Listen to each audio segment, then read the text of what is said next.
Oh, I haven't even sorted out the furs. Oh, tell me. You slay a few mystical creatures and you put them across the back, and then it's all maintenance and faffery. Exactly. I mean, like, you know, where's the time to like look after your beard, man? Aye!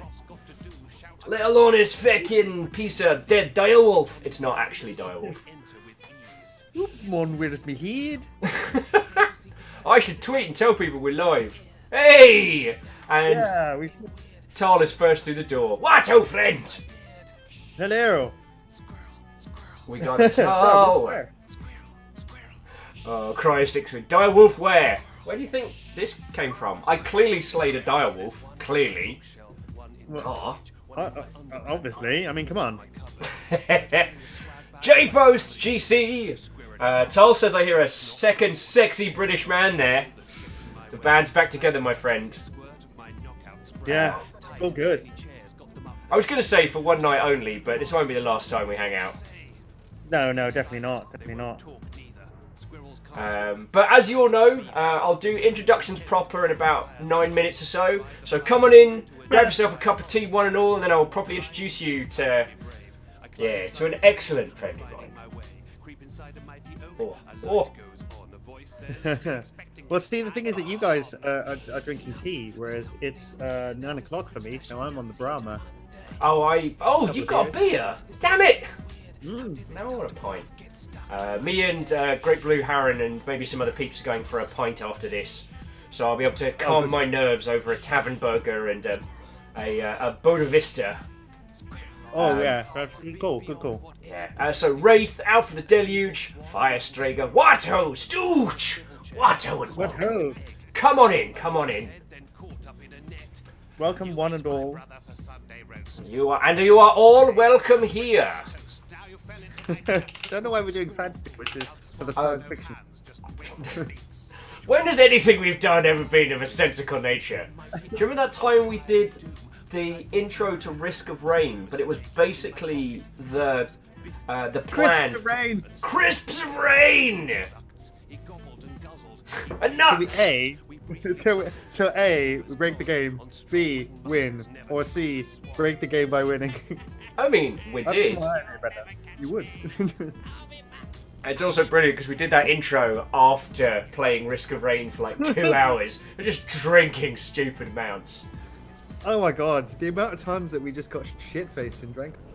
I know, shocking. And then it's just sobriety. Good album, but also us, basically.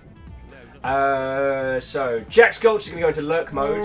Navalis, hey! And Caffeine has led a tiny raid. A tiny raid of 2. Remember, that's not going to beat people. Yeah, every session's a raid if you announce it. Although one of my favourite things so far today was finding the Daily Mash article of once a year drinkers to be mentored by seasoned pissheads this Christmas, and I'm like, it's literally me. It's like one of those. Yeah. I mean, you're the one-eyed man in the Valley of the Blind in a country where, you know, having 2 or 3 beers is considered a big night. Yes, though I will say, rather than feeling like like a wizard in Hobbiton, I kind of feel more like I don't know, like Batman in that one thing where he ends up in Russia rather than Gotham, and he's just basically a hobo with powers. I kind of feel more like that. Also, Caffeine, Cryostix, Hindle, Alpha of the Deluge gets 2 because I am saying it like that. J-Post, Shackle Draconis, what ho friends, one and all. You've still got 5 minutes before I properly introduce you to my esteemed guest. So, yeah. Oh yes, Salen's Red Sun Batman. Yeah, that's how I feel when I go out drinking. I don't feel like this overpowered wizard. No, I never said you did, because I don't think that you'd be Radagast the Brown if you were anywhere. And I wasn't Radagast the Brown when I started. You know what I'm saying? That's from sleeping under some bushes. Oh. So yeah. Terrible. But what was quite nice is when I was living down in South Park, is the bar I frequented is most of the locals were either high functioning or English in their sensibilities. So it was nice being able to stop in and have a pint with some people. Good call. Good call. So yeah. Though last time I went down to Georgetown, have you had kanji? That kind of chicken rice gruel? Yeah. So I hadn't tried kanji until I ended up crashing on Ket Sofa, and okay. I really like it. It's super tasty. And if you haven't had kanji before, the jam is that you start with kind of chicken rice gruel, which is tasty on its own. But then the idea is you just add peanuts and salad and shredded ginger and sauces and whatever you feel like. And that by the end of it, it's kind of like a weird Asian version of a kebab. Yeah, well, except for unlike a kebab, very very simple, but there's lots of stuff you can add to it. Lamentably, it does not line one's stomach. Not in the slightest. Ooh, was it a bit light on that evening? Oh well, it went down light. It came up fast. I actually we were playing a gorgeous point and click adventure the following day called Chuck, but it's got a. Oh yes. It was really lovely, but when I went for a tea break, I made the mistake of trying to eat something. I had a piece of dried mango, or as I like to call it, Drango. Drango. Yeah, I vomited it up and the rest of my stomach about 3 seconds later. That point where I'm filling the kettle and I'm chewing and my body's like, whoa, we did not agree to this. And I'm like, what? But I'm just having a piece of Drango. Body's like, nah, you did not file the proper papers. This is coming back. This is like Papers, Please, and you have the wrong, gender on there and the wrong reason for visit and everything. Yeah, except for rather than entry into a country, it's the contents of my stomach. It's like Papers, Please, if when you failed, everyone else gets thrown out the country as well. And you're left on your own. Yeah, I'm still not sure if my esteemed individuals in chat could hear me chundering in the next room. PC Nixby with Drexit. Nice. So to Cryosticks, PC Nixby, who else did I not say hello to? I probably didn't say a proper hello to Salen. So to you all, what ho friends and welcome. Come on in. We may need to find a way to boost you a little bit, good sir. I've stopped the prof, so we can Okey-dokey. So we can hear you better. Perhaps if I got a bit closer. Get a little bit closer. Yes. I've actually so Facebook was being a bit of a butt earlier. I was trying to find a really good photo of you and I. There's the one where I'm dressed like a devil and you're dressed like Shaun from Shaun of the Dead. Oh shit! Yeah. That's literally, if you go onto my profile, it's one of the 9 photos that. So I'm just gonna I'm gonna save this image as. So yeah. I mean, there's the one where we were taking photos with your fisheye lens. Oh, that was it. That was, oh man, so many jelly shots and a music video and a skate music video and everything. Oh dear Lord, it was yes. great. It was it your birthday? Was it Hazel's birthday? I forget. Hazel's birthday. Yeah. Hazel's birthday, yeah. And this was so you have to understand that when Christian and I worked together, we also lived in the same block of flats, which ended up being the most bizarre sitcom of all time. And so Christian and Hazel lived above. And for Hazel's birthday, we got wonky, and one of the proponents of this. There were trays of jelly shots. There were trays of jelly shots. 3 trays at least of jelly shots that were involved in this. Yeah. Fun fact. So jelly shots, whilst they're still solidified, can be thrown at another person so they can catch it ninja style in one hand. This does not continue to work as they warm up. Which we found out at high speed, and I'm still sorry. Yeah, it's fine. It's fine. It's mostly just the carpet and one section of the wall, really. Yeah, details. Oh, so Rogue Link, what oh friend and welcome. But Rogue Link's kind of popped in. It's going to go into lurk mode. That's cool. So yeah, you've all got about a minute or so before we kick this off proper. So go grab yourself a cup of tea, get yourself ready, and I will introduce you all proper. Calm your nerves with calming tea. Or Maybe something herbal. Kamiya. Kami hummy. It is actually amazing how many photos of you and I are fucking iconic. Yeah. For lack of a better word. Well, it's just they bring back like immediately. They bring back not just like a memory of when that photo was taken, but like huge chunk of the day, if not like the entire day. Like that Halloween like dress up thing, and we were out there because I needed to splash fake blood all over you, and then we went to this really cheap shop, and somebody thought you worked there, and you were covered in blood. Oh God! So yeah, you lovely folks, let me pull up the photo, because today's going to be a day of silliness. And yes, you are going to all get to scare the feckin' hell out of me. And I will let all of you know once we've. I should probably turn on the alerts now so I don't forget. So Christian, I don't know if you saw the first episode we did of this, but I saw a chunk of it. So people can throw bits or donations at me to scare the feckin' hell out of me if they want. Oh, that's gonna be good times. So okay, so horror is activated. Oh, and I just need to check one thing before we kick off. Because it was something I disabled without realising. There we go, enabled. Cool. Right, we are back. So let me just pull up this one. So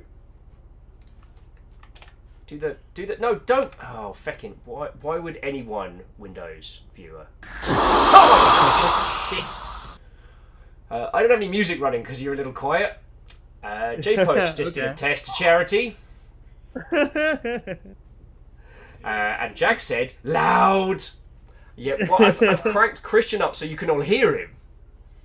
Hell, hello.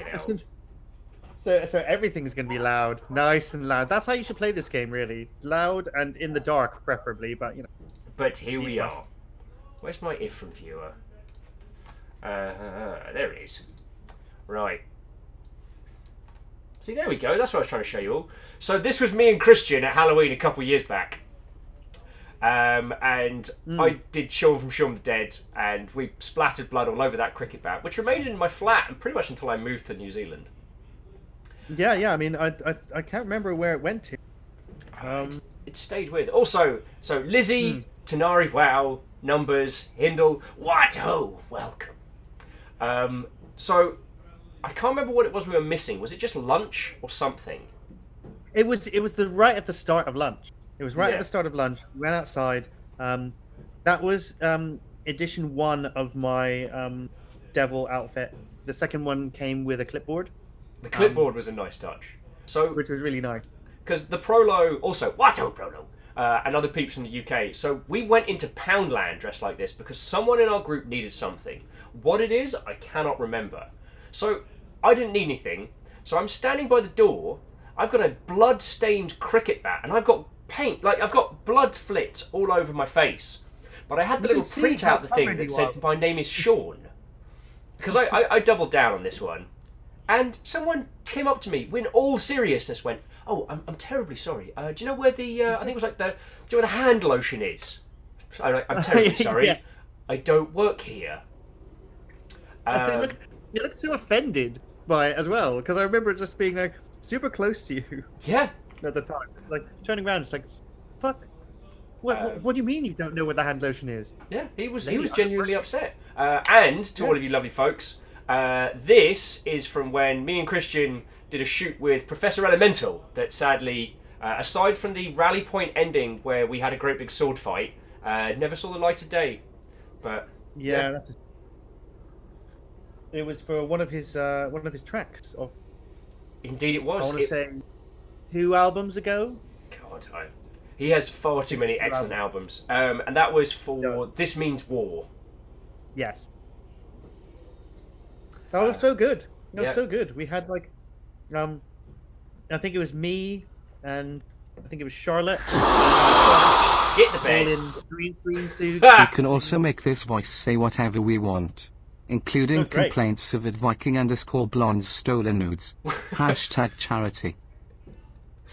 So Shackle Draconis there, getting a little jump out of me, and saying that they can also use the Welsh text-to-talk voice to make it say whatever they want, including complaining about my stolen nudes.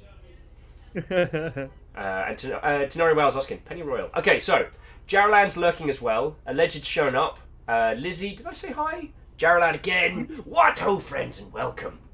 So, I think those are the iconic Will and Christian shots. I think those are the iconic ones. Well, there's the ones with the fisheye lens, but it's they're kind of lurking around, I think.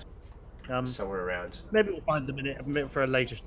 Indeed. However, it's been... that's not what we're here for. That's not what we're here for, and you've put up with 15 minutes of my waffle man's here already. So, ladies, gentlemen, and individuals of all assembled power bases, what ho and welcome.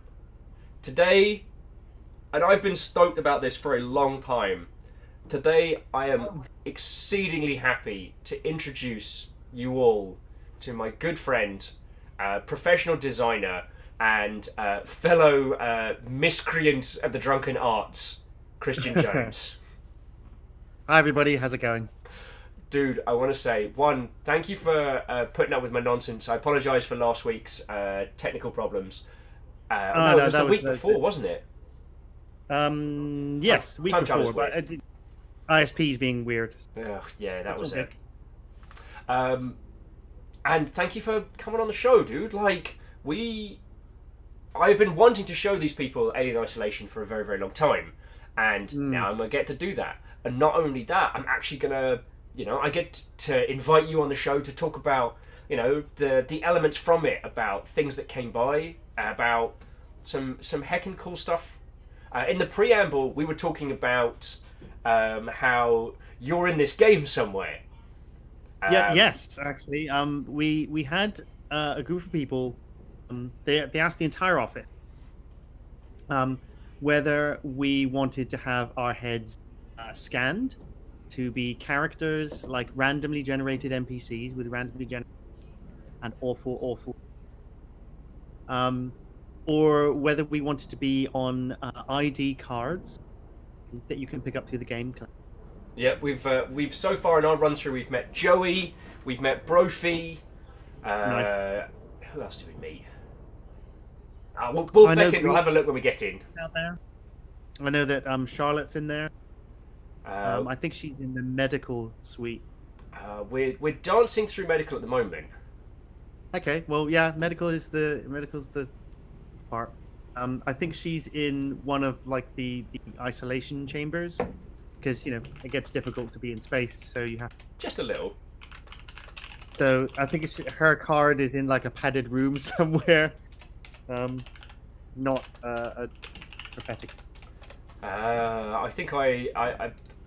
I think we might be missing that one because I think we danced past it a couple of times.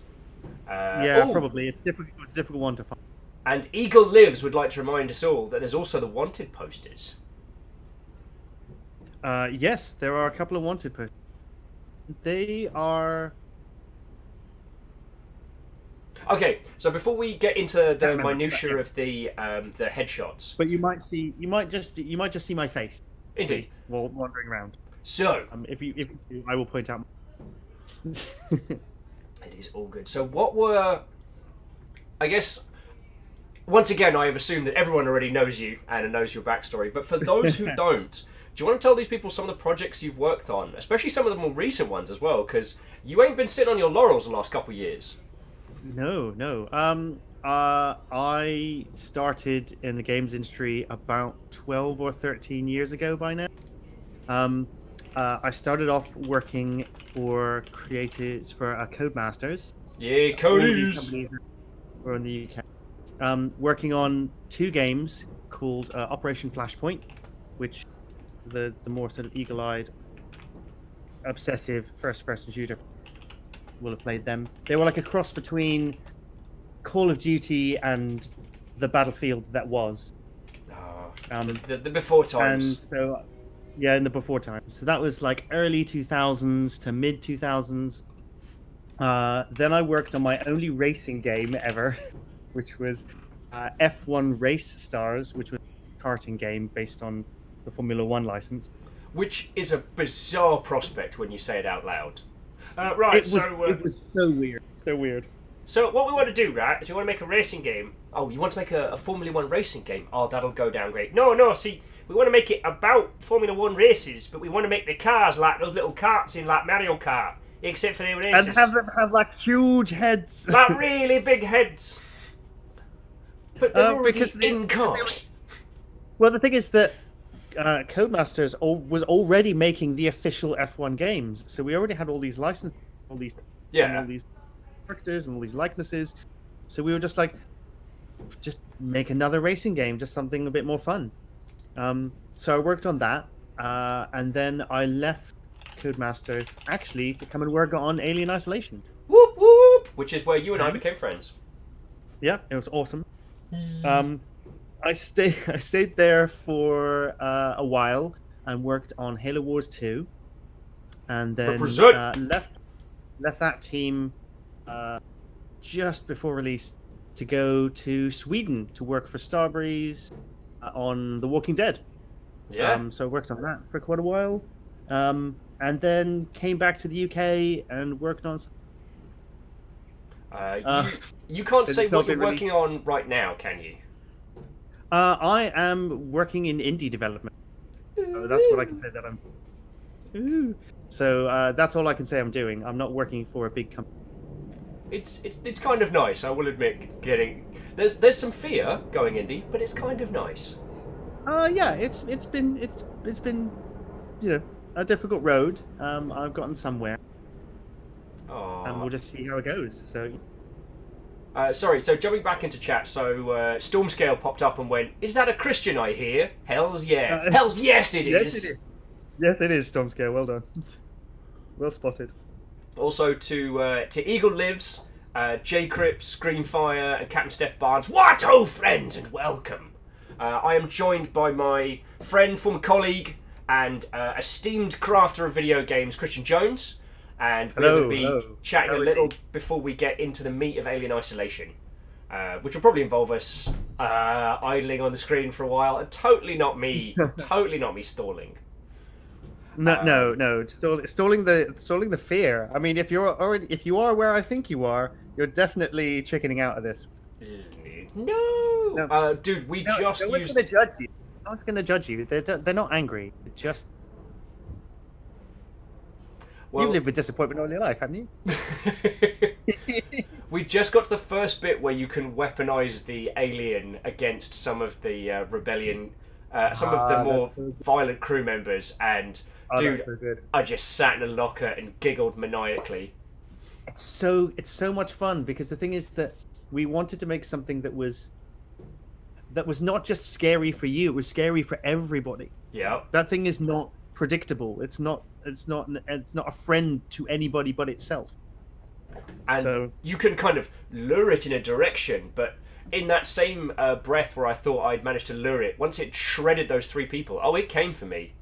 It knew that somebody else was there. It could smell you. It could sense your fear. Yeah, and I died with a flaming bottle of Jack Daniels in my hand in a vent, saying about how great it was going to be. Oh, vent deaths are the worst. They're the absolute worst. Scariest. So, I mean, once we get into it, I'll tell people some more stories.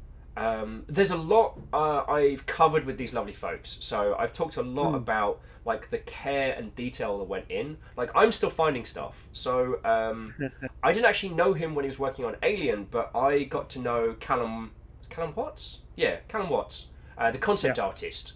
I got to know him at one of my previous companies, and I'm just now finding his stuff. Like I'd seen it before, but I didn't know it was all his work, and it's so good.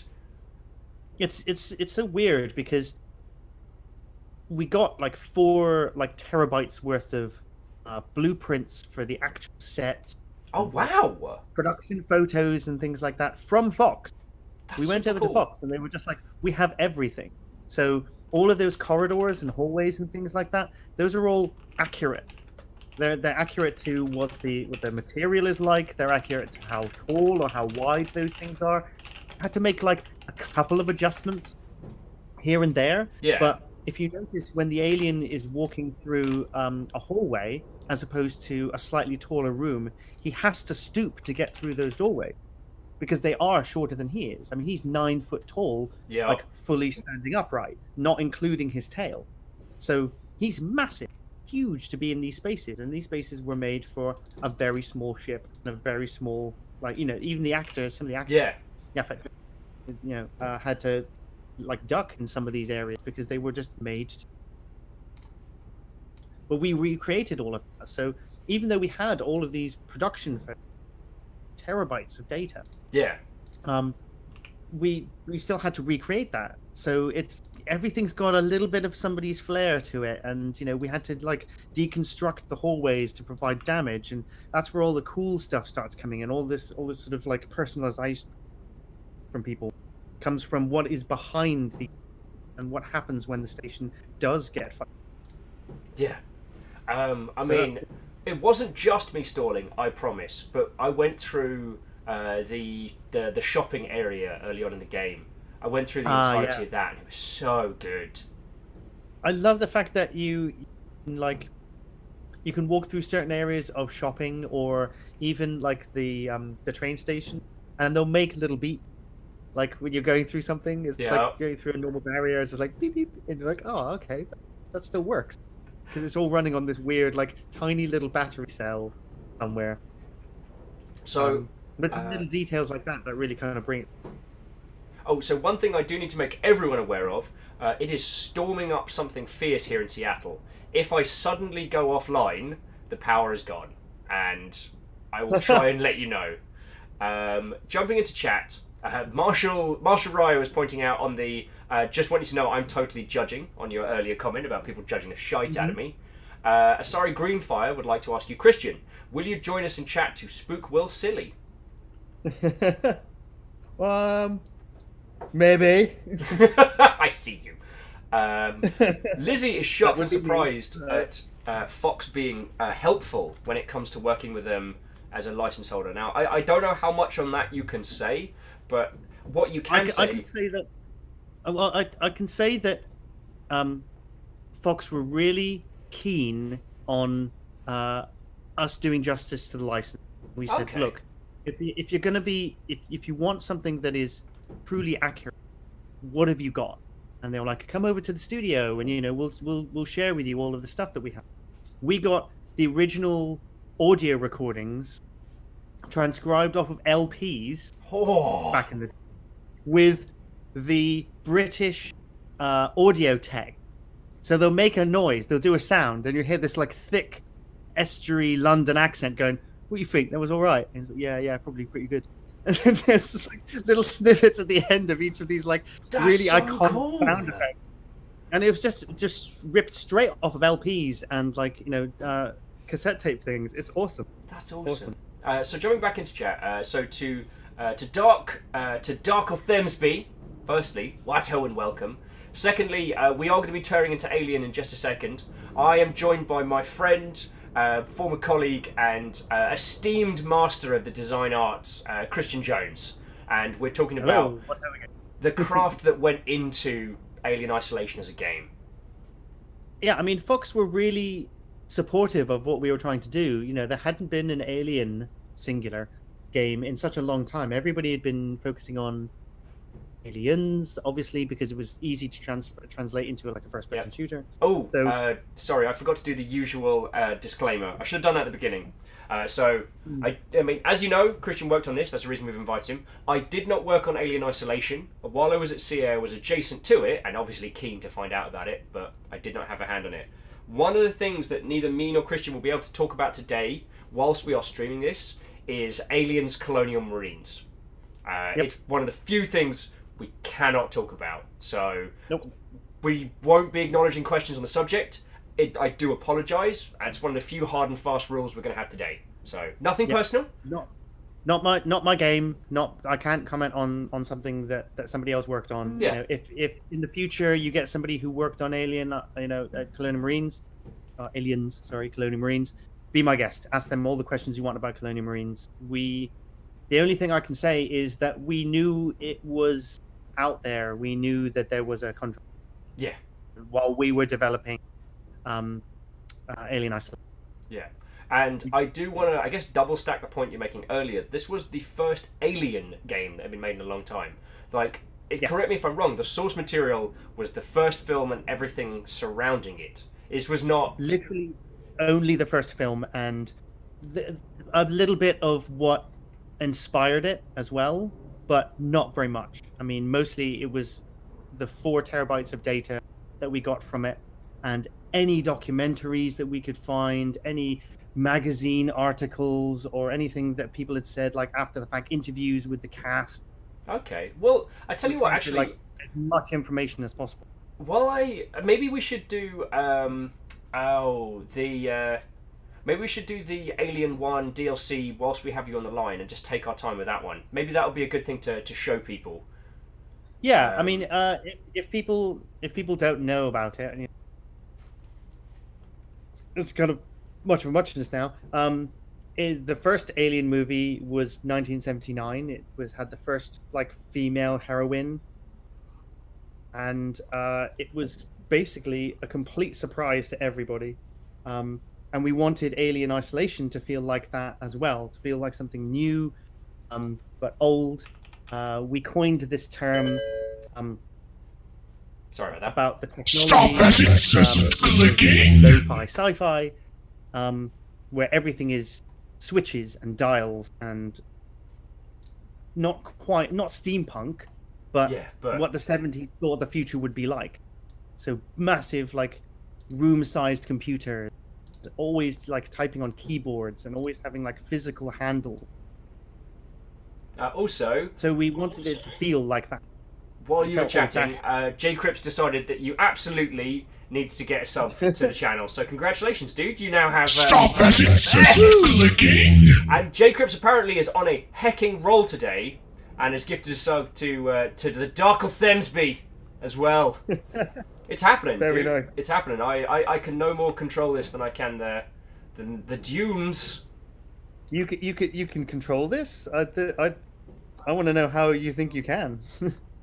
No one commands this. So firstly, J Crips, thank you for being crazy generous. That is super lovely of you. And, That's awesome.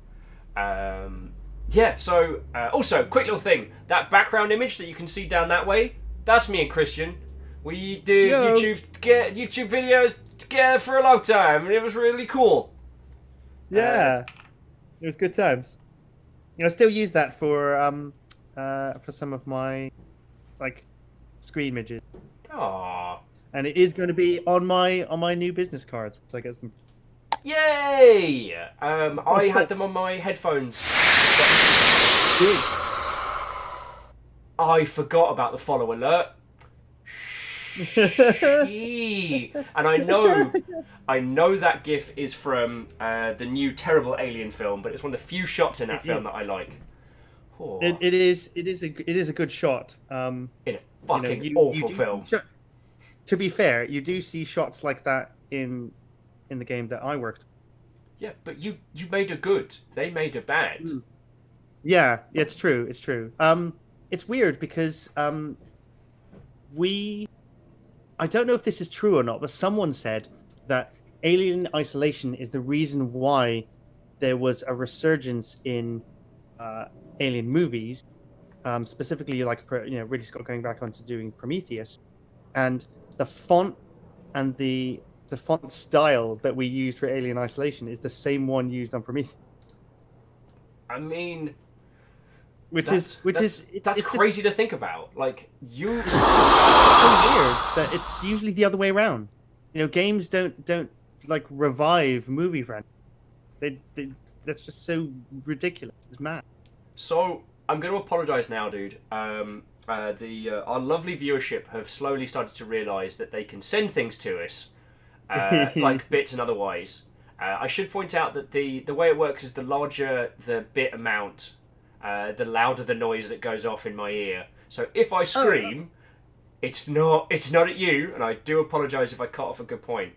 No, it's fine. What I've got is the lag from the thing that I'm watching the stream on has got like a couple of seconds delay from the phone that I'm talking to you on, which is weird because there's so many pieces of technology required to do this because my PC is bust. It's really annoying me. Hey, So I'm having to like talk to you properly live on my phone's like Discord channel, and then I'm watching the Twitch stream on a laptop. So, but there's a couple of seconds of delay. So to Wheeler Dealer, what ho and welcome. I'm just slowly getting us into. So we're gonna have a little faff around at the Crew Expendable, which is a standalone. Well, not it's a self-contained DLC inside Alien Isolation, which features the original cast of Alien. All but one. Yeah, and this was one of the last times they were all together, wasn't it? Because sadly, a few of the individuals involved have passed away since then. They did, yeah. I think that when they talked to Sigourney about, see, look at me, first name. Yeah. When they talked to Sigourney Weaver. Chilling with old Sigourney down it, bub. Yeah, big S. Still would. That's what the S stands for. It still would, yeah. So when she was told that the game was going to be made, we wanted the original cast. We wanted to do Crew Expendable. We wanted to play almost the game of the movie. And she got really excited about it. That we gave her a copy, or we gave her like a video of what it was like to play through it. Way and cool. She watched the whole thing, and she really enjoyed it. She was really on board for it. That's super cool. And so were the other actors, because they were like, these were really iconic parts for us. To reprise your role, 30 years later, crazy. I mean, I'm not going to focus too much on the film because what I really want to focus on is the craft of what you and the rest of the Alien Isolation team put forward. But one of the things that impressed me was, with the classic film, a lot of the people involved were, high talent actors who, at the time, didn't have any bloody work because, sci-fi was seen as a quick buck, do a science fiction film, it always pays on time. Which is why John Hurt was the guy who got his feckin' chest torn open. Yeah. I mean, he wasn't doing anything at the time. Shakespearean actor, proper sort of Royal Shakespeare Company trained in a science fiction movie. In the late 70s when everything was a bit schlocky. Yeah, and a bit kind of underproduced. Old Willie S doesn't really pay if you're doing the Globe, unless you're doing the Globe. Sorry, so you've got to pay the bills.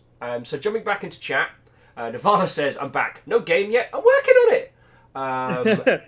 We're chatting away. I mean, these are cool things that we're talking about. Oh, so here's a cool thing. So Wheel Dealer it's Weller Deller. It's Jeremiah Weller. Who he was Sega of America while we were doing this. He was all of Sega of America. Wow. he was all of the good bits. Okay, right. I see. The bits that look like, Jeremiah Weller. Yeah. And not the unfortunate smoking crater that is now where Sega of America once was. But that's another story. So Asari Greenfire, I actually asked the question. Go for it, dude. What's the most fun thing I was shown by Fox when the game was being made? The most fun thing. A couple of things, actually. There's the one I've already talked about, which was the Cockney sound engineers on the audio recordings. That was really funny because some of them were like doing audio clips that were cut like a couple of seconds after they made the noise or whatever they needed to do. Yeah. Some of them were like multiple noises one in a row, so you got to hear them like chatting between stuff. Just like, stop that incessant clicking. And they'd be like, I don't know, mate. Something to do with the computer. And it's like, all right, then I'll just do this. Then it's like, ready? It's like, okay, cool. That was quite interesting for them to like be really confused about what this stuff was for. But they were doing sound recording. What the fuck did they care? Yeah. Just quickly want to jump. Bit was like, go for it. Yeah. But yeah, the other one was there was a lot of like behind the scenes photos of the guy who played the alien. Cannot remember that actor's name. The actual like physical actor of the alien. just him kind of standing around with the head off, just standing with the rest of the cast. I mean, is he a really tall? I think he was an Ethiopian guy. Okay. But he was just standing around in most of the alien suit, but without the head, standing around with the other actors, talking to Ridley Scott, or getting ready for a scene. Yeah. And it just looks so odd that the antagonist of the movie is just standing there, just going like, "Oh, okay, yeah, I'm just having a sandwich," or it's just an alien. It's really hot in this suit. I really need some water. It's like it was really good. It was really. Jay Cripps has put the name of the actor and Cryosticks the name of the actor in, and he was a ballet dancer. I said a beat dancer. There's no way I'm going to be able to pronounce that gentleman's name. Also, very quickly, some wonderful individual, some anonymous gifter, gave Jeremiah Wheeler.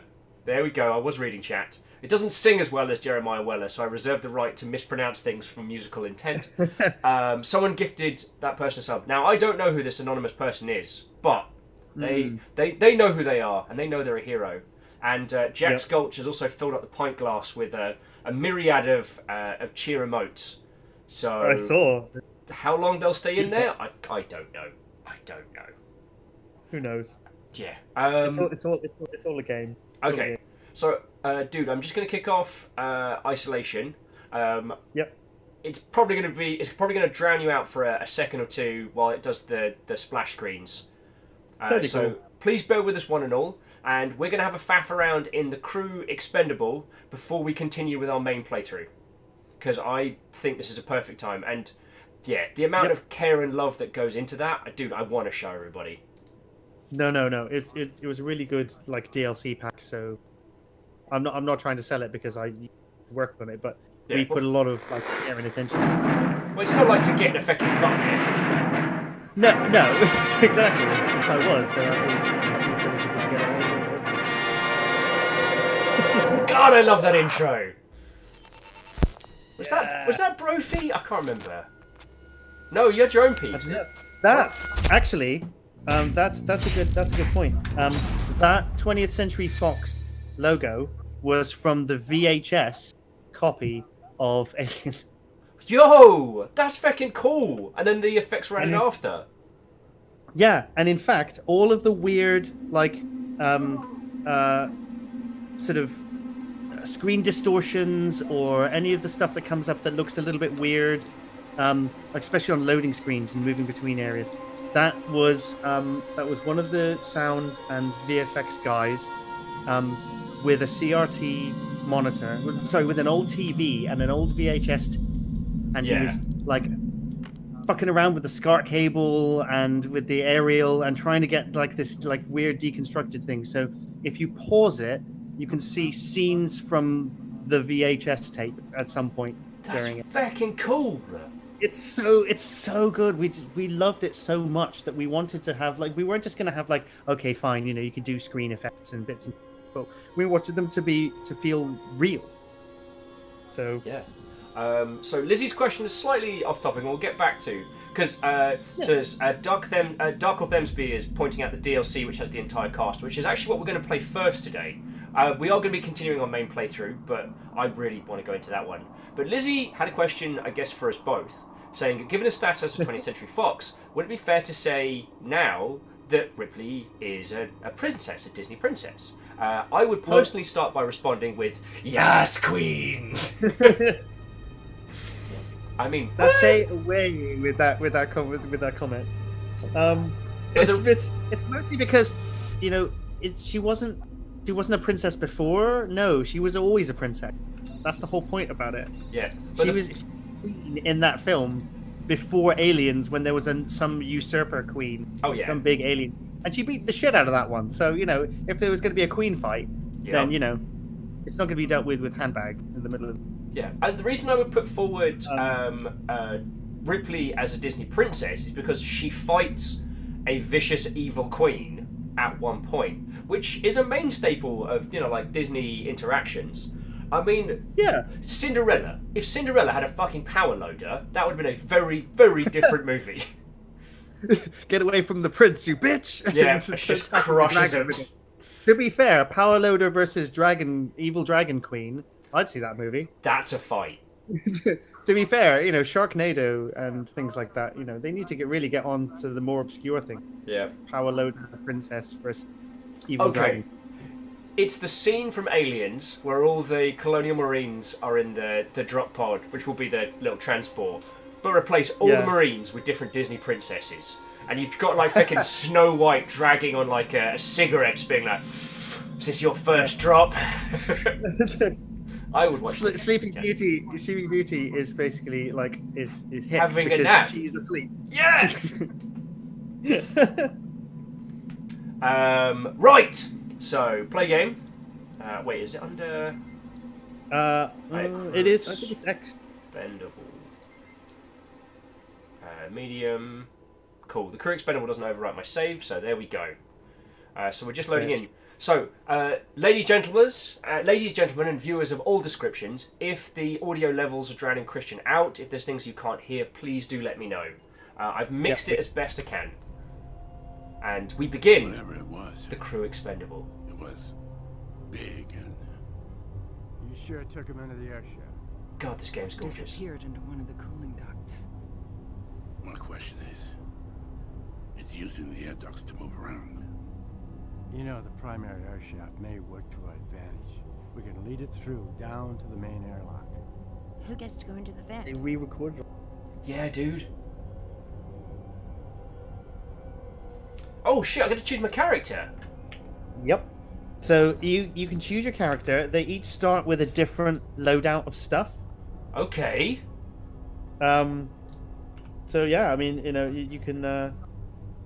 But they also have like unique voice lines, like depending on who you take. So, and also their hands are all different when they're holding things and interacting with stuff. That's not a small amount of work, dude. No, not at all. I mean, what was it that we wanted to get? Yeah, so there is I can't remember where you pick it up, but there is a motion tracker in this, and we had a motion tracker in the main game if you actually watch Will play. Yeah.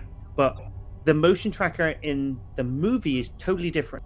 It's this big, hefty thing with like a weird, like proboscis thing sticking out of the end of it, and it took a lot of like wrangling for us to get the artists and some of the effects people to actually put that in the game, but it's the accurate one from the movie rather than the new one that we put into the game, which was smaller and more compact and a bit more sort of like interesting, slightly updated. That was one of the things that blew me away the first time I saw it, was that in Alien Isolation, the main game, the motion tracker, an iconic item of the Aliens franchise, like that beeping sound is something that has made that franchise. And it, like in Colonial Marines, like that's the military tech, like colonial equivalent. Like it's portable, it's handheld, you can use it with a weapon. But then in Alien Isolation, it's the kind of civilian model. It's bulkier, it's chunkier. It's got a couple more like little features and doodads. Yeah, if you look at there's a bit of like non-diegetic kind of text around, and originally it was made to track rats. That was its big job, was to track rats in the vents. And somebody just reconfigured it to track something all bigger. movement. Something much bigger. Chat has decided wholeheartedly that it has to be Miss Ellen Ripley. Like Jax is like, vote Ellen. The Prolo's like, I vote for the Disney princess. J-Post got to be Ripley. And PCDX be like, it's not really a choice, is it? Denari Wow has to be Ripley. Yeah. Okay, so we're playing as Ellen. Sorry, Dallas. Okay. I mean, you don't make it out of this, What do I mate. need to do? No. I mean, like go with the strong ones. Go with somebody who's going to survive this. Ash opens the airlock. Lock down the maintenance hatches with Okay. Parker, Lambert, and me are tracking it on the way. Let's do it, people. And while you could probably blitz through this DLC quite quickly if you were feeling it, I would be taking my sweet time because there's so much to unpack here. You can blitz through it. Okay. You must have played it a few times then. Oh no. As in, you can speed through it if you want to be a clever clogs, but so Okay, one of the first little pieces of like potential merchant like tiebacks I saw was this, the little fecking nodding bird. They actually released that as part of like a little sort of special pack that they gave to press, things like that. That's pretty cool. I still have mine. Dude, that's super cool. I keep forgetting to wear my Smeagson t-shirt. Oh yeah, the Seegson one. Which I keep calling Smeagson because of the joke from Red Dwarf. Smeag. It makes me very happy that on board they have 2 overhead bins for cookies and 1 for crackers. Well, of course, because what's going to be more important? It's not British. If it was British, there'd be cheese and cookies. You are not doing okay. It's almost like you saw something burst out of a guy's chest. I'm going to turn off the eerie music. Yeah, that's probably best. Oh yeah, there's some of Callum's work there with Dirt Magazine. Yeah, so we had to invent new magazines that were kind of keeping in theme with the time period. So there's lots of people who researched what 70s magazine covers look like. I mean, and Callum does good stuff. Obviously, Jean Molot, his earlier work was much, much better, I feel personally, than his later stuff. But you can't win them all. Well, I mean, that is him from his second album. So. Oh, that's the second. Oh, I thought he looked familiar. Yeah. That was the Canada tour. Yeah. That he did. So that was a really good set of stuff. Yeah. Lamentably, I only got to see his second tour when he went to Space Canada. So I didn't get to see the first part of that one, which we all have our regrets. To be fair, he did take off his pants, so unless you were there, then unless you could get to the capital of Canada. So, See the rest of Stooge is kicking off the day with eerie music, you say? #charity. Oh God. As soon as I mentioned Space Canada, I get messed up. Get that flare. And the amount of time I've spent in the pods area just going over the detail, like the wear and tear on the pods, like you can see they've been used. The feckin' ashtrays, like, because, this was filmed back in the 70s and everyone still smoked like chimneys. Yeah. Crazy. If you go back, I think you missed one of the audio logs. Oh, did I? Where was it? In the pod bit. Oh, sorry. I'll cheese it back. Now, in the moments where we can run with unabashed abandon, might bump the sound on this up a little bit. So that people can... Wait, wrong button. SFX and cutscene. Bump that up. Music a little. There we go. That should make it a little bit easier. Cool. Cooler, and the cooler is empty. Oh, there we go. So let's have a little listen. It's in the central section. Astronomer has landed on the surface of the planetoid the acoustical beacon is transmitting from. Ooh. Dallas, Kane, and Lambert are making preparations to approach the beacon on foot. Surface structure is basalt, with traces of rhyolite and probable lava overlays. Atmosphere, inert nitrogen, a little oxygen, and high levels of free CO2. Pressure reads at 10 to the 4th dynes per centimeter. Quite the storm raging out there. I mean, there's a different timeline of this, where instead of it being a group of curious miners sent on a mission to find this, it is in fact the Imperium of Man sent down. That rhythmic beacon seems to be emanating from the planet's surface. What should we do, sir? Exterminatus. But basically, a bomber from orbit. Yeah. Thermal lance. Do another exterminatus afterwards, just to make sure. Yeah, I want rubble where that planet was. I want an asteroid, please. I want to have to apologise to other space fleets. You might want to look around before you I want to have to not apologise The to other specimen space seems fleets. extremely adaptable. Why did you leave that thing out? Maybe CC. put that in a bin, dude. Oh, feckin' wit. I swear he pushed that off. He was trying to mess with me. So, who has just joined us? BT! What ho, friend! Welcome! one and all. So we're having a little dance around on the Crew Expendable, which is the DLC for Alien Isolation, which features the cast of the original film, and it's fucking good. So we're just having a look around. I'm admiring all the details and absolutely not stalling. Absolutely not stalling. Because you're not afraid. I mean, you know, No. you could go down into the ship anytime you wanted to. Like, anytime I want, I'm just taking my time. Certain you have everything you need, hmm?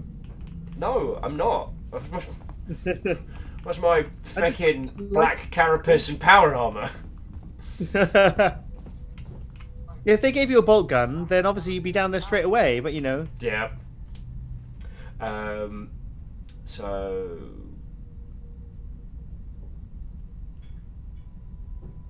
What was I going to add? I had a really good point. It's not something that I actually realised until someone pointed it out in Spider-Man Homecoming, which is that one of the things that I respect of this game so much is that it does not do the life cycle of the alien.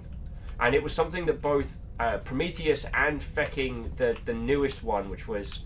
I'm putting that one in the Highlander 2 bin of films that are so bad that if you take them canonically... They actually remove greatness from their previous films if you take them canonically. How did they tarnish them? You know, how could you tarnish that? It's almost heresy. Yeah. And the thing was, even at the end of Prometheus, you're kind of like, okay, well, maybe this is a thing. Like, no. By the end of bloody Space Trucker. Space Trucker feckin' naff. It's messed its own canon 7 ways from Sunday. And also, I resented that if you weren't like me, an Alien franchise like sad nerd, and had watched all of the YouTube like pre-documentaries and stuff, you didn't know any of the plot. Like, all the introductions to the colonists were done via YouTube video.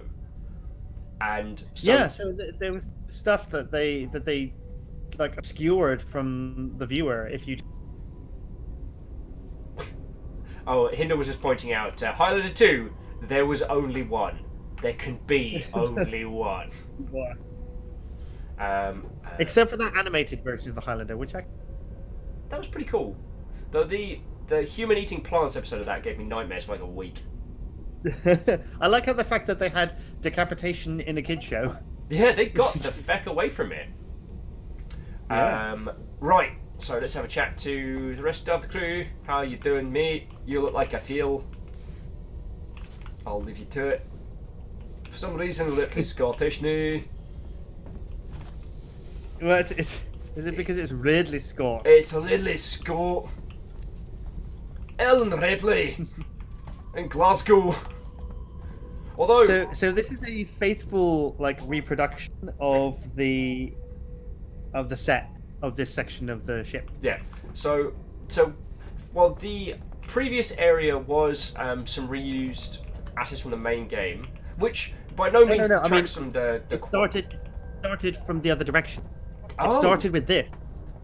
So all of this is accurate to the set that they had for the first Alien movie. Oh shit! And everything else was extrapolated from this, not the other way around.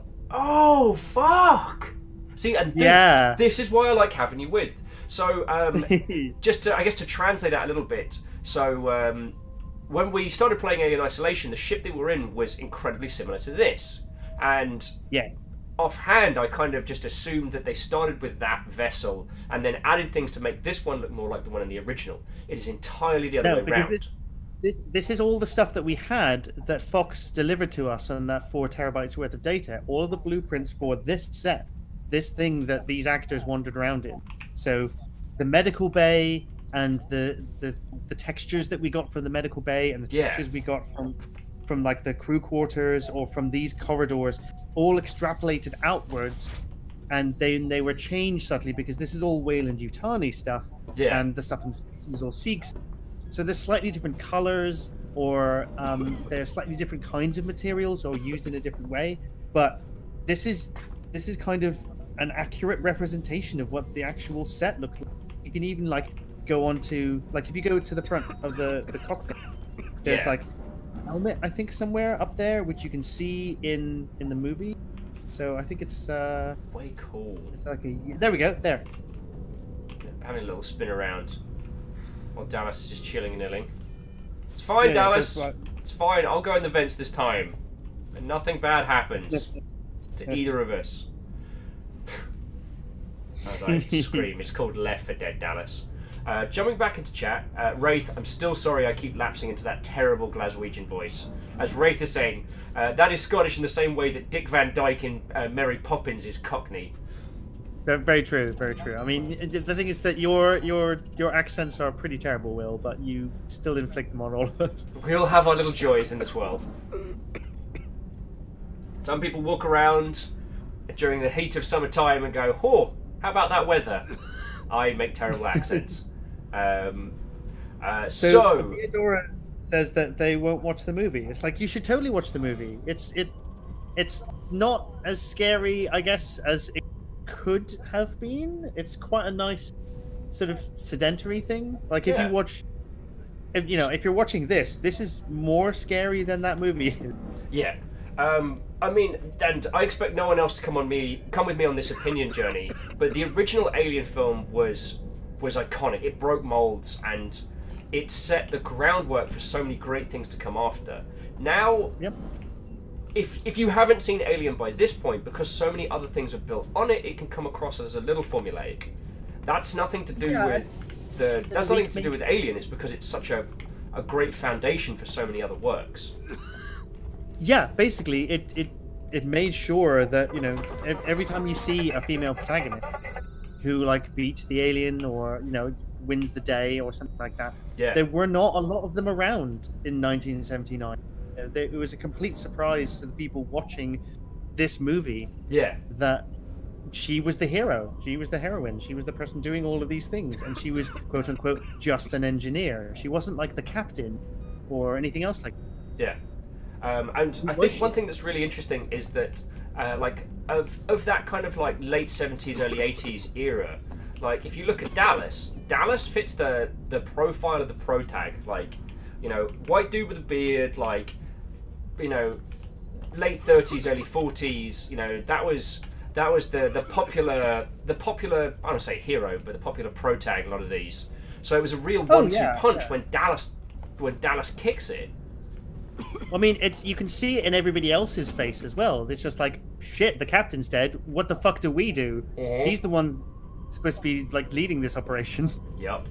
Who are we? We're just engineers. We're miners. We're nothing. Yeah. And Jay Cripps makes an interesting point, because he was saying that Alien was something of a rush job after Star Wars blew up.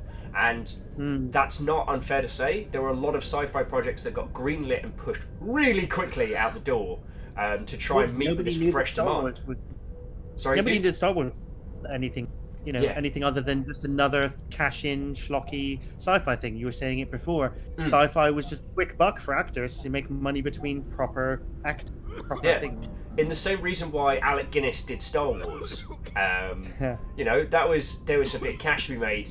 A lot of classically trained actors, they're trained for very specific things, and those are very specific things that audiences don't go to see. So doing something like this wouldn't hurt your cred on the theatre scene, but would allow you to make money and eat, which is quite nice. Sadly there's not enough. Okay, well, pick up the things on the table. I'm gonna go talk to Mother first. Okay. We got an unexpected wake-up call. Yellow light. I spoke to Mother, and she's picked up a distress call, a repeating acoustical beacon from a nearby planetoid. Doesn't sound like any radio signal I've heard. As the suit's listing no, company rules say we check it out. Now I've got to go tell the crew. They already know something's up. Dallas out.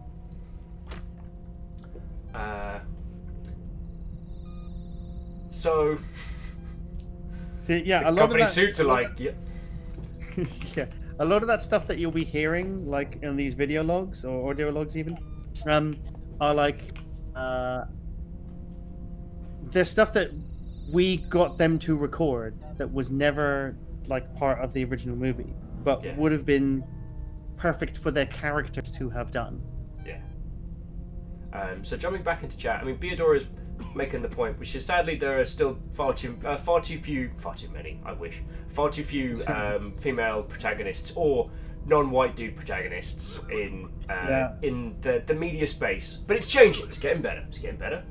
Jay Cripps was adding that Sir Alec Guinness hated the fame he got for Star Wars. Yeah.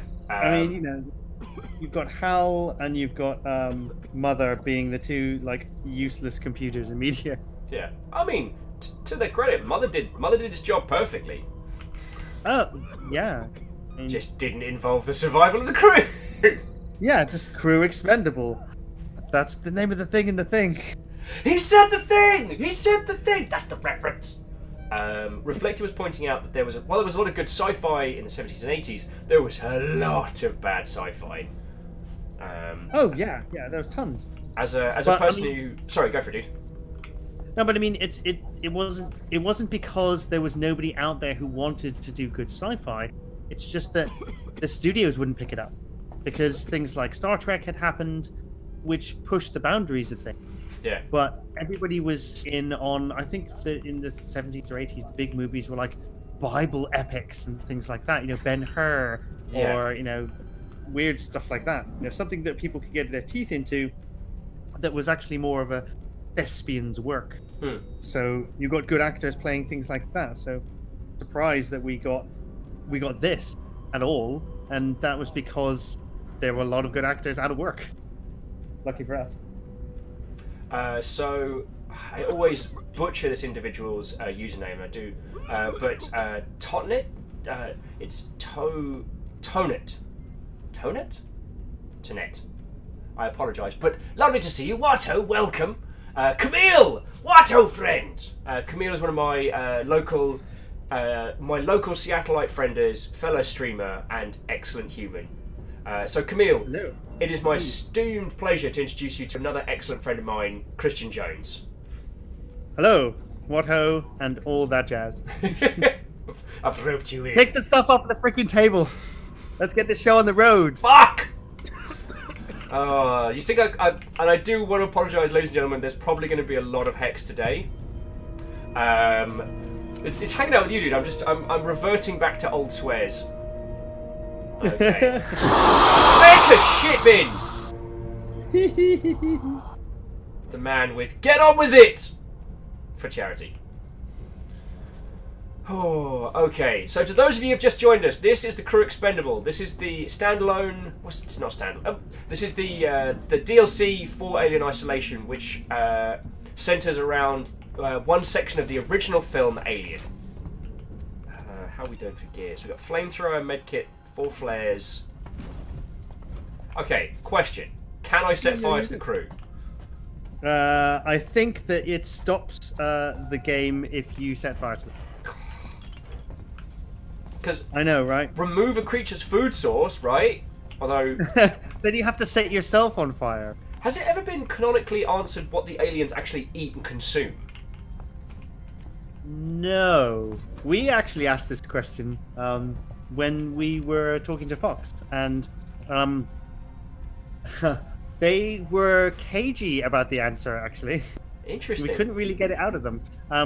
We weren't sure if the alien ate, like, corpses or the dead after they had been used to to create an alien. But I think that they take guidance from the Queen, and the Queen is actually like quite intelligent as a creature. Yeah. So if she says that they need to eat, then they need to eat. But actually, they don't need a lot of nutrients once they've grown from the chestburster stage up to a full adult alien. That's why they just sat there in Aliens, in that sort of coolant unit. Oh, so that reactor. Because and they just didn't do anything. There was nothing for them to do, so they just kind of went into like a little hibernation. Okay, I need to. Nothing. No, it's all good. Yeah, just need to jump into chat because the Famous and a bunch of other people have shown up. So Watto friends, one and all. The Famous is another Seattle streamer friendo. And dude, if you ever come out here, I'm introducing you to all of these people. Although Beadora was very grumpy that I said, wait, only Camille gets an official introduction to your esteemed guest. Okay, look, I introduced you all to Christiaan earlier, and it's an implied two-way element. It's an implied thing. How about I say hello? Yeah. This is the thing. You only get me on here when you want something from me, so I've got to milk this for this one. Hi, Beadora. How are you doing? How are you doing? How's your streaming life? Okay. Don't waste the flamethrower. In my defense, I know he's going to be a villain, so I did. In my defense, I defended myself by setting fire to someone. To some android. Androids dream of electric dick. They certainly do now. Dream of being toasted. I know you did it! And the book on the table is out of this world. Of course. But, I mean, yeah, the plans here for this layout of the ship and everything is so cool. So cool. Yeah, I mean, a lot of that is actually... That's kind of useful for you to look at, because that's how the lower section is designed. Ooh. Well, I see. It's just a little tiny Easter egg of like going, oh, okay, if that's how that looks, then okay. Now, one of the few things that I did play in the run-up to launch, which was sadly cut, but I had a crack at the survival mode in this, the one where you have to just peg it through certain areas and hopefully try not to get torn asunder. That is still in there, but it's just it was sort of upgraded a little bit. Oh, way cool. I've had the chance to handle the flamethrower at very least beforehand, and here's the thing: the flamethrower in this game is a deterrent. A deterrent? Dude, I'm making up shite words. It's a denial weapon. You cannot kill the alien with it. You can just tell it to back the feck off. It's a stop it. I mean, you can't kill the alien with anything. That was our big thing. That anything that we gave the player needed to feel like really heavy and really juicy. So when you get the pistol for the first time, you're like, wow, this thing could put a fucking hole in the side of a engine block of a Ford Cortina, no problem. I'm closing the hatch behind you. But when you use it against the alien's like, what are you doing? What are you doing to me? Yep. The alien... This is not going to stop me. It so often is just infuriated by your existence. Yeah, he just gets more and more angry. And it's loud, and it's fucking obnoxious, so of course he's going to come and investigate it as well. Yeah. And... crap. So he wanted you to feel powerless, like, at all time. Yeah. But when you get the flamethrower, and when you get the Molotov cocktail, there's an element of kind of like... we're not quite on the same level here. And I know that I'm eventually going to run out of fuel, but for just this little tiny moment here, I can stop you from doing so. It's the last resort. It's not a weapon you can use all the time. Everything you have is a last resort. So you always feel like you're struggling, and you always feel like you're hiding from things and on the back foot, which is what we wanted. And one of the things that's continued to impress me, I remember... I don't remember if it was you or Greenie that said this initially, but one of the design philosophies was that... Back off! Yeah, didn't like that, did you? Get it. One of the design philosophies for the alien in this was it's like a cat toying with a baby bird. It doesn't consider you a threat. You can't hurt it. So it's just having fun. You can hurt it, but that only makes it more angry, and you have 0 flamethrower fuel. I've got some. I've got 130. Just the bit cop is hiding my. No, Ripley, no, Ripley, get out of the trolley, Ripley. Oh shit, the bed. Fallen Mystic with spoopy noise alert. Are we still playing the jump scare game? Apparently we are. I'm getting out of the fucking closet. Yes. We should definitely continue playing the jump scare game, especially with the alien so close.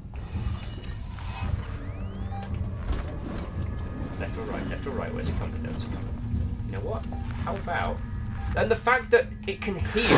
Fucking shit the bed.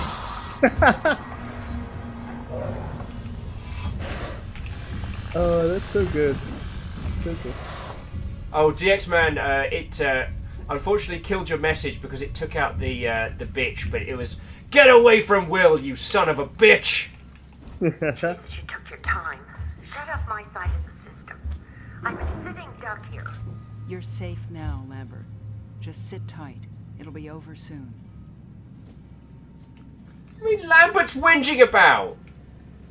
Well, she hasn't got a flamethrower. You do. Touche. Okay, so what if instead of doing the things I should do, I just shit the fuck? Hashtag charity. Okay Google, play Africa by Toto, full volume. Oh. Good, too good. Yeah, I don't know if that got anyone, but good work, Navalis, good work. Very nice. As soon as I hear a bleep, I'm just like, fire! Well, just hide for a bit, you know? The alien, you know, is... If it explores an area and it doesn't find you immediately, then it goes into a little search pattern. You may not have noticed this because it's quite a complex system, the way that the alien works. But you can listen to the noises it makes as it's moving around the world. Okay. And every noise is linked to a part of its behavior. So, if it does a certain type of hiss or that sort of clicking noise at the back of its throat, then it means that it's doing something. It's at a part of its search pattern. Wow! It's like, I've discovered something, or that's interesting, I'm going to go and look for it, or I'm annoyed, I'm going to leave now. That I did not know. The only thing that I was going to add was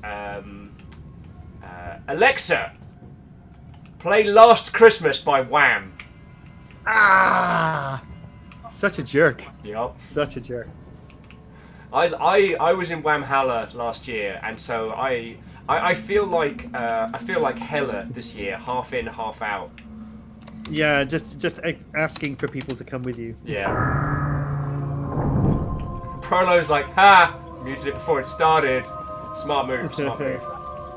Cool. You ready? Hand straight over that over that mute button.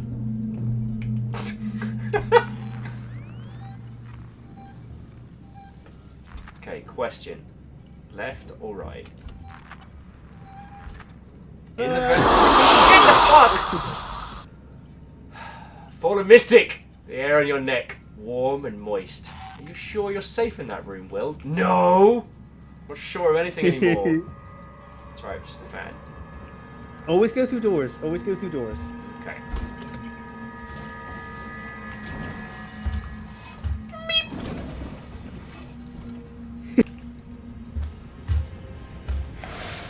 So, contrary to popular belief, he can't see. Oh shit the fuck! Allegedly, I hope you're wearing the brown trousers, Will. Great! Oh, good! Oh, good! Good for you!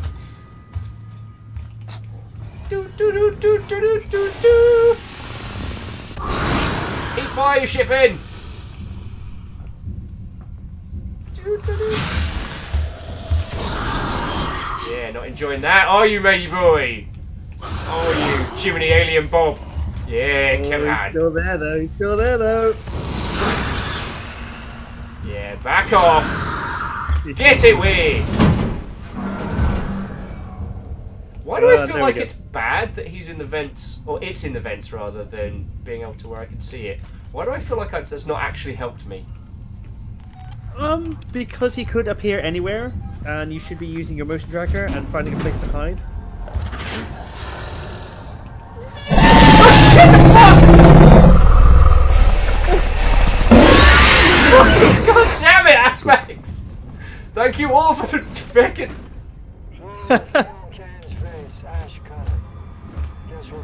He can hear the audio logs, can't he?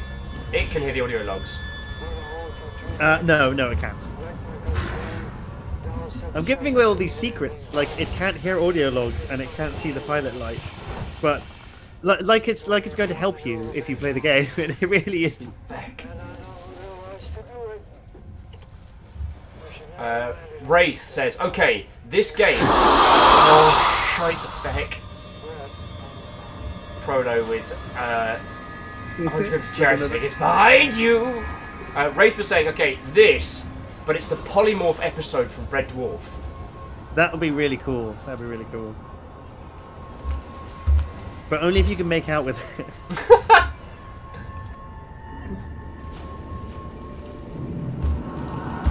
Like the bad guy from Lethal Weapon 2. I've got diplomatic immunity, so alien, you can't sue. It's not trying to sue you, it's trying to eat you. Wait, what? I thought this was about litigation. Slaps you with like a summons. Cease and desist. Oh. Alright, it seems to be gone. Oh, and because it's bulkier, I can't bring up the detector when I'm hiding. Yep. That's right. Oh, good. Feck. It's still in this area.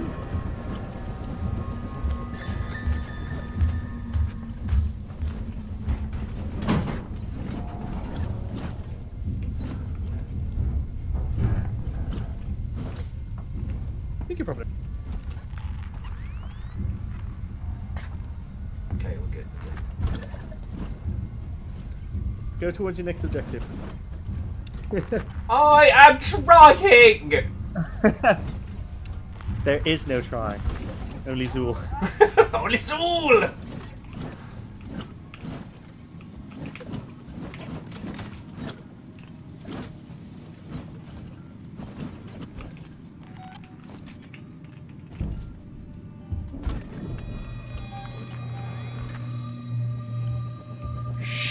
I like you. I really like your hiding under the desk technique. It might work! Can't see me, can't see me, can't see me, can't see me, can't see me. Can't see me if I close my eyes. Yeah, that's how it works. And I do like the implementation. But does Will have his brown pants on? He does Hashtag now! Charity. Caffeine's asking me if I have the brown pants on. I do now! Oh, okay, okay. We did think about like adding voice cues and various other bits. You await.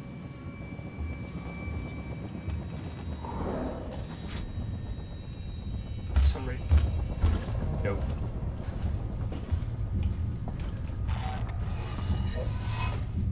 How about no? Can't see me, can't see me, can't see me, can't see me. Eat fire! No, no, no, no! Bill Cup, Scare Will, win-win hashtag Did it hit and charity. run? It did hit and run. Oh, the man, why would you do that? The man with Phil Cup, Scare Will, win-win. Shite the shite. Oh, I've got 20 flamer ammo left. Man, you are struggling. Close it down. This plan is You great. better hope there's some flamer fuel in here as well. It's the only plan we've got, Parker. If you've got a better one, I'd like to hear it. Scary friend.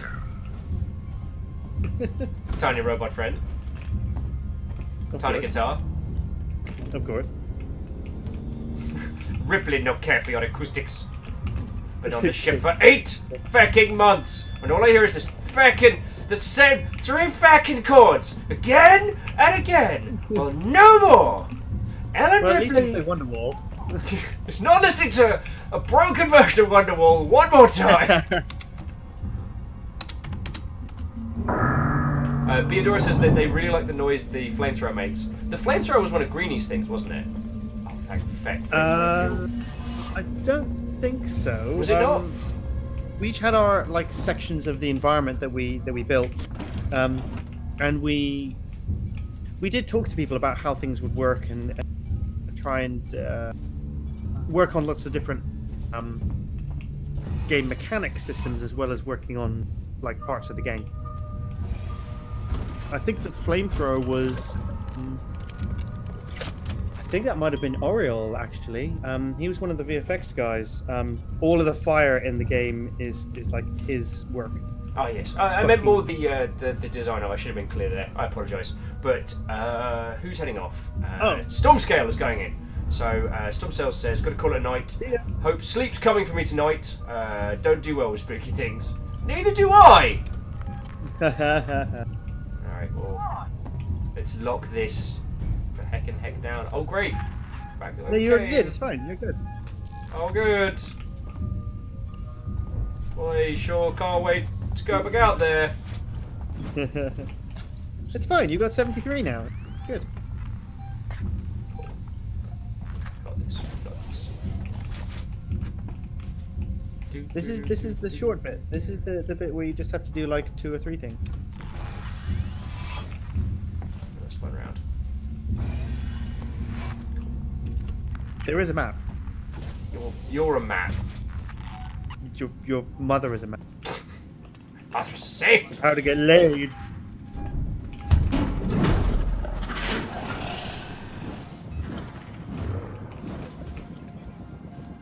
Table. Careful now. Talking about table safety. As I slowly try and pull the chair closer to me, it makes that screeching sound from Men in Black. Just like really super loud, and the alien just stops and just looks at you while you move it across the hallway. Oh, it is so fucking close! In fact, that one bit in particular. God, that tail took so long to make right. Which is totally worth it. Oh, and Stooge is taking off. Stooge, always lovely to see you, yo. See you later, dude. Lev saying, number 1 rule of table safety, don't hide on a table, the hungry alien in the room. That's rule 1? Jesus, I hate to see what rule 3 is. Aspects... To be fair, go for it. You've broken like rule 1 twice, and you lived, so you know. And Aspects is pointing out that Wonderwall didn't exist back then. Duh, this is set in the future. Oh, Christ!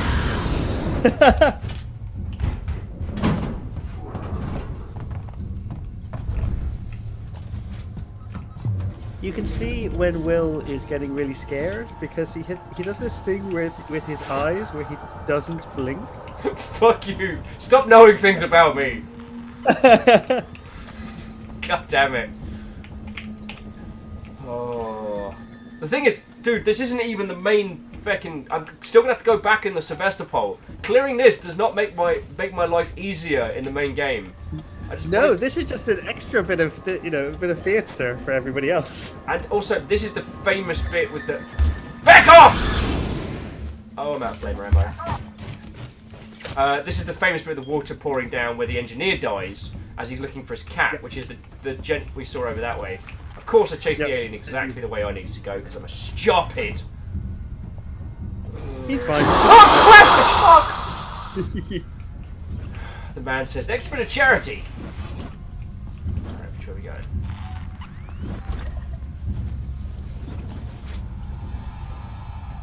Oh, good! Good. Good for... Oh, shit! Fuck!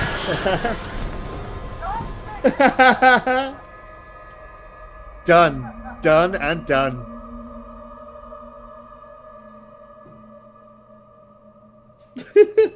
Your face. You are so proud of yourself! Of course I am. An extra bit of terror hashtag charity. Oh, thank you, the man, for that extra cheer there. Oh boy! Alpha's like, what? That happened! Well, I mean, we can continue on this if you wanted to. I'd like to clear the crew expendable before we continue with this one. Okay. Okay. I mean, we've all seen a little bit of clips online of things like the alien dragging the cone across its tail, which is continuously funny. I love that. I love that. Totally broke that scene, but it's what that scene needed at that point. I think. So, I mean, can you talk a little bit about at what point the team decided to move away from Viking? Why? Prolo with, "Hi Will, Merry Christmas!" Charity. It's all going to charity. It's good to you. So can you take me through the decision to move away from a traditional kind of scripted creature and move more towards this kind of like get it, Feck. Feck off! Ow! Feck hit me in the gabber. And then left them with a Happy New Year. So much charity, though. So. Did you see her, Ripley? Get fucked, Dallas! Could have been me going. Sorry. It was my choice, Dallas. Let's get this done. Difficult for me to talk while you're panicking so much, Will. You really have to like get it together. Take off.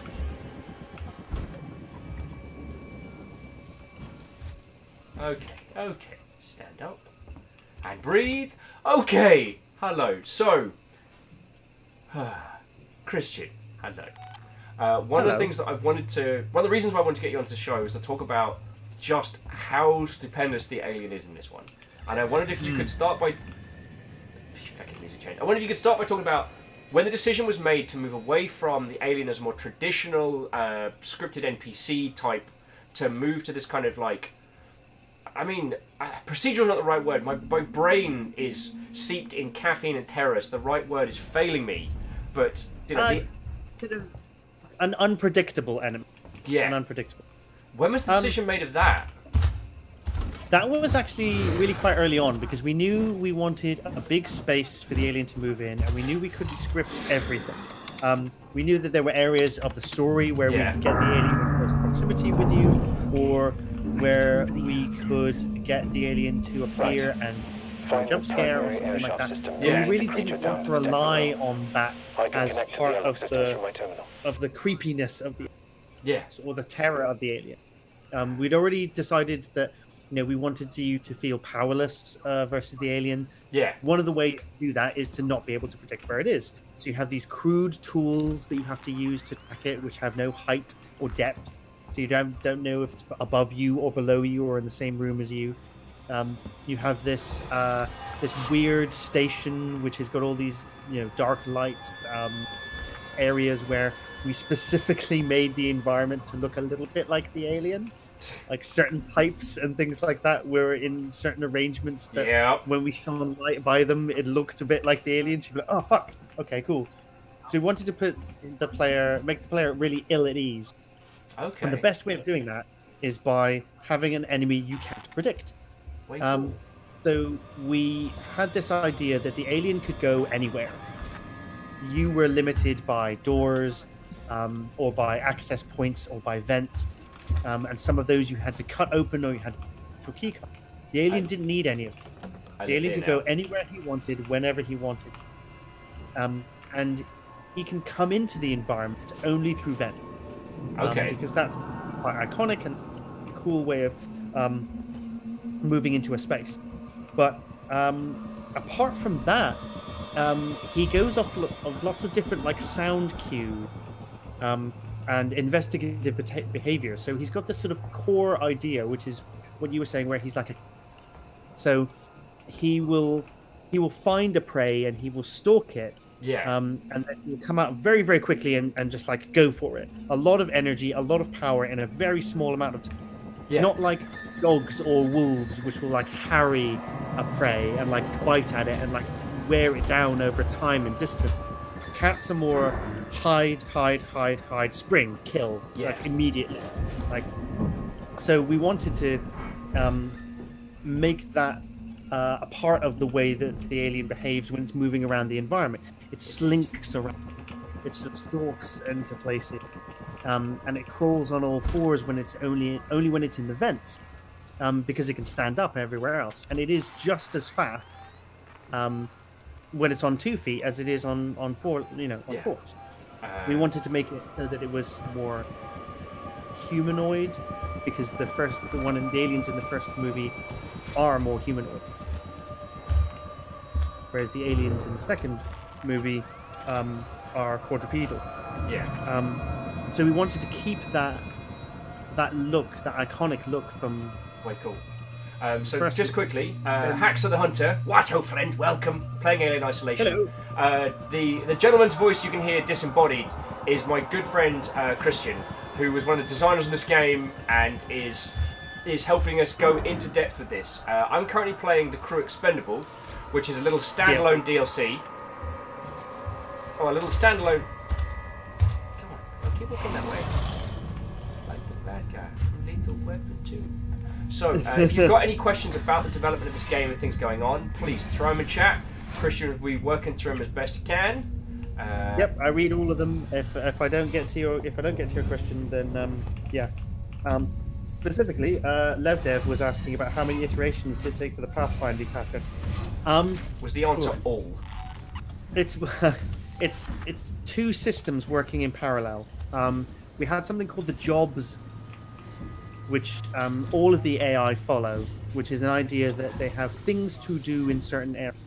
So it was a huge list of stuff that they could do, and it was a marker in the world that once they got there, it would detect whether they were a human or an android or the alien, and say, this is what you're going to do at this. And then... Also, all caffeine, Straker, everyone putting in tiny bits. Thank you kindly. I am seeing those. Just the fear is real. Okay. So then it had the behaviors of the different NPC type. Humans react in a certain way to certain stimuli. Androids do as well, and the alien does. And they each have their own sensors as well. So their hearing is a certain distance. Like the androids, for example, their hearing and sight is kind of bad, but they will continue searching for you a lot longer than humans will.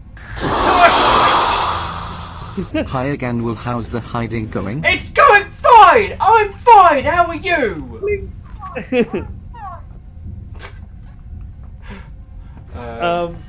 Sorry, so you were yeah, saying.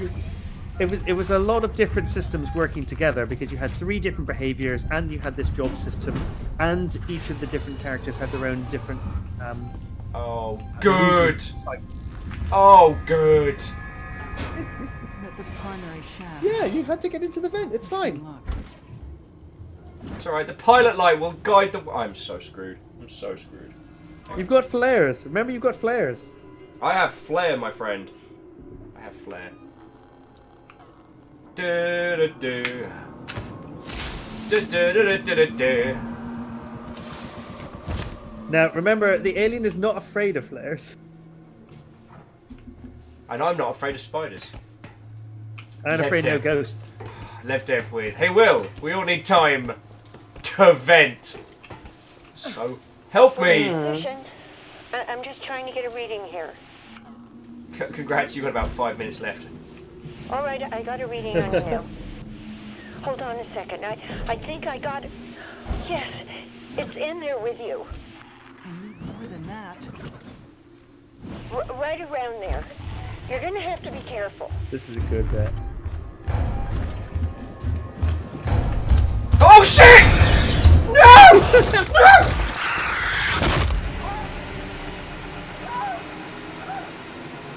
No! No! No. So fucking proud of yourself. I am. Fuck! Every time someone gets scared shitless by this game, I always feel a little tiny spark in my heart of how nice.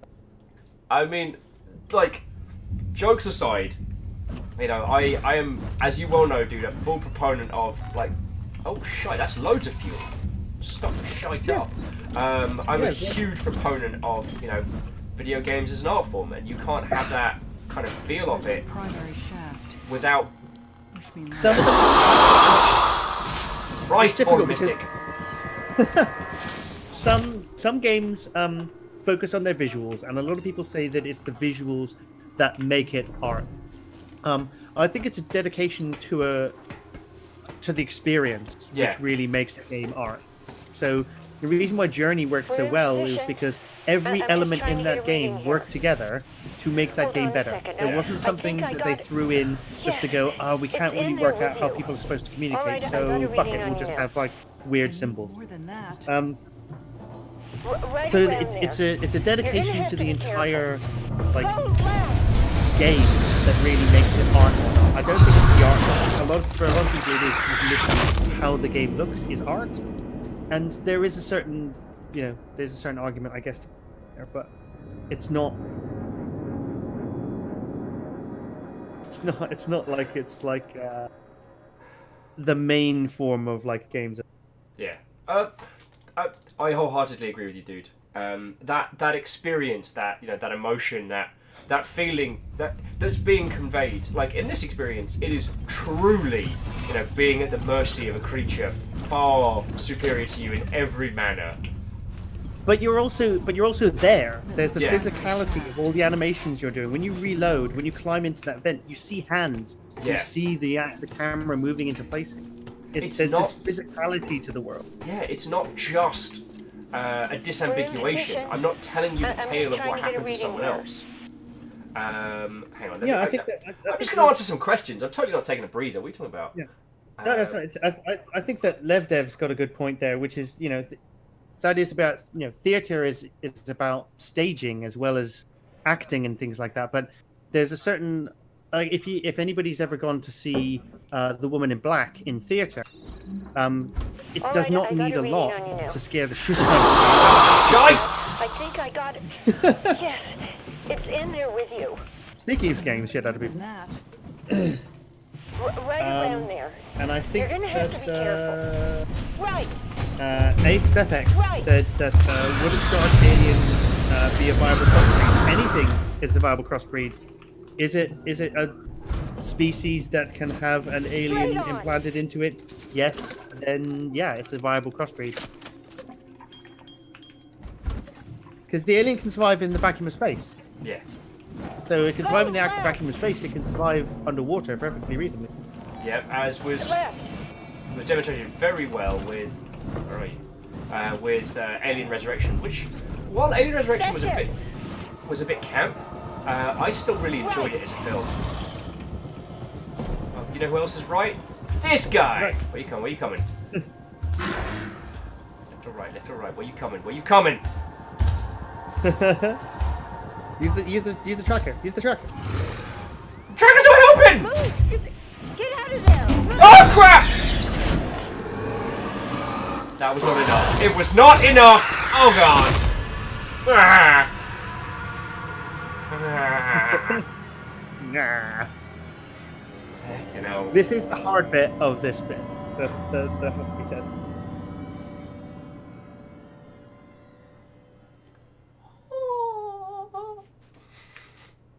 It's fine. It's fine. Everything's fine. How are you? Oh, so here's a teeny tiny complete tangent. There's another free Lego game on the Humble Bundle store at the moment. So if you want more Lego stuff, go for it. Add it to your catalogue. Why not? Also, hi Mike.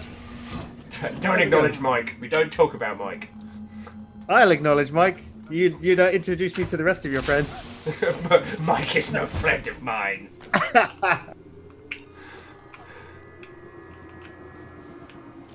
Yes, I think that I Caught Fire once said something good, which is that art does mean different things in different media, but I think that when you're talking about art I'm just trying to and get you're a trying to reading say here. that something has Hold on a moved second. from I think an I got artistic venture to Yes. high It's in art, there with fine you. art, or something All that right, you I talked got a about. reading Yeah. on you now. It took anime a really long time to Right be around considered an there. art. You're gonna It have still to be isn't careful. in a lot of countries, Right. but in France, it's considered art. It's considered an art form. You put time and effort into something. It is a visual medium, Right and on. it tells really good stories now. It's not just some You're schlocky nearly there. that it started off with. And I think the games have moved into Left. that point where they're saying, Right. I can be art. I'm standing up and I'm being counted as art. Go right. Some of the remakes that are happening aren't really doing us many favors. Yes. but there's tons and tons of new games. Darkest... Yay! Fucking hell. And you only did that because you're on Medium anyway. Get fucked. There's Lev and everyone's like, you survived for now. But no, I entirely... Why? Victory bits, hooray! Yeah, that is a victory bit, yeah. A little bit of victory. What was I going to add? Just that, once again, I wholeheartedly agree, and one of the things we've seen is that a game does not have to be an arty game to evoke an emotional response. I enjoy artistic games, especially ones that try and convey human emotion or the feelings or just things about the human condition, because I personally feel that games are really well poised to deliver those experiences. But one of the discussions we were having this week was, while playing Gris earlier in the week, is that while Gris is a more artistically, visually driven title, in terms of its emotional impact, it is relevant to the user. And Escape from Tarkov is a game that I say invokes an incredible emotional reaction. It's one of fear and isolation, but you don't need a lot to evoke that. I mean, you only need to look at like the old 8-bit horror games or like RPG Maker horror games. They have a lot of them have a lot of construction because they have such a limited palette to work with, that a lot of people get confused or get not confused. They get sidetracked by lowercase a art, the art that goes into physical representations or visible as if it's not like high illustration, it can't be art. Exactly. And this is why I said Fido Ash. That looks really, really great. That looks like proper skin or proper leather texture or something like that. Or an explosion was great, and it was technically that was all really, really good. Is it art though? In any more than an action movie would be? I don't think so. I think that you need to be able to say that the Call of Duty games that have worked have had a really good story and really good sound, and they felt really good to play. Which is the artistic elements separates, of it. That's what art means, at least to me, in a game, is all of these different elements working well together. Sound and music and design and the mechanics of a thing and the level design. Even like the color choices and the lighting, to set a mood before you've even moved anywhere. The choice of score and when you start that music, that specific sound effect. Everybody has like an iconic sound effect you pick up from anywhere. Like, the Mario mushroom, power up, or the 1-up mushroom. You would know that noise anywhere, because that's a really iconic sound, but people don't assume that sound is really important. Whereas something in this, sound is ridiculously important.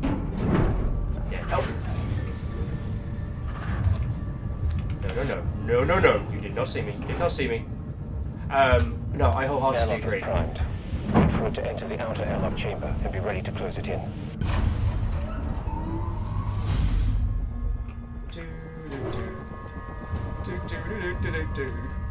You've got to chase that alien.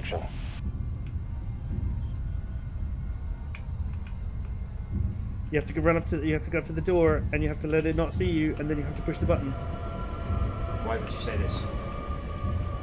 Oh, it's out. Alright, we're going back in the little dumbwaiter. We're going to sit here forever while we discuss art. I like what you were saying as well about sound in general, because one of the things that I really want to start focusing on is like the audio as an entire discipline, not just good soundtracks, but good audio design, good audio delivery. One of the things that we had with Rainworld is that now the music in Rainworld is cracking, but the only time you ever hear it is when shit's going wrong, and I think that's incredibly powerful. Oh yeah, it's huge. I mean, there was an article a while ago. I don't know if it's probably me showing my age. The drowning music in Sonic. was made by a guy who has a massive fear of drowning, of phobia of drowning. So, God. Sound design is oft overlooked and remarkably important. Also fun to do. Also high again. #charity. Hi. Also, God! Ah! What are you doing? He has to go in there. You have to hide and let him go in there. He goes in the airlock. I don't go in his face. That was important. It puts the alien in the airlock, or it gets the tiny mouth again. Yeah, and I'm with the pro on this one, which is sound design is often incredibly overlooked, and it just thinking of it as a whole discipline. Now, my bugbear of the year has been this large focus on voice actors and voice acting contribution in games, and while I'm not saying that voice actors are without merit or without use, like they can be a wonderful addition to an already incredible project. Like, they do not add a whole bunch, and the only way a lot of voice actors are able to even contribute the small amounts that they do is because of masses and masses of work put in by other people. Oh yeah, I mean, there are really good tools for delivering stories with emotion, heart, but because games are an interactive medium, it's one of those things that good sound design, like good design, is often overlooked because it works so well. Yes. Everybody, I say this a lot. Everybody notices bad design. Yeah. No one notices good design because it's just like, that game was amazing. That was really, really good. It's like, could you pick anything out from that game that felt good for you? And then you just get blank looks like, there was a cool explosion, and it's like, okay, that's cool.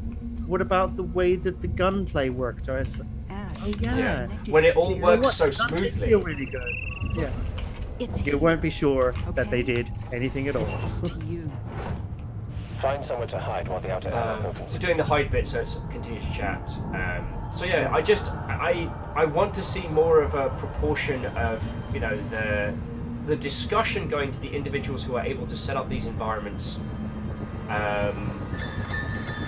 It's lovely when we have an iconic character that pops up in a game, but so rarely is that a thing. An acted character, but so rarely is that a thing that can be utilized.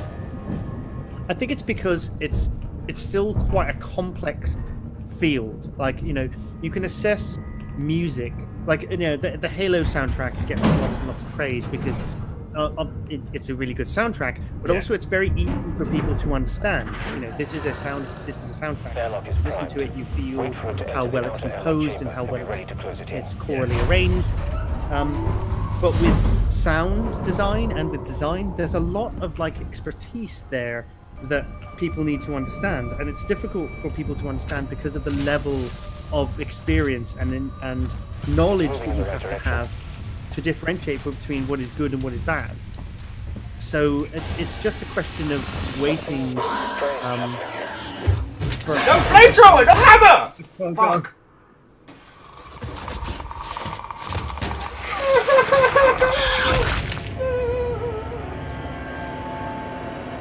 I'm gonna do it.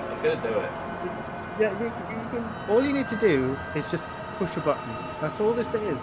Push a button. Oh, I thought I had to use the flamethrower to kind of push it into the airlock a little bit more. No, it just has to be in the airlock, and then you just need to push the button. Wait, so because it's in the place it needs to be. I'm just being bad at this then. Well, you need to connect Ash to the airlock systems, and then Ash will flush the alien out of the airlock. You just have to make sure that the airlock is in there when he does it. Okay. So, it's here, okay? So you wait for a bit. Handbag. Nobody expects the Alien Inquisition #charity. Feckin' ice cream. Thank you kindly. Icon511 says, I think voice acting does at least make a game more approachable. Walls of text are much easier to get through than voiced. I'm certainly not saying any of that is bad. I mean, I like the idea that voice actors are now being treated like quote unquote real actors, because they are. I mean, they do a lot of work. They do a lot of hard work. They do a lot of really good characterization, and they deliver story really well. But in rare occasions, like immersion doesn't come from the fact that you have a voice actor. If we just had voice actors in this, it wouldn't nearly have as much immersion as the animation of you plugging in that thing to set, having that system, and having those lights come on in a certain order, and having the noise of those lights, having the camera, pitched to that point where you're just looking at the save thing, you can't see anything else around you. All of those are like design decisions that make that super, super tense. We could have added audio to it, but we didn't. We didn't add a lot of audio except for stuff which would have been on those tapes. So I think that it's important for story immersion. I don't necessarily think it's as important for immersing you in the world as a combination of sound and music and art. There are so many games that don't need it. Yeah, they just throw it in there. It's quick immersion. You get somebody to read the lines, and it's like, okay, cool, that's immediately immersed, but you're not. And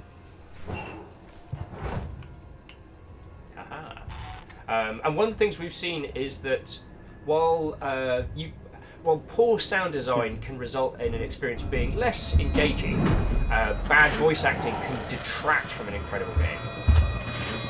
Yeah, you really do roll the dice when you do that. I think that the amount of time that you spend on the art, or the amount of time you spend on the design, or the amount of time you spend on the sound design. Oh, feck off! Why do you hate me with your tiny teeth? Feck! Gonna get you with the little telegraph now. It's definitely boo. I think that if you talk about different genres of game, then it becomes obviously first-person shooters do not require as much audio as an RPG because they just don't have as much story to tell often, or it's all about interacting with the story in a very first-person way because otherwise you wouldn't have chosen that camera. I guess what I'm saying is because I got Fire once is pointing out. Red Dead Redemption and Pillars of Eternity 2. Red Dead Redemption, if you removed all of the narrative and every voice line from that game, it's still one of the most engaging, immersive, simulation-style AAA games that we've had. Because Rockstar has all money. I mean, there's huge swathes of that game where there is no audio, where you're just literally riding around the countryside. If you want to go hunt bears or mountain lions or anything else like that, then you just do it. You don't hear an audio line for hours, potentially. Same with Skyrim. Skyrim is a massive RPG. Huge reams of text and dialogue and interesting story. Hours and hours and hours of just wandering around. Not listening to anything except for the soundtrack and the natural sounds of the world. So there are some games that stand on their own when you remove an element. But if you removed all of the sort of diegetic sound and you just kept the audio lines for Red Dead 2, that would be a totally silent game. That'd be a weird game. Yep.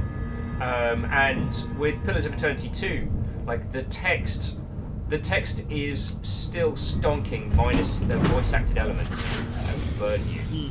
I will burn you in your grey alien genitalia. Shakal Draconis, hello. I will fight you! Strange happening here. The alien treats everybody the same. If an NPC makes a noise and you make a noise, it does not go for you specifically. It goes by various criteria. So if a human, say a human like NPC makes a noise and the player character makes a noise, if the human NPC starts firing a gun at the alien, the alien's going to be like, that is damaged. I'm receiving damage from you. You are annoying. more annoying than this other person. So, but the alien does,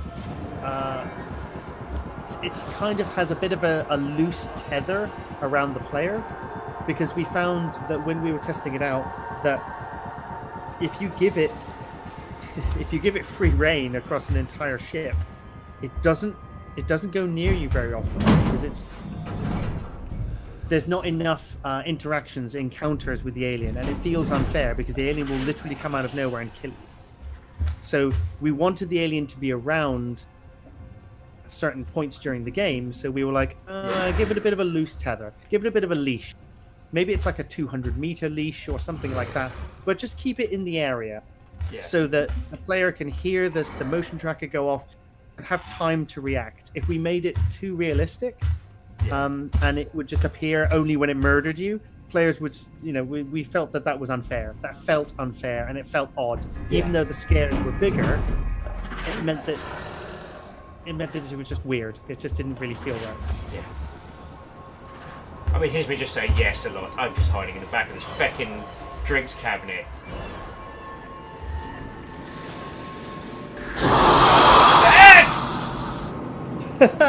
Prolo with yo charity. I saw. It's good. Yeah. So far, Aspects is anyone that's busted out the big one. I assume it's a dark power. It is, but I wouldn't have used it there. I'd have waited. But yeah, LevDev.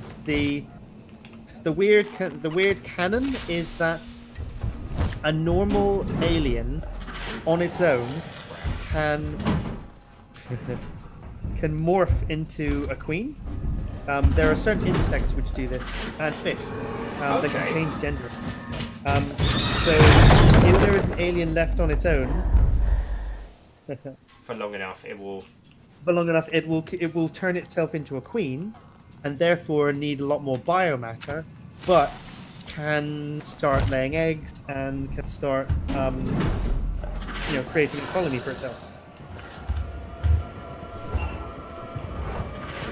Come on, there's 4 flares in the feckin' airlock. Go check it out, mate. The alien is intelligent. If you throw a flare the first time, it'll examine it and it'll go, ooh, a flare. But the second time you throw a flare, it might look at it less because it's already identified what it is. Well, it seems to be obsessed with trying to find out if there's any feckin' gin in here. There's no... Shut the fuck! Fucking really, Caffeine?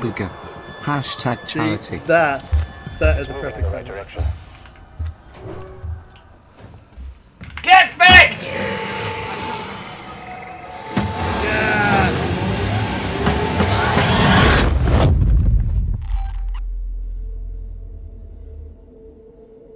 Woohoo! Woo! Nice one. Oh, G-Man saying, well, I just got here. I don't want to hang out, but I don't know if I can handle this game because it's terrifying. Looks like we're back It is. one. It's terrifying. I need to consult with Mother. So we did that one, and Caffeine's just taking a bow. Priority one. A well-deserved bow, All I other think. priorities rescinded. You can't. You still don't understand what you're dealing with, do you? Perfect organism. Its structural perfection is matched only by its hostility. I admire its purity. A survivor. Unclouded by conscience, remorse, or delusions of morality. And that's terrifying because he's a robot! Exactly. I can't lie to you about your chances, but you have my sympathies.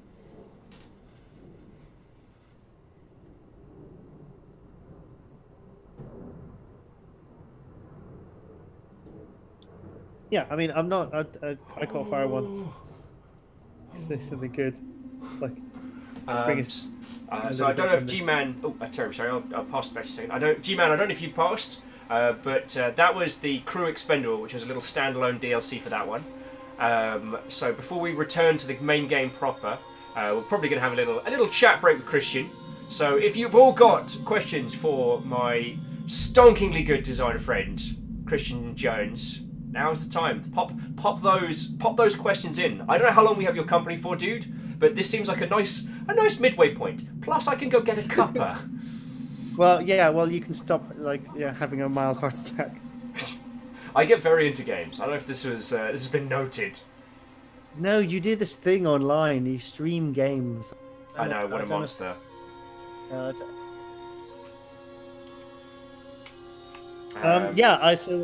worked on almost the entire production of Alien Isolation. I think I only missed out by about months of production. Yeah. I started sort of like Visual Slice 2. Okay. I think that's when I started. Just after that was produced, which was an internal thing for us. So one of the things that was really interesting that I guess I can mention was that because I was on a different team, they actually rationed people's first experiences of Alien Isolation throughout production. So while the entirety of the team working on it, obviously, those of us at CA who did not work on Alien Isolation you basically volunteered to be a playtester, and then at milestone intervals, handfuls of people would be allowed to jump in, because what this did is allowed them to use a safe NDA'd sample group, but also not overexpose non-devs to the game too early on that might cloud their opinions of it. And oh boy! So I guess with I Caught Fire's comment, my points are that voice acting is often heralded as one of the key elements in game creation, and I would describe it as best as a cake topper. It's something that can add something really good to an already something that's already brilliant. It's easy to it's easy to point at the standalone great voice acting moments in gaming, but very few of those would have been. I mean, so Borderlands 2, Handsome Jack. Handsome Jack carried the story of Borderlands 2, but it was already built atop an incredibly good shoot and loot system. There's a phrase that I've heard used a couple of times that I've worked on, that there are certain core things that make a game good. Yeah. And there's certain things you can add that makes a good game great. Yeah. Voice acting is one of those things. If you've got a solid core of a game, whether it's mechanics or art or even just one mechanic, and you add voice acting on top of that, that can change a good game to a great game. Voice acting on its own does not make a game good. Yeah. And one of the things that I've seen from... Oh, sorry, dude. Yeah. I was going to say, one of my favorite game series of all time is Legacy of Kain, and that has a really, really great storyline, and it's got really, really good characterization, but there are certain editions of that game which are terrible. They are terrible games. Even I will admit them, and it is my favorite game series. Yep. So I look back on it, I go, Blood Omen 2, we really should forget about that, even though the story was really solid. But yeah, I think that there are certain things that make good games great, and voice acting is one of those things, but you would not like to be stuck in a room with those voice actors when you want to play a game, because it's just them monologuing for 15 hours while you... And actually, I want to jump back to the Red Dead 2 point just super quick, because even for the first Red Dead Redemption, for the guy who did the voice of John Marston to even step into a voice booth, hundreds of people worked for years. Audio comes right near the end of a project. Really near. I mean, so audio design is core, but I mean, but even writing the lines that you hear, the final lines that you have gone through so many iterations, because it is so expensive to get those people in that booth. Massively expensive. So if you change the storyline 6 months before it goes out, you've got to be able to have those voice actors in either again to re-record their lines, thousands and thousands, tens of thousands of dollars to do that, if they even have time. And then, you might need to change a lot of what their dialogue is saying because of stuff that you've had to cut from the game. Yeah. And you know what? I'm going to move off this topic because this is one of those ones where we get into the business of it. It's like, if you want to do cost-benefit analysis, very, very infrequently are voice actors worth the price of admission. There are, to my knowledge, from all the analytics that I've done and all the sales breakdowns I've done, there are no demonstrable examples of where a voice actor or actor has contributed to sales.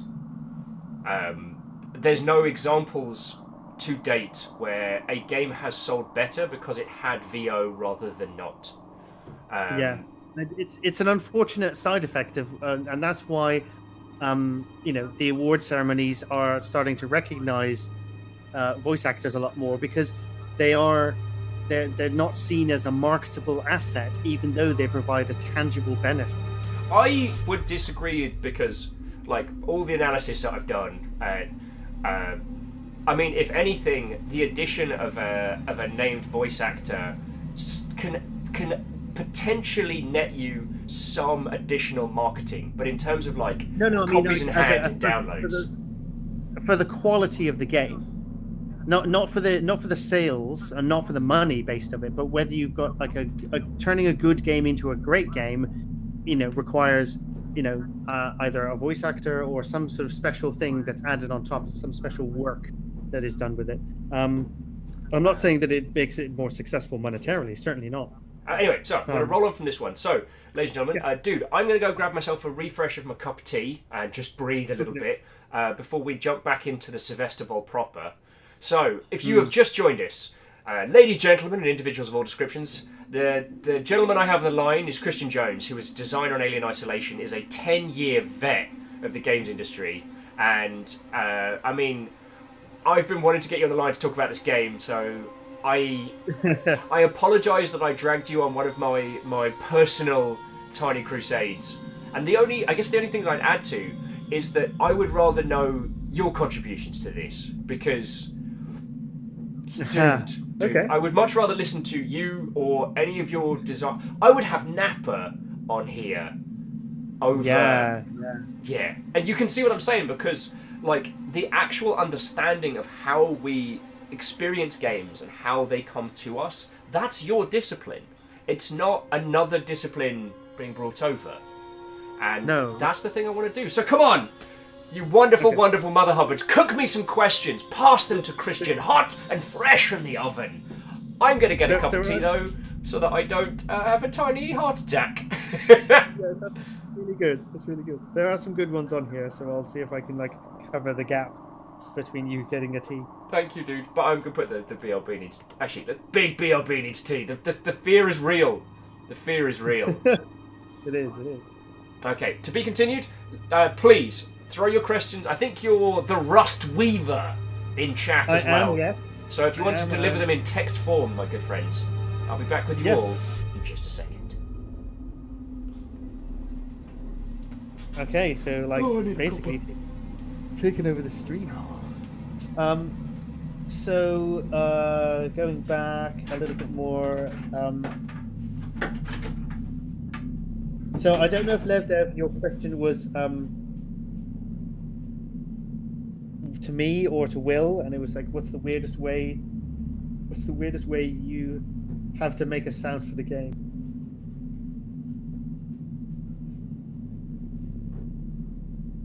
The coolest features that didn't make it into the game.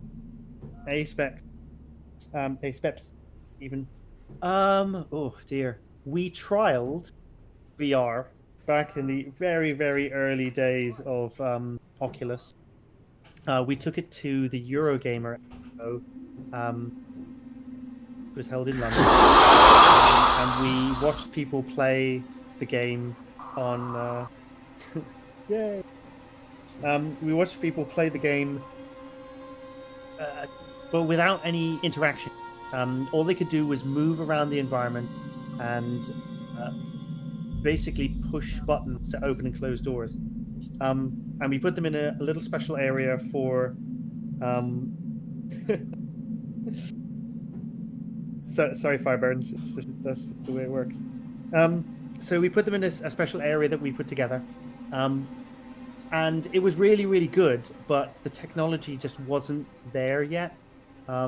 We weren't ready to have it put onto Oculus, and I don't know if people know this about Alien Isolation.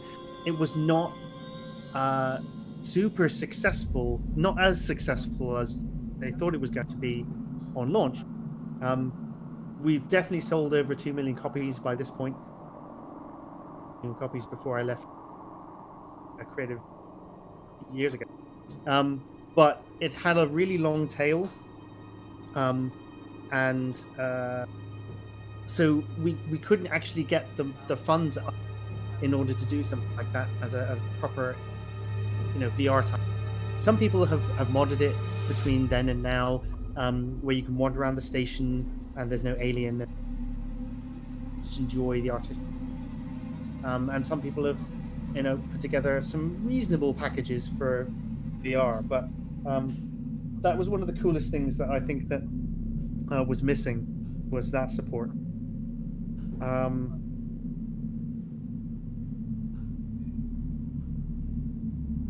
Yeah. Okay. Was I a fan of making the movie before I worked on this? Yes. I really fucking love the first Alien movie. I had it on VHS years ago, or at least my parents did. I bought it on DVD and watched it like almost every single month or every week, a bit of it, just to get some more inspiration for stuff. And weirdly, I didn't get sick of it, and I didn't get sick of working on the game either. You'd think that if you were that into something, you might get sick of it. But the artists were coming out with new stuff all the time. New behaviors were coming online. People were working on different station and different parts of the game that we all tested amongst ourselves. So it never really got boring for us to interact over and over again, because we all were kind of committed to making this the best representation of the game. Oh God.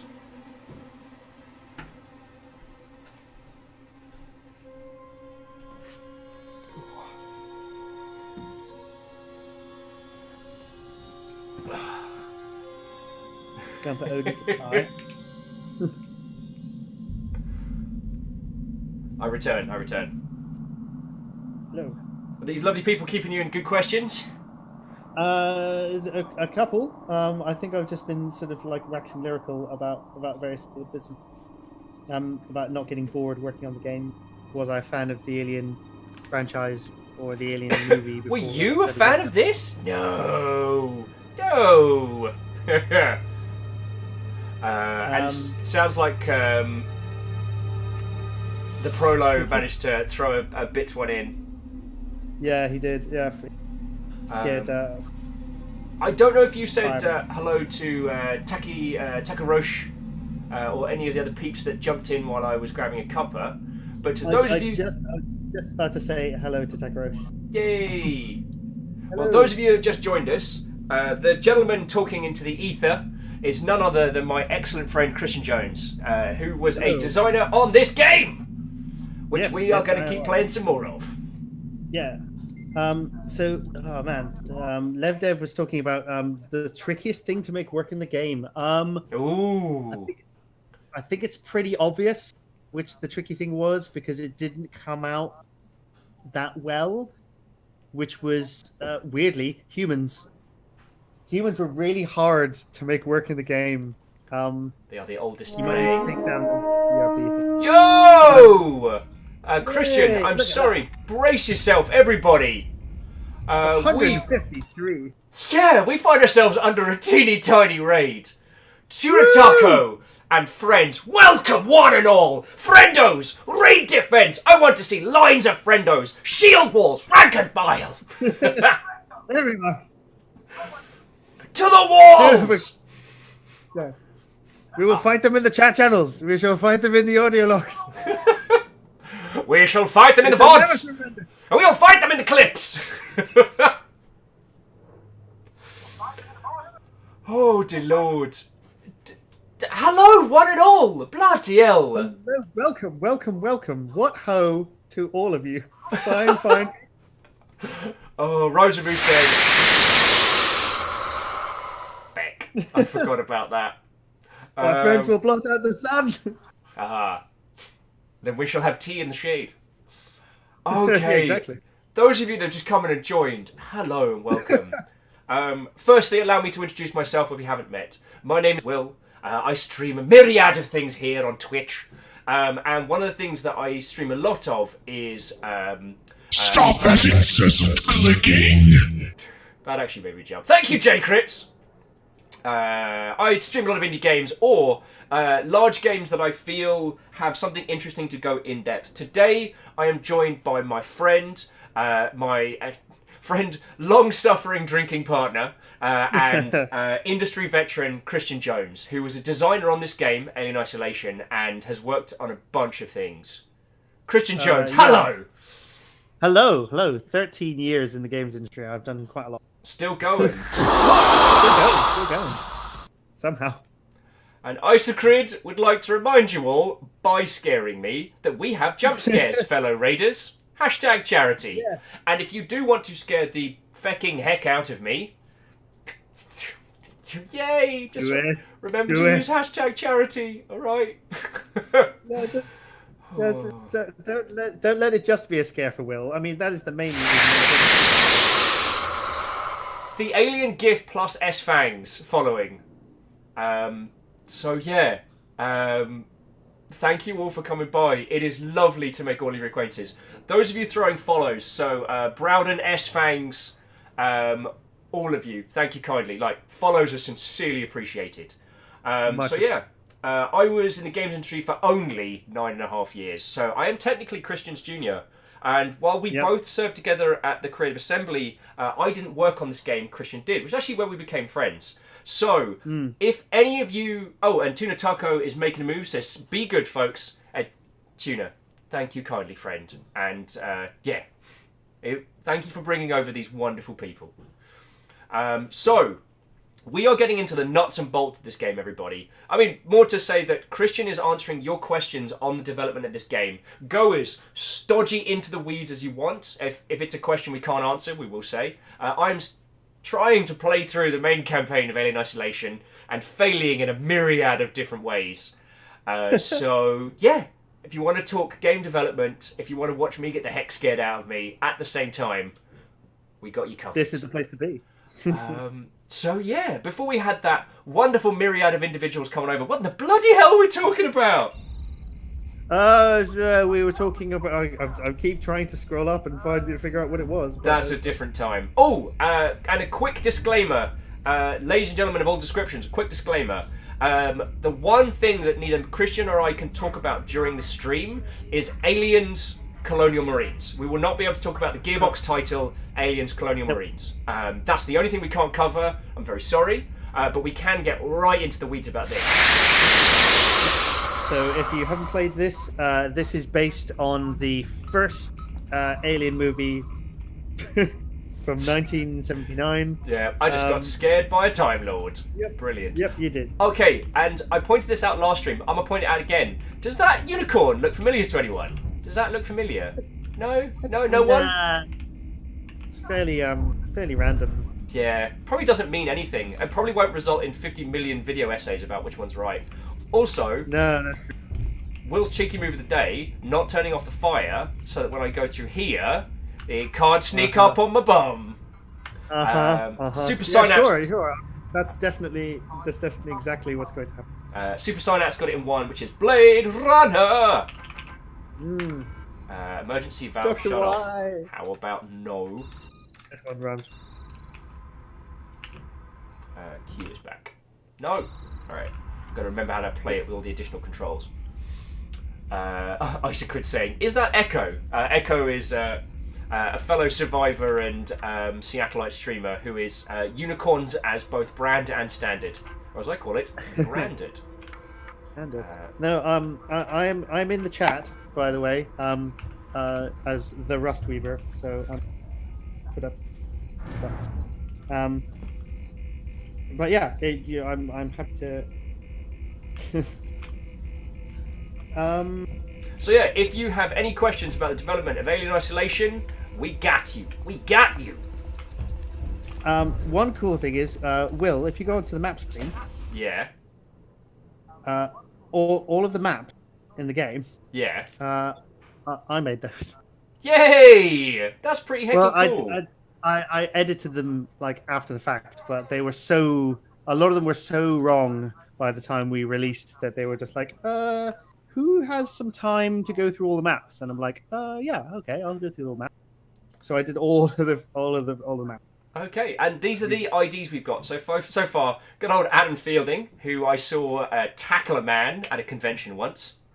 Yes, that was cool. There are a few people who I can't remember, so whoever A. Hutchinson is, I can't remember who that is. Hutchinson was, she was either an animator or one of the artists.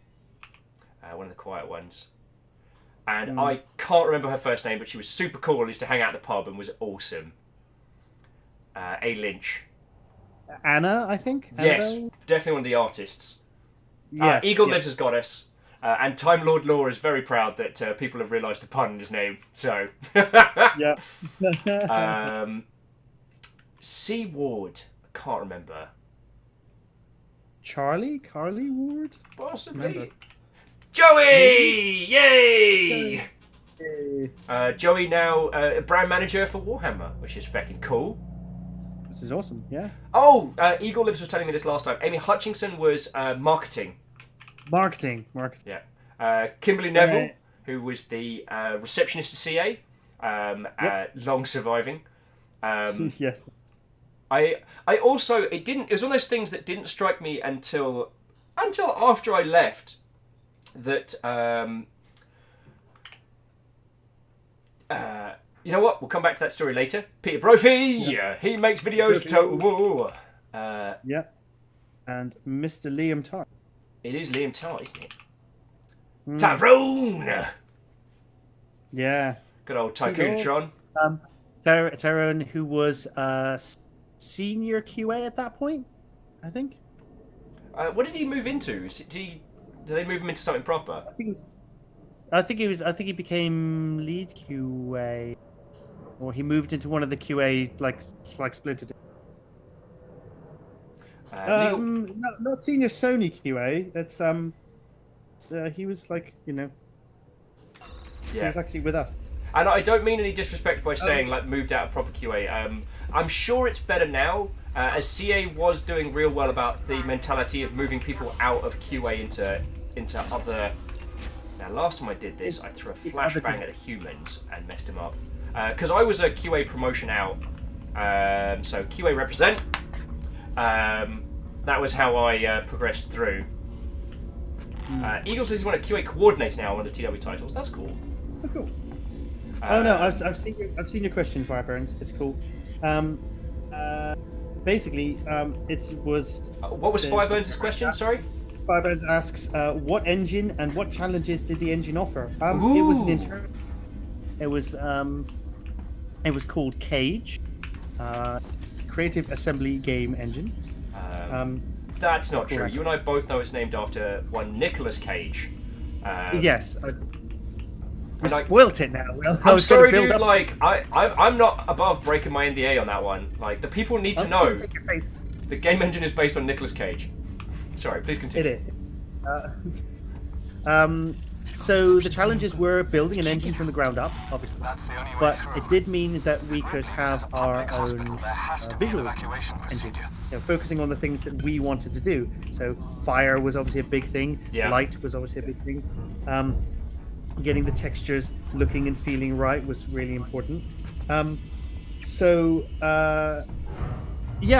think the difficulty is just the normal difficulties of building an engine, but we created such a good visual component for our engine that it is now used on Total War, and it was used on Halo Wars 2 as well. Oh, way cool. So we stripped out a lot of the visual engines for both of those game series, and just replaced it with our own because it was just so well worked on and so good. Oh, sorry to interrupt. Dude, do you want some chicken nuggets or a hamburger? I'm thinking of getting maybe just a hot dog or something. To be fair, I'm feeling a little bit like full, so maybe a veggie wrap. Okay, yeah, I'll grab you a veggie wrap. Does anyone else want anything from the vending machine while I'm here?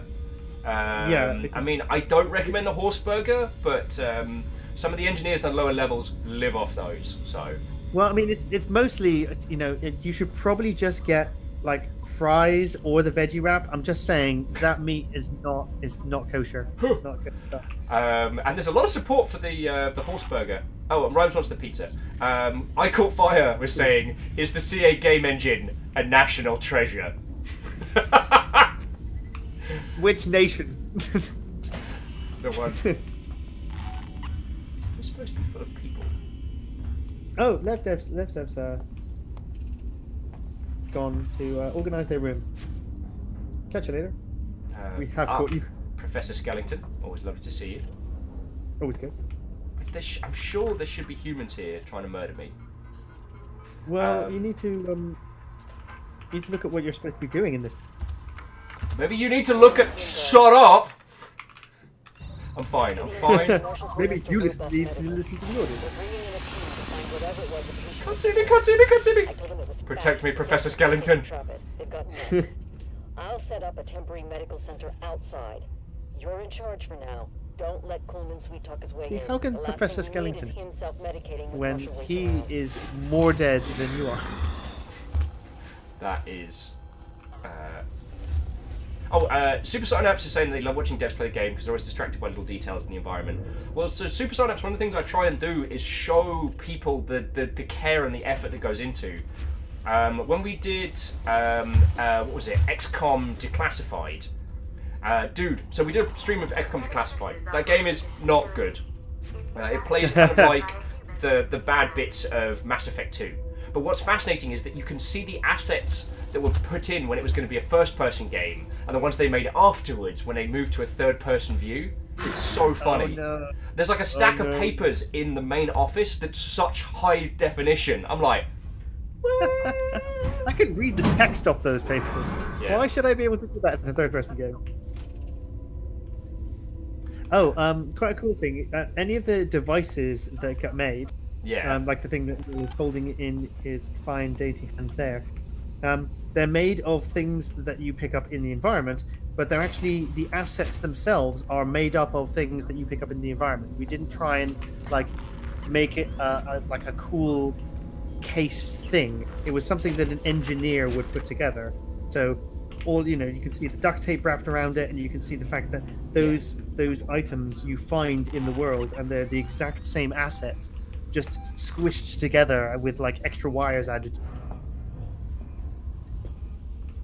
and I really, really respected that because through the entirety of this, like we're playing as shit the fuck. We're playing as Ellen Ripley's daughter Amanda, and she's an engineer. Canonically. Yeah, she's an engineer, just like her mum.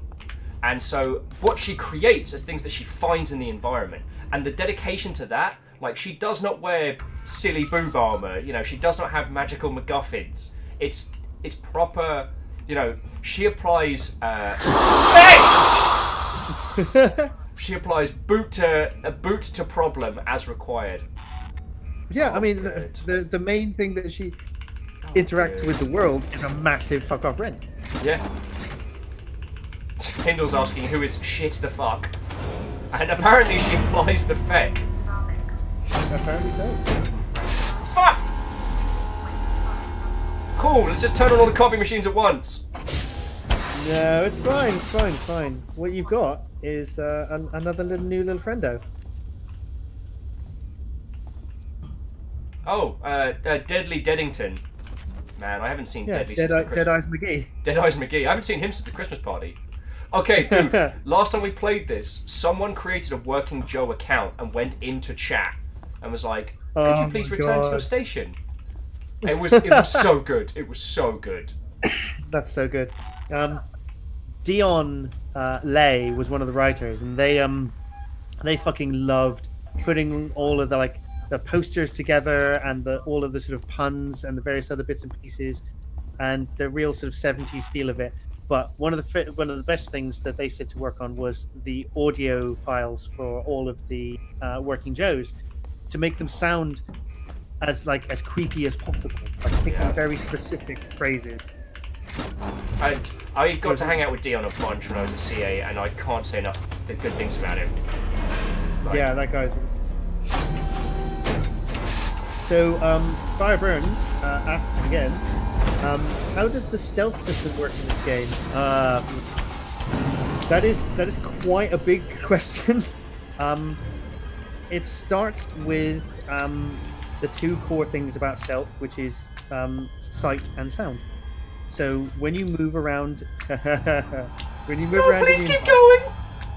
When you move around to the environment, you make different levels of sound depending on the surface that you're traveling on, the speed that you're traveling on, and your stance. So whether you are standing or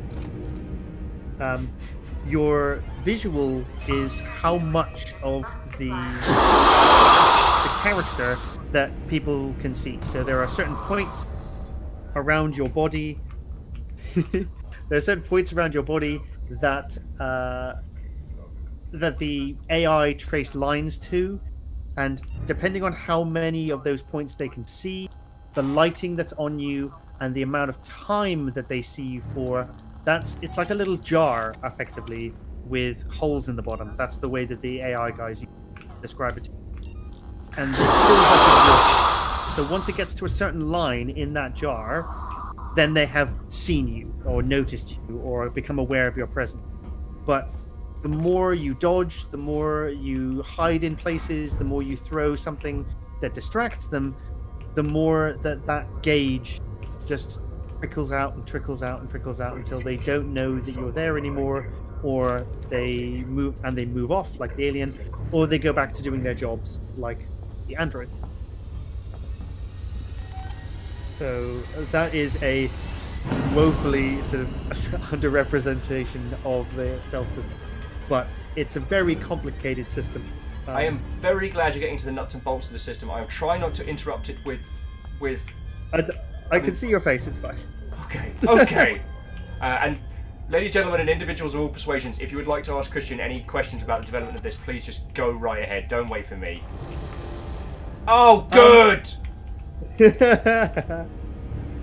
You waited around too long. No problems, Fireburns.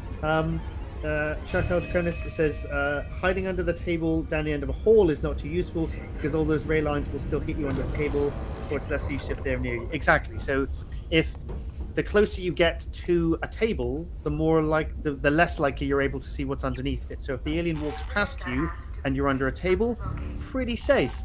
As we saw in the Crew Expendable DLC, if you're hiding under a table and the alien walks through the door, which is like 10 meters away from you, yeah, he's going to have an angle on you and he's going to be able to see you under that. But it's all very realistic in the sense that, you know, it actually works with This could require my attention. It's all very readable. It's all very understandable to me because we didn't want it to be unfair. Tie in a bin! You're not supposed to be doing things like that. Your face is supposed to be shut you're up! bad at this. Wow, you're bad at this.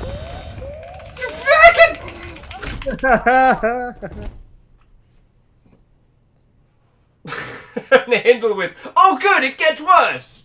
This is a deep pain. It's true.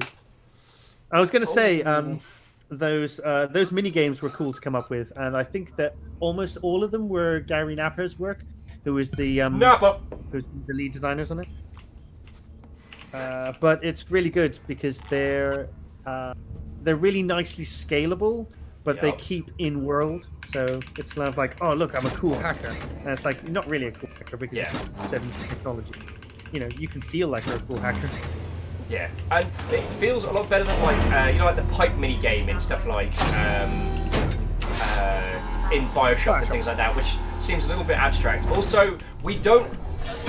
Oh, get the fuck! I can't believe you didn't remember that.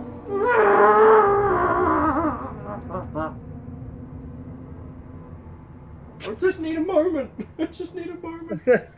So you're just hiding under the table in your apartment rather than anywhere. No. No. Back. This is a really good one. I Caught Fire Once says, but why are its eyes red? We don't know yet in the story. In the beginning. Oh, okay. The androids didn't have lights in their eyes. That was a bug. That was a bug to do with when we were changing the android's head over to its current, like, weird plasticky feeling thing, so that it just looks like a sort of plastic skin rather than like real skin. There was a bug with its eyes, and the eyes glowed. And we were like, oh fuck, that's really annoying. That's a bug. And then the artist took a look at it, and the writer took a look at it, and they were like, is there a way we can do this? Is there a way we can actually like make this work? So now the eyes give you an idea of what that character is feeling from a distance, which makes the androids easy to deal with in the dark, because there's a lot of dark around. So red is I'm aggressive. Why not ask and me I have about seen Sevastopol's safety protocols? #charity. Why not ask me about Sevastopol's safety protocols? Because feck you in a bin! I love you, Ice Cream. And Tenorian was saying, I looked at the screen the wrong time. You died. I jumped. I dropped my pad. I'm so sorry. I'm so I hope sorry. your pad's okay. Yeah. Oh no, I was looking through it. It just reminded me of something I Caught Fire Once. So I just wanted to sort of relate that. So like green is like completely passive. They don't care about you at all. Yellow is I don't want you in this area, but I haven't seen you yet. Red is yeah, I definitely don't want you to be. I'm going for a proper. Alright, how many noisemakers have we got? 1. Great! Get a feck! Feck! You'll be alright. Why is Bilbo here and why is he a robot? #charity. Ripley, are you okay? Shut up, voice man! The thing is, though, this is probably one of the most authentic experiences we've... God damn it! This is one of the most authentic experiences of one of these, like, you know, you're stuck in space alone and afraid. This is one of the better examples. I mean, there's no... While you can empower the player in this... Shit in the feck wind! Okay, so I varied the ways that people can feck with me in this one, and I completely forgot. So if someone picks up something from the Humble store, it lets me know. Yeah. So someone just picked up something for €17. Firstly, thank you kindly for that. Secondly, feck! Good timing, good timing. No! Shit! I don't understand what you're doing. Oh, he's close. Oh shit! No! Don't helping! You're not helping! Bad robot. I look away. I look away for a second. Did you hear the screams? A little bit. So I guess to new viewers, ladies, gentlemen, one and all. So this is Ket. I don't know if you can quite see him in shot. And Christian, this is my buddy Ket, who has been letting me live on his couch. Hey, Ket. How's it Christian going? says, hey. Hey. How's it going with you, sir? It's going okay. How's it going with you right now? Fine! I'm fine. How are you? Are you dead? Several times over. In this room, I have to power up 2 switches, then hack the computer in the middle to get the MacGuffin that I need. And shit the shite. And Isocrid says he's doing great. You are. Doing great. So yeah. What did the sound set to? A whole myriad. Oh, and Darkle Themsby is actually making a good recommendation, which is, dude, have a med kit. Take a moment, stab yourself with whatever the hell that is, and just feel better about the world. I guess I'll probably die, but I still feel better about it. Yeah. Rosamu says, so the working Joe's basically Xeno meat tenderizers at this point. I mean, mostly, yeah. Oh, I mean, dude. the alien doesn't really... The Xenomorph doesn't see them as threats. They don't see them as like anything aggressive. They can't be used for food if that's what they use it for. They can't be implanted with new aliens. Yeah. So they're just kind of like, okay, they're fine. Whatever. They'll kind of like wander away when a working tries to do something. Bear with me a sec, dude. So I remember one of the things from AVP 2000 was that the synthetics had no smell, they had no scent. And so that was the thing to be afraid of in that game when you were playing the Alien campaign, was that humans you can smell, and predators you can smell, Yes. they smell different, and they move different. And they have different ways of affecting you up, but you know where they're at. Yeah. I mean, that added a really good element of stealth and something that combated your ability as the perfect predator. Yeah. In this, the working Joes are kind of like, oh yeah, whatever. And the working Joes try to do stuff, like they'll try to sort of wander up to the alien and like examine it, or they might try and like aggressively try and hit it, but it'll just go, oh, and wander away. It really doesn't care about them at all. Not even slightly. Oh, Time Lord Laura saying this is quite fun to watch. Thank you kindly, yo. I do try. I mean, I don't try and get myself scared heckless. I think you did get seen. No, I'm fine. I'm fine. Everything's fine. I'm fine. How are you? Operated this facility. If you'd rather Not okay. Yeah.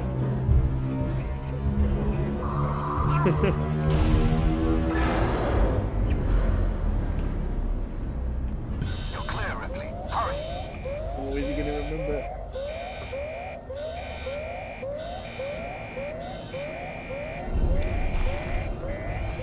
Fucking book it! Fun now. Oh no, what are you doing? What are you doing? Oh, that door doesn't open! You're crazy, you're crazy!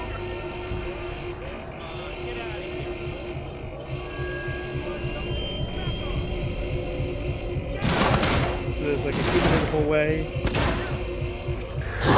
Oh, frick! Oh, I thought it was actually behind me there.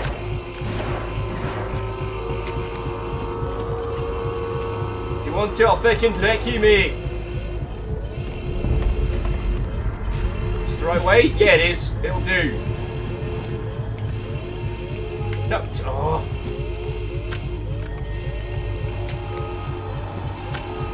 It's not dressed. How about no? Whoa! Shit! The fuck!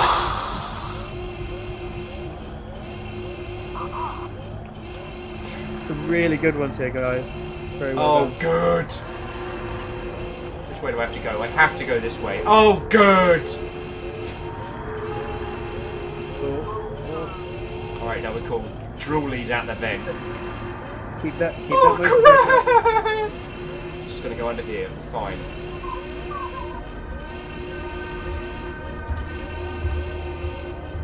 Hopefully that human will distract him.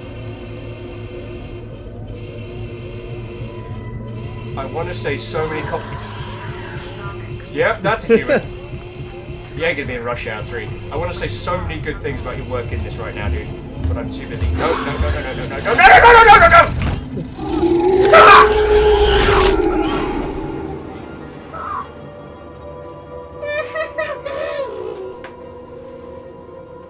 I will. Yeah. Hello. I'm sorry. How was your day? It was good. The aliens are just really bad at hugs. They are aggressive.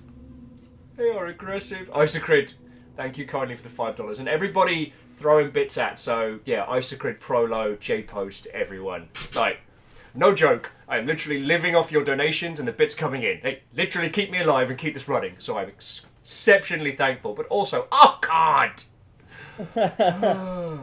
Did I make it? Did it give me a cheeky save before? Or do I have to do that thing with Joe again?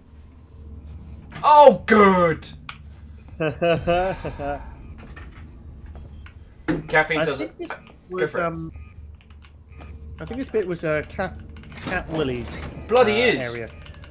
Sorry, so Cat Willie is an exceptional designer, much like your good self. You know how some people, you meet them and they are just lovely. They're just quiet. There's good humans. Just good humans. And the thing about whenever I meet someone who is genuinely good at their core, I'm like, that bad's got to come out somewhere. And for Kat, it was in designing things that mess you up. They mess you up inside. Yeah, I mean, you know, she went on to work at the Chinese room, so you know. Yep. I And can't they make remember where she is. they make incredibly regular normal games that aren't at all messed up. No, not at all. I mean, you know, they're perfectly reasonable experiences for you It's to called go with. The Room. It's about interior decorating. Like, what more do you want? Yeah, it's only one room as well, so Exactly. you know how is that scary? I mean, I've been in rooms before. Eagle says she's at Media Molecule at the moment. That's cool. Ah, right. Okay, we go then. Cool. Now, can I? God, how do you know all this stuff, Eagle lives? Jeez. We all have our gifts. It's very true. I mean, I'm kind of worried that Eagle Lives is going to start like saying, "Stop eating so much popcorn, Christian." Oh, Shanquila is like, LinkedIn? No. My LinkedIn's now garbage fire. You can't see me, you can't see me, you can't see me. You can see me, I'm invisible. This song makes it so.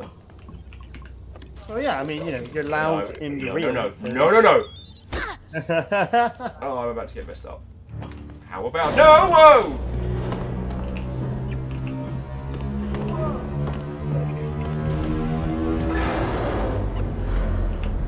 Mate, I'll fucking deck yous.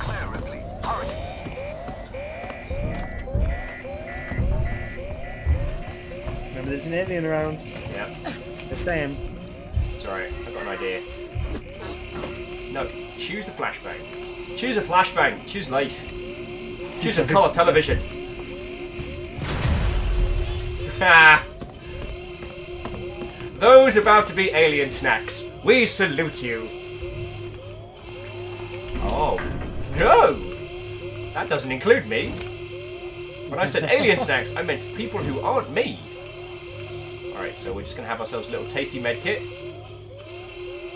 No, little tasty med kit. There we go. Tastes like Christmas.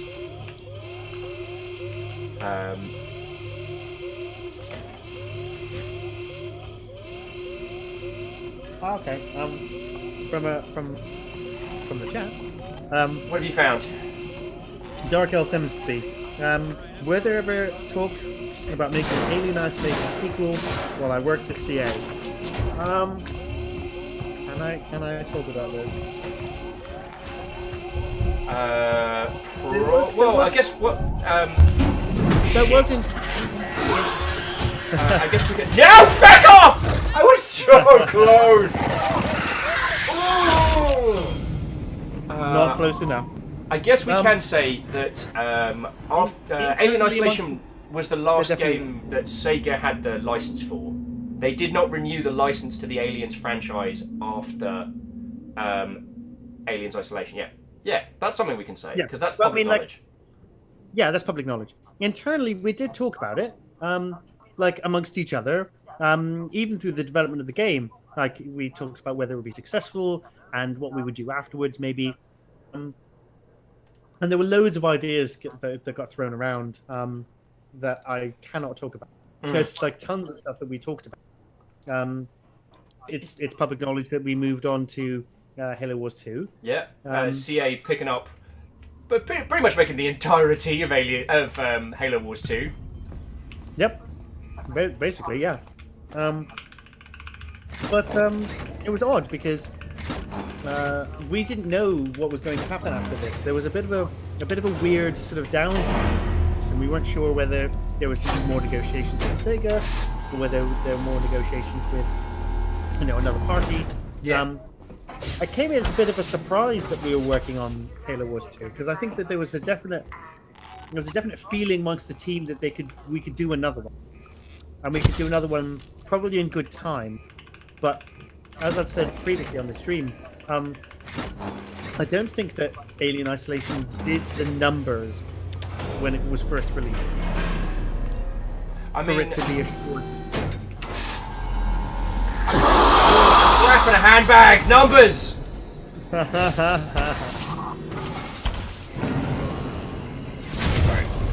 That was the wrong thing. Feck my life. Yes, it was. It'll still distract him. Just not for very long. Not as good as my Scritchy Scratchy. I mean... Oh, do you fecking mind? I don't think I can squeak past him. He's gonna get me if I get... Hey, shut up, dude. Look, you're fine.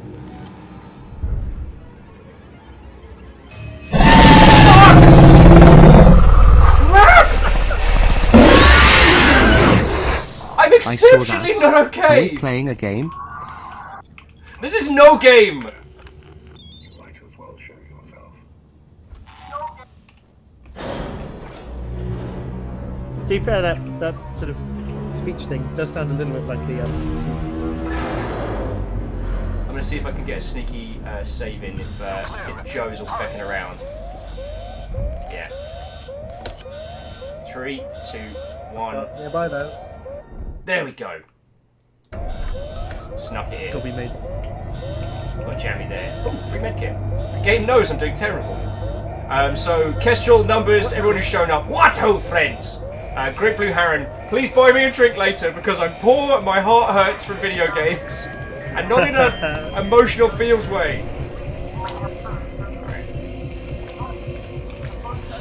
Oh, fuck! Crap in a crap bin. Which is probably the best place to put a crap. But it's not the point!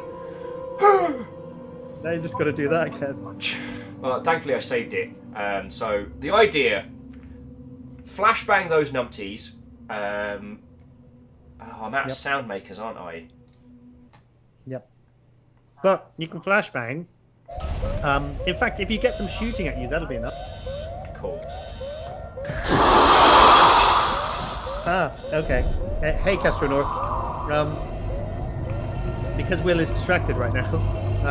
Thank you. I'm Christian Jones. I worked on this game. I'm a game. Do you want to say that again? Because both the alarm and my screams were drowning you out there. I do apologise, dude. Yeah, it's just Will and his really, really good ventriloquism act. I'm just that good. Look, see, I can make it while drinking tea. Check it out. Yeah. So, bottle of beer. Ta-da! Ice Grid says, Will has a new voice in his head. There is a running joke on this with this lot that I'm actually still in Soma. I never actually left that game. Well, that's true, though. So one of the things that's really interesting about this, actually, I'm just going to use this as an excuse to pause and breathe for a second, is that one of the things we noticed about Soma is that when you play it in what's called, not safe mode, but what's called, like, why? Game over, man. Game over. Alright, you know what, I can't. In Soma they added a mode later on which doesn't disable the monsters, but it disables,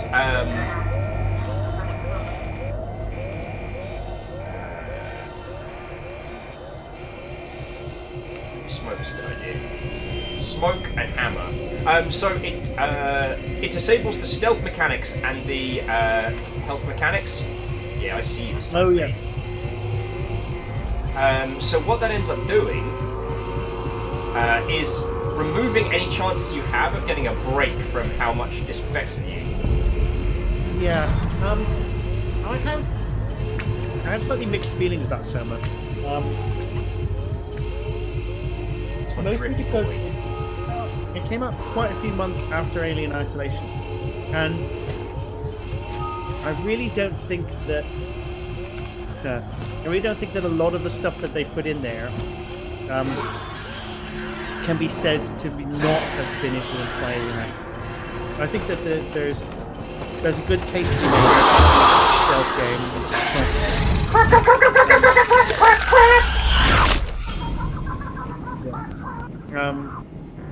Any stealth game that comes up after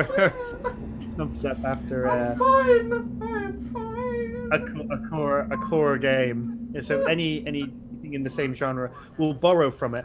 But Yes. I feel like Soma got a lot of praise. Maybe not necessarily on everything that they did that was original. Well, so one of the things that I find really interesting is when they removed the stealth mechanics, which were, which could be compared to this quite a bit. Removal of those improved the experience and the transhumanism horror, and so the monsters that are able to feck with you but not outright kill you, actually end up creating more tension. Whereas what's interesting is this has load gates, this has death, this has health, and it works. Whereas Soma's death and health stuff just doesn't jive. And it upsets me that I just used the term jive unironically. Jive turkey. There's something to be said about the fact that I think Soma forgot its core experience somewhere on the way. So that means that when you remove elements, big elements like that, and it makes the game better, you're like, that doesn't. That means it feels something was wrong. It was just like these bits were probably just hanging off a game that they'd made. And it's kind of like, oh, look at this, we've got this cool thing here. And it's like, no, but do you need it? Is it worth spending that amount of time on it? Where you could be talking about the transhuman element. Oh crap. I got shot. I just couldn't have deleted Jive. And Alpha the Deluge asking, Will, are you fine? I'm fine! I'm fine! How are you? And I do apologise for the slight echo. So what we've done is we've turned Christiaan up just so you can hear him over my panicked screams. So that's why there's a little bit of a jump back. Also, I'm doing weird things like talking on one medium, talking on one machine, and watching it on another. I caught fire once with deleted fine. Deleted Hive? No, you can't delete Hive. You shouldn't. Unless you're doing it for the God Emperor of Man! Exterminatus. Yeah, Exterminatus! The only Harry Potter spell you really need. Yeah.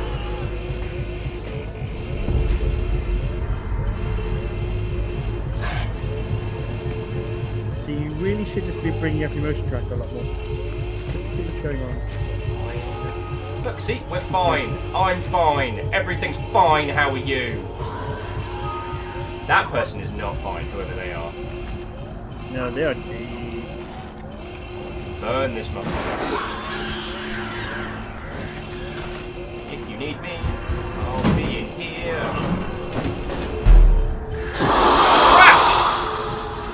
Deleted chill #charity. Kestrel's like, do you know what the problem is? There's an alien roaming around. You should get away from the alien. Thanks, Kestrel! Oh god! Handy tips. Handy tips. And like caffeine, everyone who's been donating and donating, throwing bits, being silly buggers. I hope you're having as much fun with this as I am. Because I can't play these games for constant. I love their existence. I love the authenticity, especially as someone who has been just obsessed with the Aliens franchise. Aliens. If you look somewhere around here, it's not in every single locker, but some of them have got a thing that says "fix the air conditioning." A little post-it note that just says "fix the air conditioning." That's obviously a thing for the game, but it was something in the office as well, because the air conditioning in the office was fucking terrible. It was, and the thing was, you guys were on the new floor, so you had that wanky San Francisco open roof cool kid office with all these fancy. It's always concrete and these silver coated pipes which was the aircon. Today we play the running game.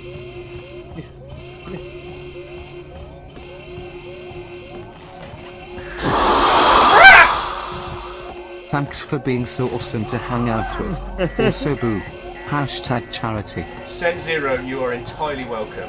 It's lovely to hang out with you. Yes! Shit!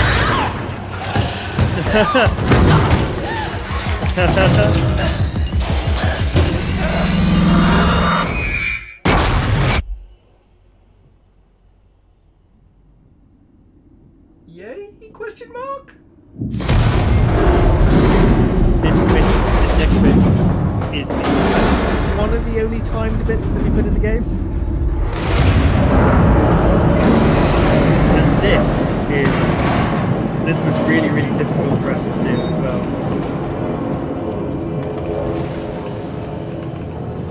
Your motion tracker.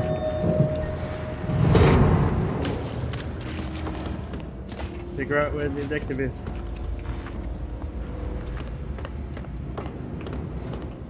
Oh man, I remember breathing. That was fun.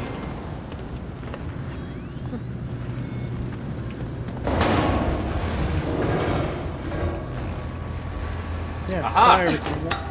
Thank you for that one, dude. I would have run around this whole area. Mash the E button! Mash it like it's going out of style! Oh, sorry. Keep going. What? You have to move a little bit as well.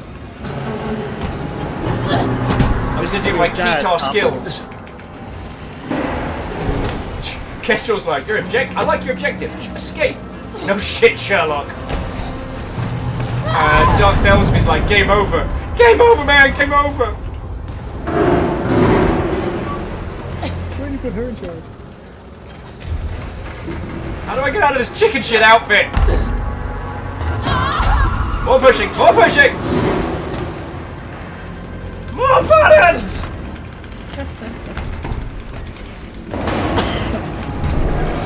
Plastic ladder. A mixture of plastic and metal.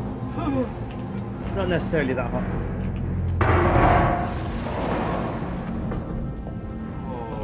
Yeah, loads of vents. This is a good time. Oh boy, vent time! I still remember the jump scares from Half-Life 1 in the vents. That shit stayed with me. Yeah, I mean, we were following the glorious footsteps of the movie, but also things like Half-Life 4. Oh yeah. And I was just going to add that there's no way that Half-Life could pretend that it did not take that inspiration from Alien. No, not at all. Dark Thelsby's saying that it took them months to finish this game because they're only able to play it in short bursts because they're a scaredy cat. I mean, Thelsby, I haven't finished this before. Like, I've played this game. I love it and respect it, but you respect it as a foe. Yeah. So what I'm going to do? As a friend. Yeah. So what I'm going to do is I'm going to crawl into this. Actually, no. What takes a sensor? Noisemaker, because I only got one. Cool. Start making shit. Yeah. I loved this menu as well. This was really cool idea. Oh, I'm suffocating. Yeah. That's bad. Yeah, that is generally bad.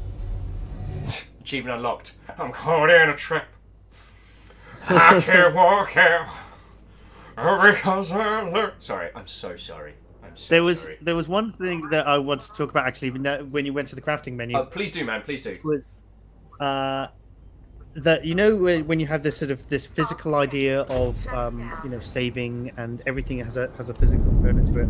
Yeah. We did think about having you only be able to craft things at a workbench, or certain things that you would craft at a workbench. It seems like you moved away from that as a concept. What was one of the reasons behind that? If you don't mind my asking. Well, I mean, no, it's fine. We had these sort of fixed locations. Occasionally, you'll see in the game like a really big blue table. Yeah. Like a mechanical table with a drill above it and things like that. That was our idea for the workstation, workbench. But when we started stripping things back, because we didn't want crafting system that was too sort of cluttered and clunky, or had too many options. Like, if you imagine the way that the new like Tomb Raider remake, they've got so many things that you can upgrade and so much stuff. Yeah. Ryzen as well. You know, these games that have people who are like either engineers or who are in like difficult places to be able to craft, and yet they're able to create these amazing things. What we wanted you to do was to go like, here's an 8-spoked wheel or a 10-spoked wheel or a 12-spoked wheel. That's the maximum you can.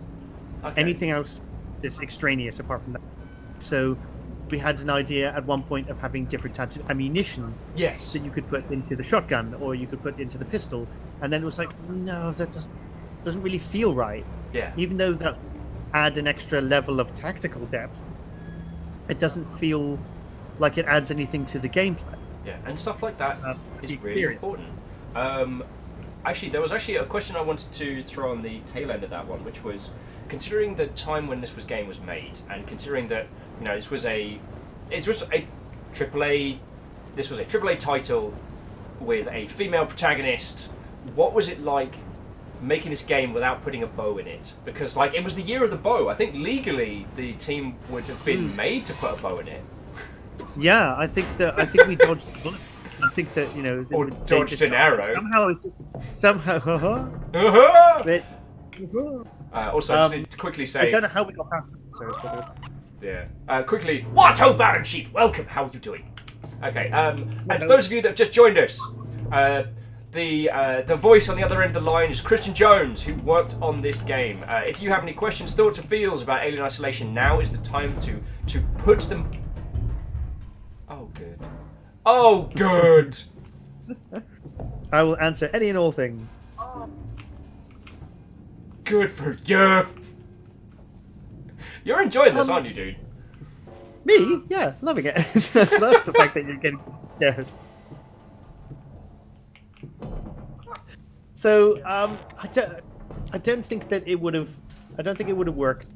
We had this idea about like what the combat system was going to be like. Yeah. But it kept coming back to the point that in the original Alien movie and the character that you're playing, you're not a soldier. You're not an experienced. You know, so you're not someone experienced with combat. You haven't like lived a hard life of like bar brawling or anything else like. Yeah. When you see her like holding a gun, the kick is insane, and she's holding it with both hands, and she kind of doesn't really know what to do with it, and she always feels really uncomfortable. And guns are really loud, so we wanted to kind of make you feel like a normal person, like you were here. Like if you work in an office or you work at a retail job, and you were put in this position, and you had to use your skills to get out of it. You know, this is how you would be if you'd never picked up a gun before in your life, or you had to fight against an android who was stronger than you, if not faster than you. Then, you know, how would you work? How would this feel? Oh crap! Saying, like, you're an engineer. Why am I getting killed? Yeah. But you didn't look at the motion tracker again, did you, Will? Okay, that wow. I saw the 3 guys up ahead, I flashbanged them, and I heard the roar, and I started doing the 2-finger dance, like, hey! I saw. I paid for that. So, no, I entirely see what you're saying. So, I mean, Baron Sheep put forward the old boxers or brief question. The answer is always both or neither. Both or neither. Boxes for me. All or none. That is the rule. Yeah. Boxes. And Alleged. Did you see Legend's question? I'm just going back to because Rhymes with Moose said, did the question of what the character would reasonably be able to remember how to make on the fly ever come up? Oh, that's a good one. It's kind of like we saw the character as a chef, effectively. You've got all these ingredients, and the most you can kind of be expected to make is something that you've made before, or you understand the elements of. like we did toy with the idea of making different types of equipment that you could like equip onto yourself, or that would augment your character. But again, we thought that it fit. That it kind of drew away from the idea that you're on your own and that you're suffering, basically. But you can use those things that you can make in different ways. You can put them like, yay! You can put them on the ground and they act like proximity mines. Swoop! Oh, this is the wrong bin. This is not the right bin I want to be in. But yeah, so we wanted to make sure that it was a limited selection of stuff, but it was always useful in different situations. And we cut a lot of stuff. We cut a lot of different ideas. We had ideas coming from all over the place for weapons and equipment, augmentations and stuff like that. And then we were just like, no, cut it down right to the wire, right to the smallest amount of stuff that we can kind of get away with. Let's see. I mean, my personal head. Fuck. I was gonna say my personal head canon. Johnny XP, or XD Johnny XP, says, "Do I still work at a games company?" No, not at the moment. I am taking a break and doing a bit of indie. So we'll see how it's been a few months. Who'd leave a studio job to go indie, right? Who'd do such a thing? Yeah. To be fair, it's not. It's not unfair to say that.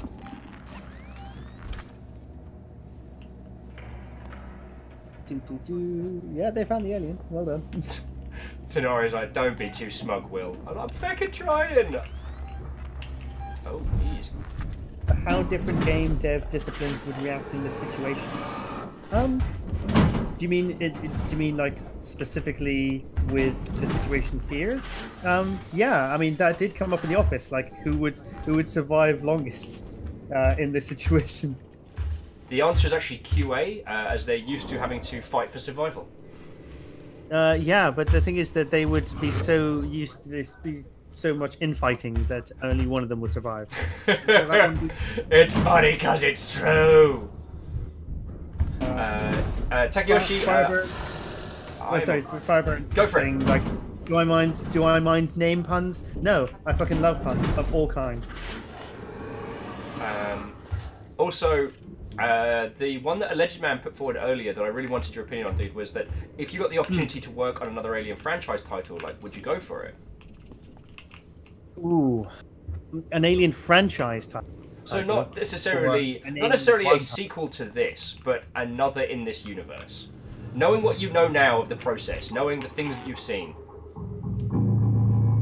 I wouldn't move very far away from this, because I think that the Aliens franchise has been done. There's not much different to do there. There's nothing interesting to do there.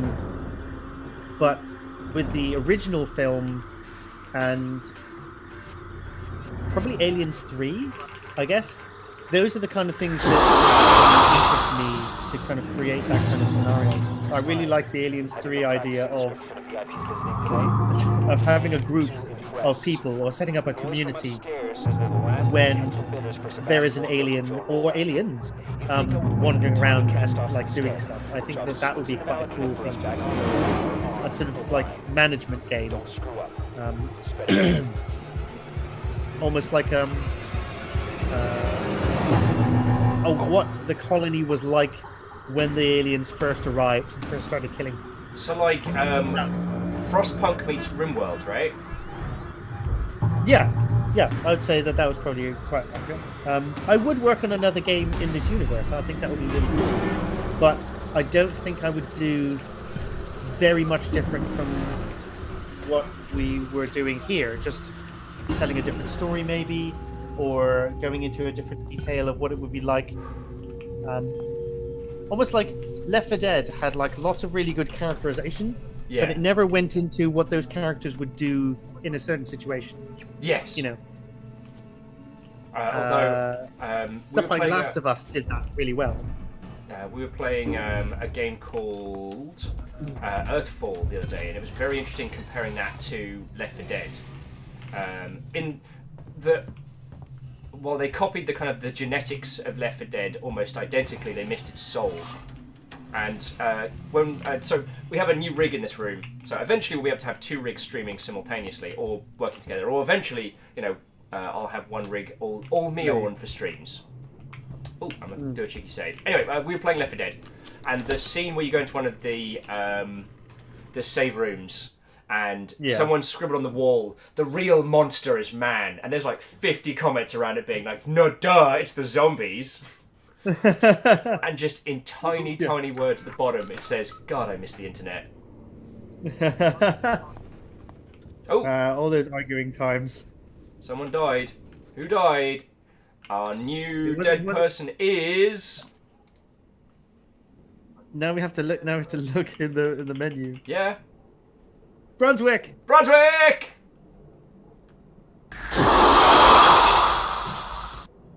The man again. You died. And the man. Thank you for your other cheers. I apologise. I'm not doing the usual call outs for all the wonderful hex you are delivering, but also fucking wit.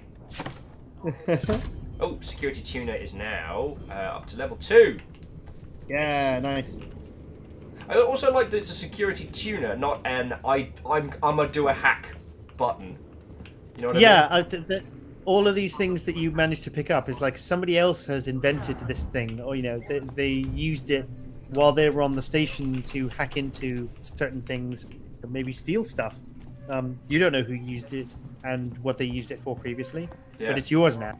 And you can upgrade it, which is that was the only concession that we had to gate the player somehow. So your torch and your hacking tool, both of those upgrade, because we just want to make sure that we had a bit of Metroidvania kind of. It hands down beats the usual. It hands down beats like the usual. Card. Yeah, like. You have the yellow skull key that goes through the yellow skull door, which is different from the yellow key card because of, I guess, reasons. Yeah, because reasons. Takarosh asks is if you or me are from the UK or Ireland. I was born in the US and grew up, lived and worked in the UK for most of my life. What about you, good sir? I was born in Bermuda and lived in the UK pretty much all my life, apart from.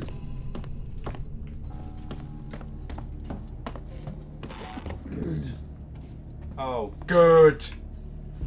Oh, I am so glad we are doing this. I was expecting to get my face torn off a lot more than I just did. Oh!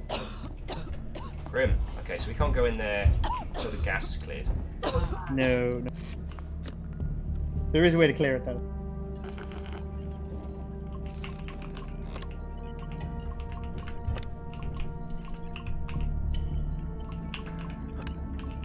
I got this. You can bleep all you want, Code Machine. What ho, hey shift? What ho, hey shift? How goes it? Will has had about maybe 5 or 6 different heart attacks. I'm surprised I have any of my existing hearts left over. But let's enjoy last bidders. You knew full well that these guys were the last bidders for Sevastopol's Apollo system, and you totally fucked the android presentation. They're not interested. So no bonus from me, no half share for you, and God only knows what it means for the suits upstairs. That's got me pissed. But you know what's getting me even more pissed? I have to stay on Sevastopol to oversee the synthetic shutdown while you go home. Don't have nightmares on the trip back, jackass. Oh! Man, that guy... Yeah. did it bad.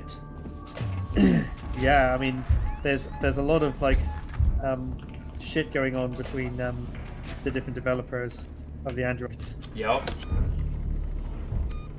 It's a little bit meta.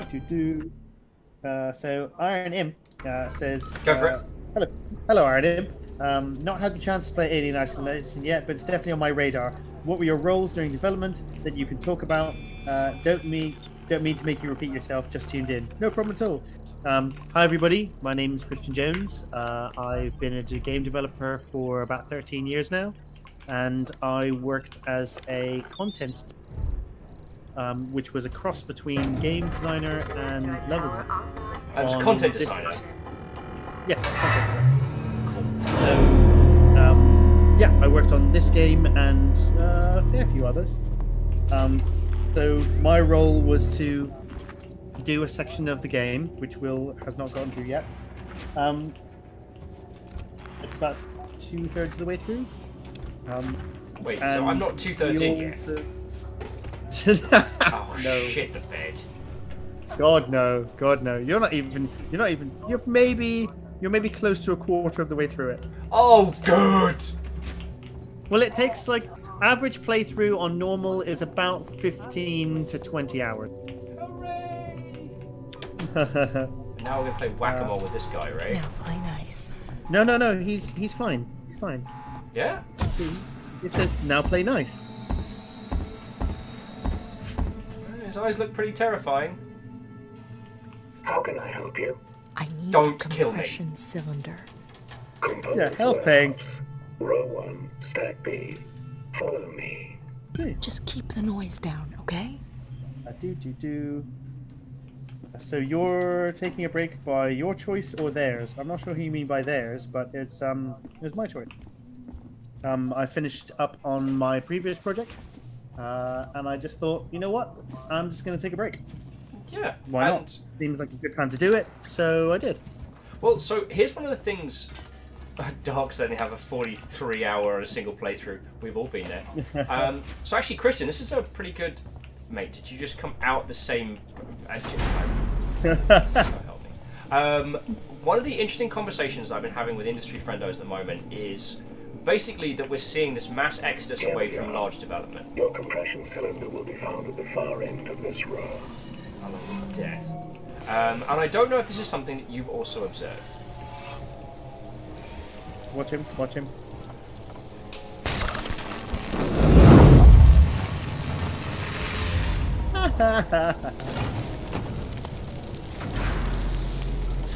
So I've saved it. Oh, crap, a ship in! This is an unauthorized area.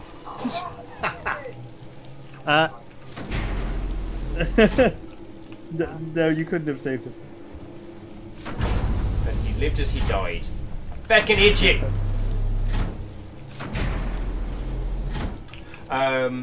Sorry, so it was something I wanted to talk to you about because you're moving away from traditional AAA, from traditional large studio development at the moment, and it's interesting to see other people kind of doing the same.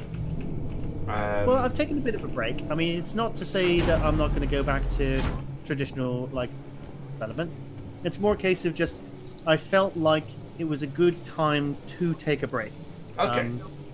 I don't think that I've had more than a normal, holidays length off of work, maybe a week, I suppose, in probably a decade. Yep. So, I didn't take off very much time, after projects and things like that. So I kind of wanted a bit of a longer break, just to kind of recenter myself, as well as do indie stuff. I've been trying to get that going. So it was kind of 50-50 really, me trying to have an actual break from the industry now. And kind of take a look at where the industry's going too, because you can be so close to it that you don't know what is going to be best for you to do. Or, you can just flit between job and you're not really sure if it's benefiting you or you're working on the right kinds of projects in the right kind of area. Yeah. Bit of self-reflection, just doing some indie stuff. But I think there is a general trend towards moving away, but that's only because at the moment there is this time that a lot of developers, especially American developers who are on 0-hour contract, have got a lot of money saved up by this.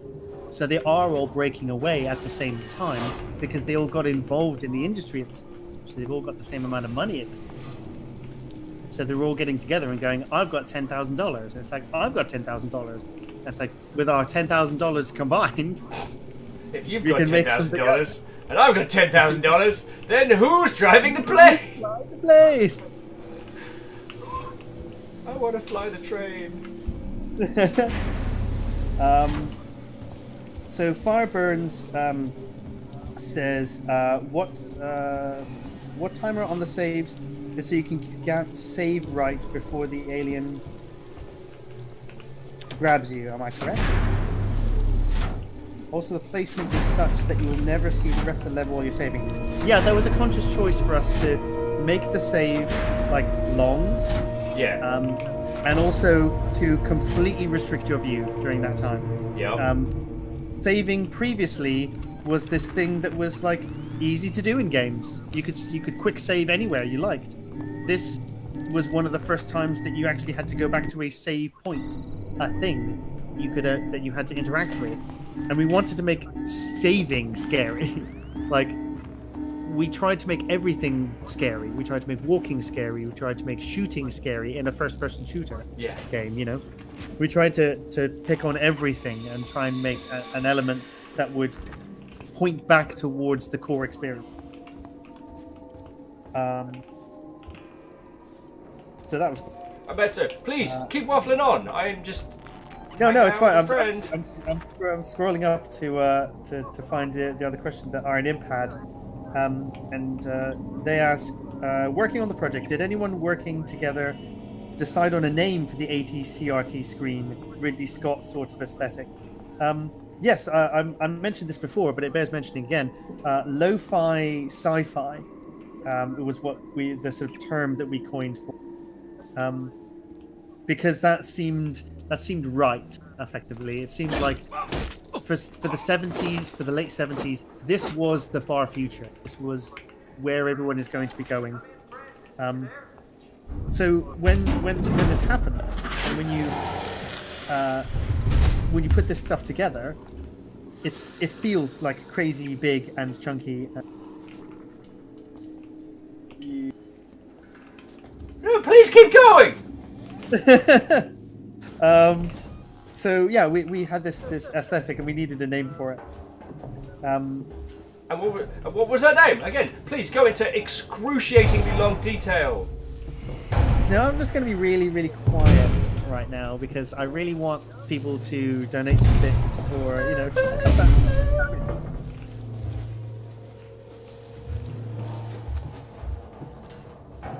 Boo! Fuck! Shit you son of a bitch! Oh, I hope that would...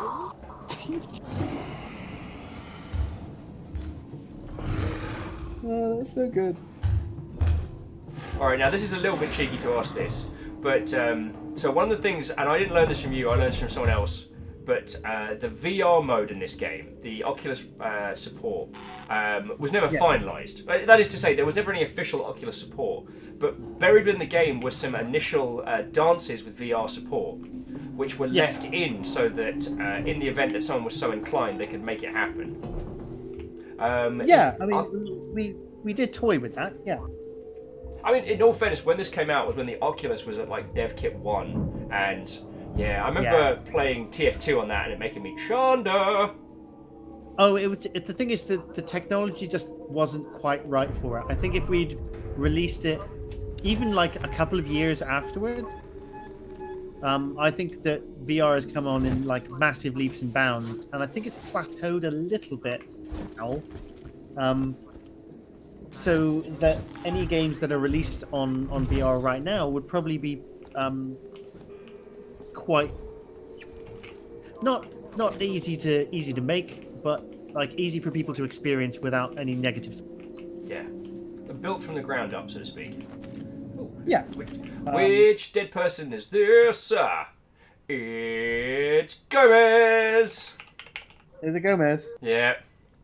Yeah, Aurel Sans Gomez. Dead Gomez! So, Aurel Sans Gomez was the VFX guy who worked on all of the fire. So all of the fire that you see in the game, from the flamethrower to the Molotov cocktail that Will is holding in his hand, to when the fire interacts with the plastic in the environment and causes dripping flames to come down. It's all of his stuff. And yet through all of that, wasn't able to save himself. No. I mean, he wasn't. To be fair, I thought it was quite funny that they didn't actually put him so he was a charred corpse, but there we go. That would have been way too funny. And we oot! So, Names are difficult, says, things going well. They're going great and fine. How are you? It's all good. Who was it that asked that? Hindle101 said, did anyone name the alien? Internally, we named the alien Alan. Alan! Yeah. Alan! Yeah, baby, when you call me Al. Oh, yeah, I was going to add,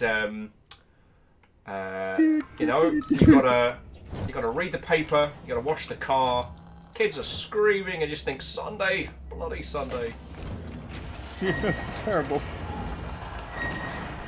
Oh, good. Oh, I am... Motion detector's like, yeah, nah. So, names are difficult. Firstly, Watto! Welcome all! Secondly, the individual I have on the line is Christian Jones. Christian has been an excellent friend to me since he joined the Creative Assembly to work... Why?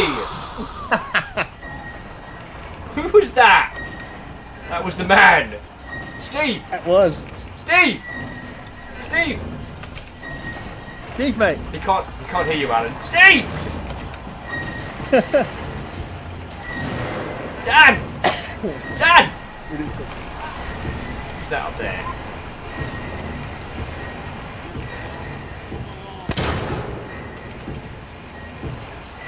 Oh! I shot that guy in the cheek. Oof. Ain't so pretty no more. Yeah. Face it like a nerve.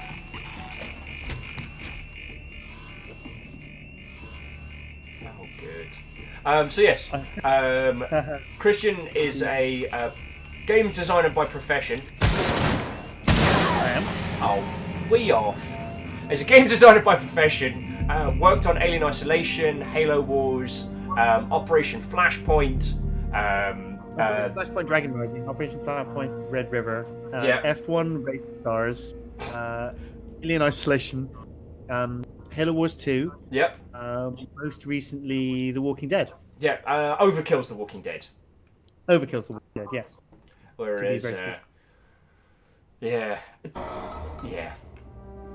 that is something we are not going to get into.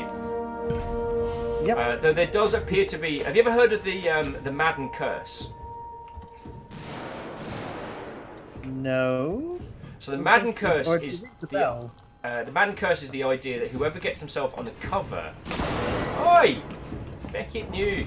Whoever gets themselves on the cover of Madden ends up having a bad time. So like getting yourself on that cover is like a curse. Yes. The joke of recently has been like the Walking Dead IP is the same thing with the video game studios. Yes.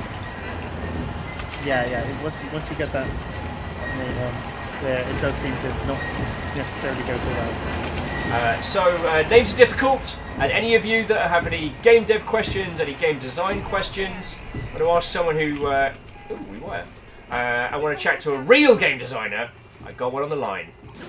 I do this for a living. I've done it for 13 years. I've worked on lots of different projects. Ow! You know. Also, I'm a really good listener, so... I mean, you put up with my shite. Yeah, God. Some sort of fucking award. I'm sure my statue is being bronzed as we speak. I'll level with you. I might have spent your bronze statue money on burgers. I'm sorry. And those fucking vending... Yeah, well, dude! Like, the horse burgers, they're wrong, and yet so right. They're just Moorish. You just can't have one. Horse burgers. Can't have just one. One of the things I thought was really cool was that if you just press reload once, you only get a single round in. Yeah, you have to hold really it down like that. to reload all of the. Because the person you're dealing with is, as you were saying earlier, everything leads back to Amanda being a real person. The things they're good at, the things that they are, you know, they all have a rhyme and a reason to it. Yeah. Right here, it makes I'm just reminding you that you only have one bullet in that gun, by the way. I only need. That was the reason for me saying that.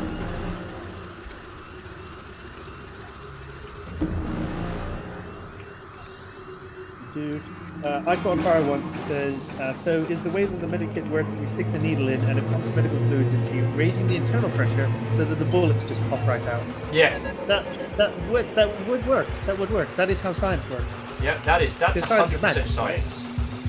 Science is magic, right? Yeah. And magic is heresy! Perfect.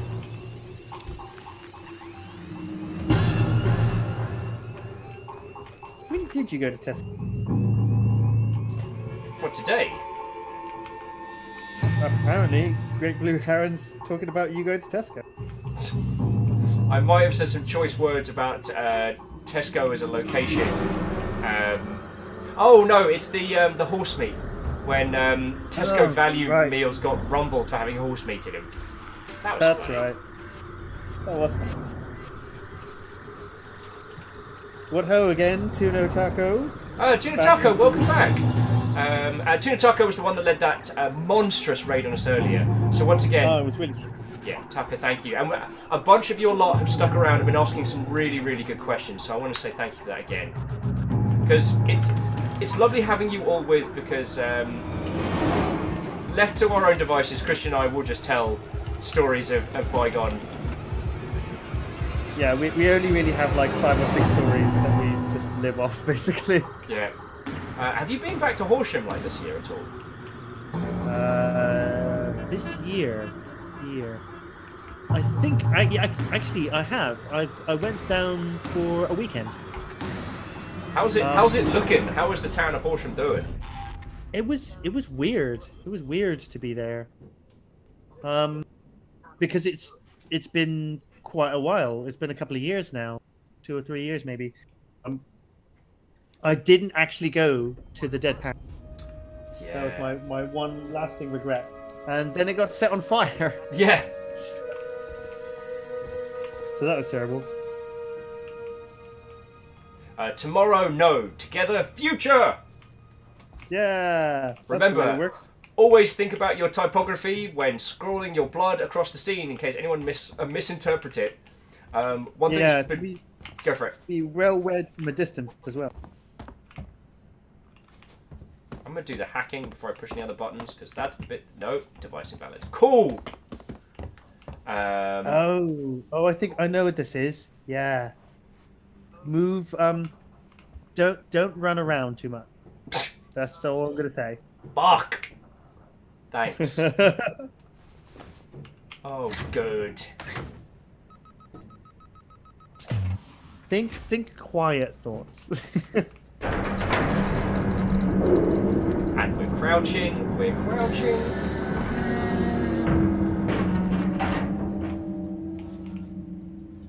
So what do I need to... I've got the med kit. I just need to make my way back now, don't I?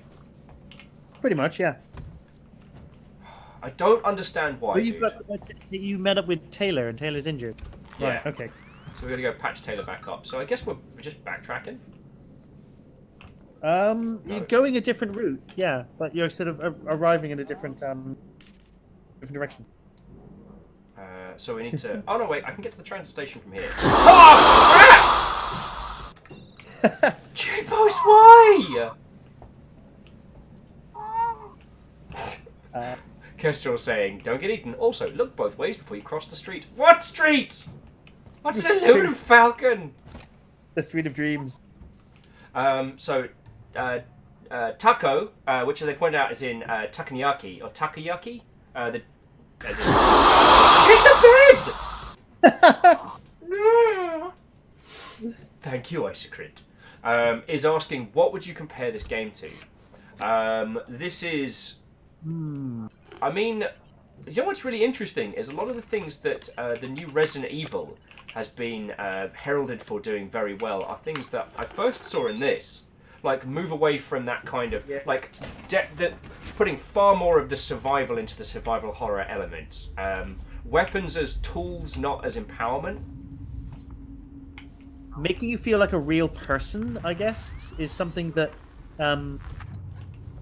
something that Red Dead did. Something that there's a lot of parallels that can be drawn with the new Tomb Raider games, as I've said before. Yeah.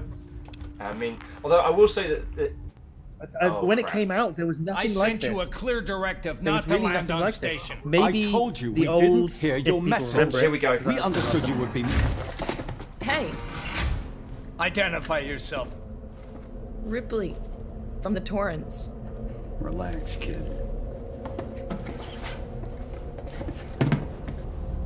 What the hell is going on here, Marshall? Where's the security forces? You're looking at them. I dub thee, I've sir, seen the will not creature. live to see 20 What is it? minutes. I don't know. Something brought here by Marlowe, the captain of the Anisadora.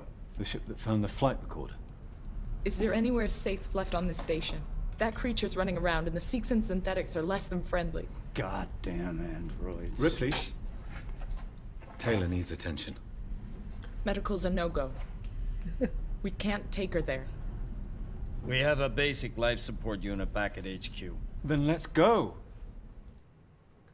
Although, mate, you might want to say that for yourself. To get to HQ, but it's down. Transit control is upstairs. Samuels says you're an engineer. Go make yourself useful, seeing as you screwed up the trap. Yeah, right. We'll talk about that later, Waits. You protect them while I'm gone. Understood? Okay, Card, I'll get a lock on our radio so we can stay in touch. I'm just quickly grab a save, and then shoot that dude in the face, because he's being a butt. Yeah, Takatuna's, sorry, Tensaigo's thing. There was a game series called Thief. Oh, yes. This is probably, that's probably the only game that came out before this, which was like this, really. So, dude, I've been wanting to play it for the people here on the stream, but unfortunately, it's the last level of the game, but the cradle. Like, oh, the cradle, yeah, that's really great, yeah. Yeah, and that, I mean, that's inspired so many things. Shoot you, no. I was like, I'ma shoot you in the, no, bad will. Okay, cool. Let's go make friends. Okay, Iron Imp says, so when we were working on the different decks and areas within, did you build a structural layout and then sort of, and sort of work out how the script would be carried through the game world, or did it come together organically? We had an idea of what the station was like, the different areas that the station would have. So one of them was like habitation, and another one was science, and another one was commercial. So we broadly knew what was going on with the station. Yeah. And areas that we would set things in. And we kind of traced a storyline vaguely through the environment. Okay. And it changed and shifted depending on what point of development it was in. And it kind of got concreted as this, probably like with no changes possible. Okay. About maybe a year before we finished, we were really quite clear on what the story was going to be and the different beats. Cool. So it kind of went organically, but also it was structured in an idea of this is a station and this is to fit together. Yeah. And we moved things around depending on where we needed them to be. Like if we wanted you to go to a certain location in the science section, then we needed a way for you to get there. You had to go all the way back to the transit to the next tower. Yeah. And then sort of move around there. But there were like other ways of getting to areas of the station that we locked off in the end because we were just like, I know we're not going to need that. We're not going to need that. That's super cool. So we just got sorry, I was just showing everybody we had a choice between the door with a massive red smeared X on it and the locked door. I'm like, great, cool. Yeah, that's always really good. Wait, this. Do you mind? I'm trying to get shit done. God, banging, like, Lloyd. Let your kids out from under the basement. Yeah, right? Like, I don't want to teach people how to raise their children, but jeez. Also, your children appear to be covered in tails and spines and teeth and death. They're not my children. There's no son of mine.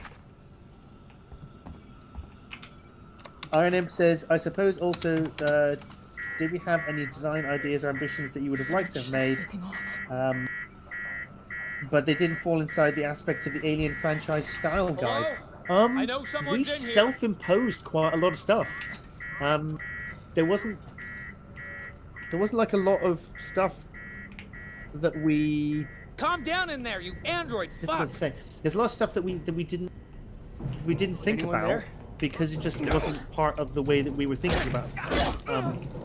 And the ideas that we had always had to kind of move back towards this core idea of being on your own, surviving on your own, and making things from the environment.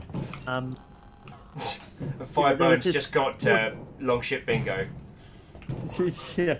Also, that guy had it coming, and he started it. Yeah, it's true. I saw it. He was coming right for you. Yeah. I mean, with his aggressive assault at...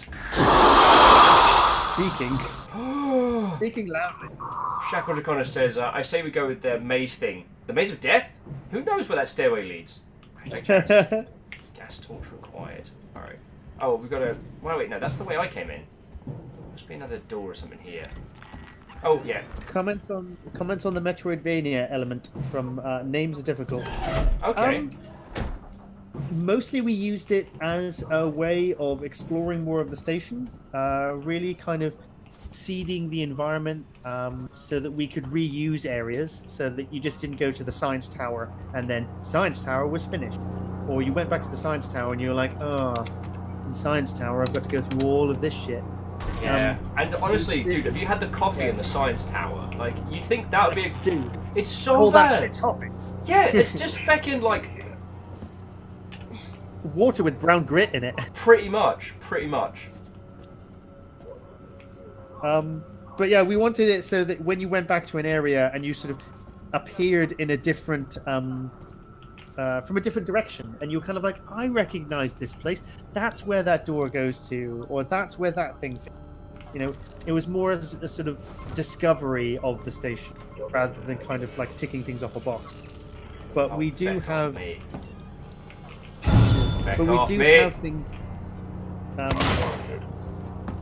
No. 15 inches. No. Get it back. Get it back. Oh. Yeah. Delicious. Yeah, but we did have like very, very like core Metroidvania things, or things that people would say were Metroidvania, which we talked about before. Yeah. Which was, this is the hacking tool. Here's the blowtorch. You know, these things that were quite easy for the player to get why they wouldn't work in certain areas. It's kind of like, oh shit, this hacking tool isn't good enough because the security on this bit is better. Yeah. Actually, I was going to ask, at what point in the game do I unlock the double jump? I was hoping to get that by this point.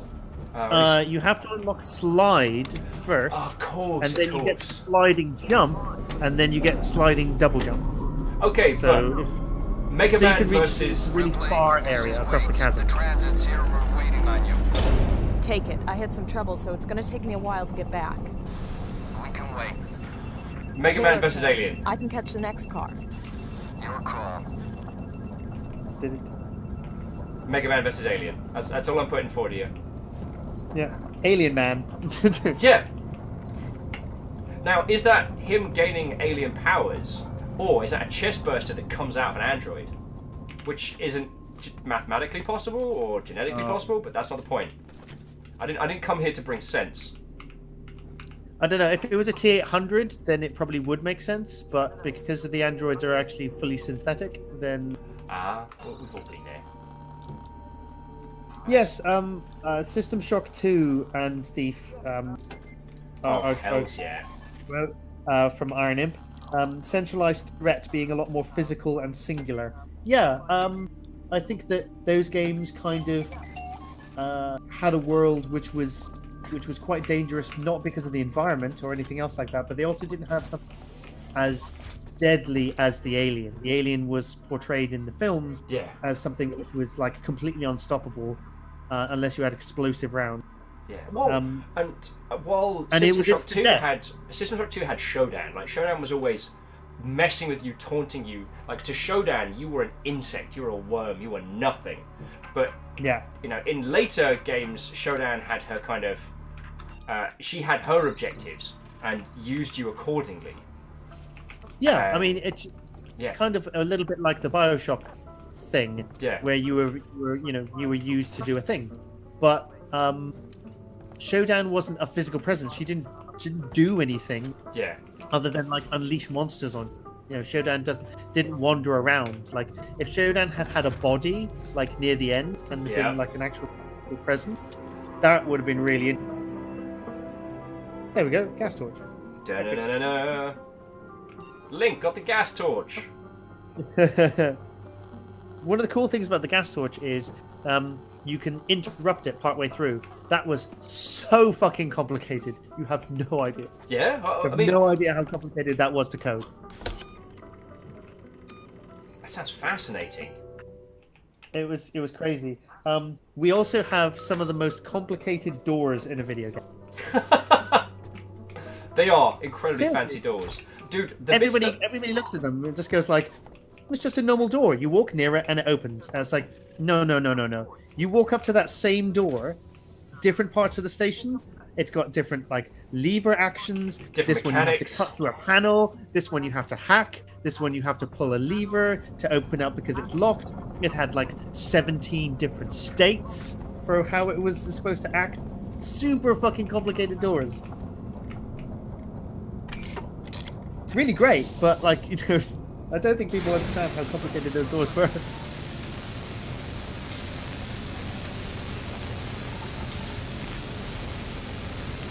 Sorry, what? I'm just cutting through this panel. I can't hit. Complicated what? What? No, it's 7:15. Oh, Mom, it is a real job. I'm a technician. One of them is because one of them is assassination, the other one's mental sickness. Just put Mum on time. I assure you, you'll never go Look hungry. how complicated that is. Look how complicated it is to move the other way when you started cutting in a certain direction. Yep.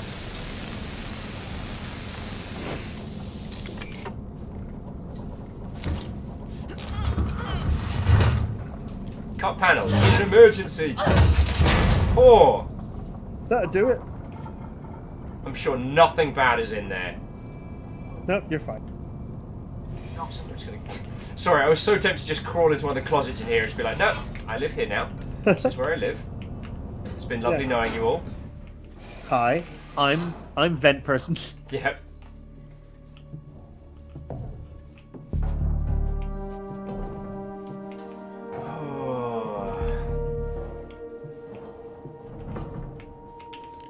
I see no way this gets bad. Names are difficult, like to ask. Can the torch run out of gas? I don't know why I sang that. I think to alleviate my own personal tensions. I'm very lucky to be going out for burgers and beers with people this evening because this game is intense, dude. And I think I was talking about this the other day. Was that when playing games in the regular fashion, like I can kind of when things get really bad, you can disengage. But when you're demonstrating to others, when you're showing it, there's no pause menu. There's no because you can't. You have to like make sure that everybody else is being shown everything that is happening. Yeah. So you're their guide, and if you stop, everybody's. Shackle's asking for fun. Did anyone ever animate the alien just looking at the PC, waving, and then running off? I think that I think the alien kind of does its own quite successful like breaking the fourth wall thing. on its own. Sometimes the dragging stuff along its tail cracks me up. Yes, because it just reminds me of a pet dragon, like tracking mud into the house and just not caring. It's not that it doesn't know what it's doing; it just doesn't give a shit. Yeah, it's just that this is not. I want to be inside the house now. That's my concern. Do I want to turn on the speaker system? Does that help me at all? Alarm system, maybe? Is that aside from turning off air purification because I'm a bastard? Effectively, it increases your network capacity, really. And air purification. So the hacking system wasn't quite what we wanted to. So this rewire system wasn't quite what we wanted it to be, I think. Because it doesn't really explain what turning on the air filtration does and what other thing. When you turn on air purification, it actually like puts loads of stuff out into the world, which obscures your enemy's vision of you within that space. But we never really kind of leveraged it. Guys, it's Sinclair. Oh, we need supplies. A little bit of plot. Take what you can from whoever you want. I found an area in habitation where we can seal ourselves in and wait for rescue. I've got guys welding vents shut and shutting off elevators. Plan is to make it watertight. There's no room for more people in the sanctuary, but we can make space for their food, meds, water, and guns. Cool. We're gonna get everyone through this alive. Yeah. There's no room for pity.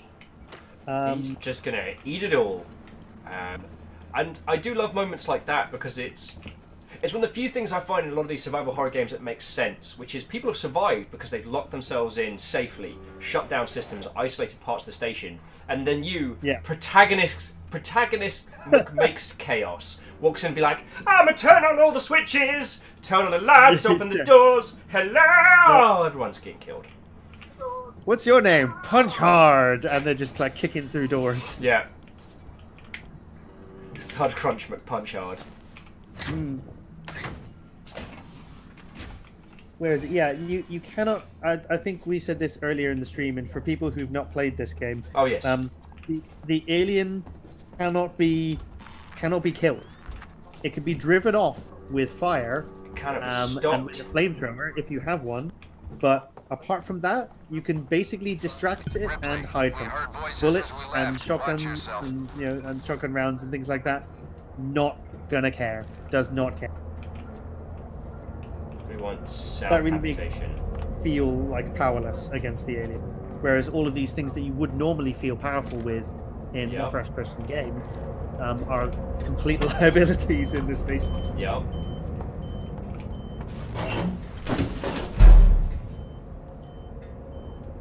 Yeah, the whole kind of what a xenomorph could go up against. Yeah. Conversation came up a lot while we were in development. And as Icon Fire once was talking about, a Xenos versus a Borg. Oh, that would be good. I'd love to see some. One of the few things about this huge homogenization of like Disney taking over everyone is that we might see these. Tuna Taco wants to say well, I'm going to get back to it. Just know, for as long as the longship is out to sea, my people will be happy to read. Tuna Taco, your folks are welcome here. The longship welcomes you. Right. Always enough for everyone. Yeah. One of the things I wanted to jump on was I love some of the crazy articulations that some of the non-canon games came up with. I loved the AVP arcade brawler, which I know you know this, dude, because I've bored you to tears about this, but for everyone at home, has one of the most complex fighting game systems in a game. Like, yes, it does. Like Alien versus Predator combos. Just go look it up. They're like 20-minute insane tutorials that make fucking Tekken look like my first rhythm game. And yeah, they combine xenomorphs with like apes, deer, feckin' lizard monsters. It's brilliant. Yeah, it was mental. And one of the things I like about it is it implies that the one that Ripley faces in the first one is based on human, and humans are cunning and vicious. And so later on, with like the Charger alien and other more kind of based on more primal creatures, they're not as smart. They're stronger, faster, maybe, fightier, but the traditional, the black xenomorph, the human exposed, has that additional, like, sadistic intellect. Yeah, I mean that's the thing about trying to create an alien for this, was that we were mixing lots of different things to make this work. We wanted to make it feel like that was dumb. Pushing your luck. I'm good. I'm going. Giving you an out here. Yeah! Damn it! That was not what I meant to do. What I meant to do was get ready with like a Molotov or something, and I was just gonna be like, "What ho, dickheads!" the usual Will entrant. Yeah. Stop it, pendejos. Although to be fair, I did take that directly from TF2. The meat, not meat bread, but whatever the.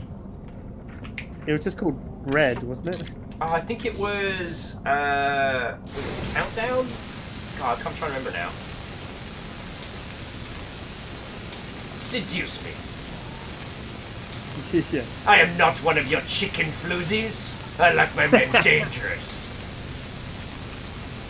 I've been not doing nothing but teleport bread for 2 days. This is a picture of me having coitus with the Eiffel Tower. This is me crying. It's just like, this is a bucket. My God, there's more. More? Are there any further questions? Soldier, do you want the bucket? Yes. Yes. Can I have the bucket? Alright.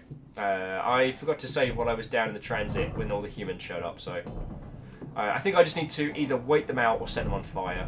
I haven't decided which.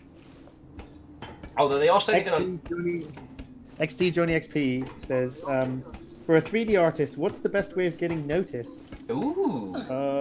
So, would being able to do other jobs like some designs and coding help? It depends on what you want to do. If you are interested in coding, then you can get like a technical artist job. Lighting is obviously a technical art job to do. It's very much about how light works. It's a very physics-based thing. The thing I was going to add was, because I know this is how a couple of people got found for CA back in the day, is that Polycount run multiple yearly contests, and one they do every year that gets a lot of coverage is their mashup, where you pick 2 characters and you mash them together and make a 3D model of it, and it can get you a lot of stuff. Did you see? What's his name? He's got the glasses, greaser hairdo, lovely bloke. Damn it!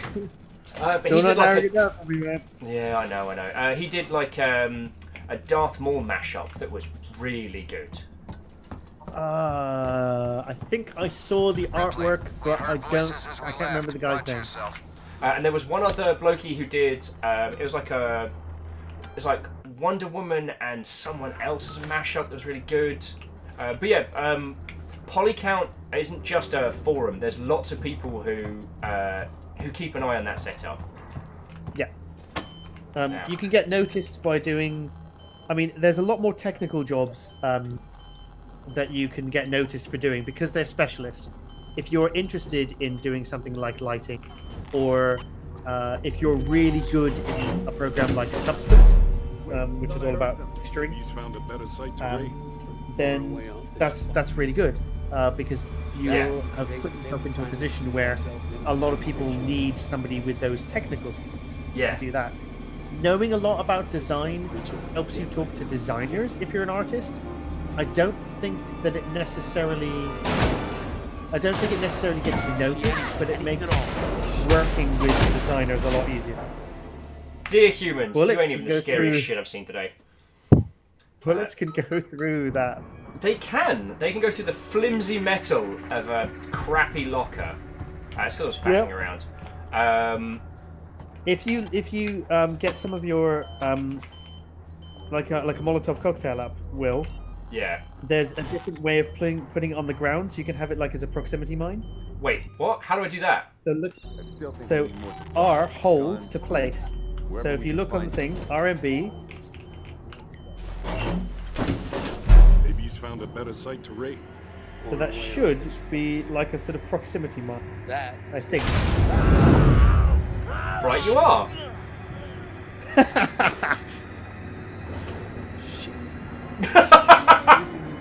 Did you hear that? The guy burst into flames, screaming, went down. His mate just went, shit.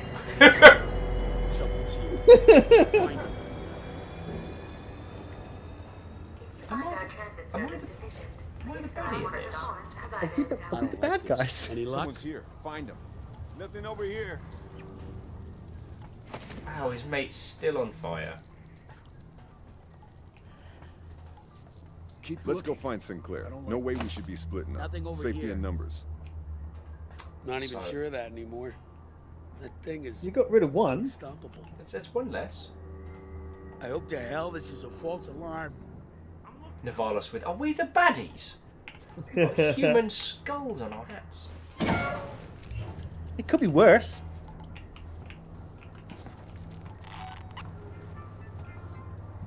Now, to murder or to steal their train? Steal their train. Later, dickheads! Enjoy the flesh-eating monster! Because I just took the only transport out. And you'd be damn sure I'm not sending this lift back. No. Kestrel with his friend is on fire and the guy says, I hope this is a false alarm. Yeah, that's Frank's problem. He just spontaneously bursts into flames, like all the time. He always does that. He's got his danger sense in his combustibility. They call him old Flamey Frank for a reason. Yeah. Where the squalls are coming. How do you know? My hand is on fire. Station serving the Solomon's Galleria Mall, Colonial Marshal Bureau. Going back to the idea of getting noticed as a 3D artist. Keep doing it. Keep getting yourself out there. Keep going on places like and anywhere really. I mean, you know, Polycount's the only one I know, but there are other places. If you feel like your models are poor but your texturing is good, find somebody who does good models and texture their models. If you feel the opposite, then do the opposite. If you want to do something to do with like hard surface, it's so 3D and 3D environment art or just 3D art in general, it's so broad. You need to figure out what you feel like you could do all day, every day. We're in the Marshal When I was at Bureau. Starbreeze, Just turn right there at the was top of the one stairs. person Can't miss it. who No did welcome all of the committee? hard surface. Just get up So here, all of the please, metals out. and all of the plastic, what she did all day. Yeah. And she loved it. Loved Hells it. yeah. Loved doing it. The thing I would add on that one, I know a few people who...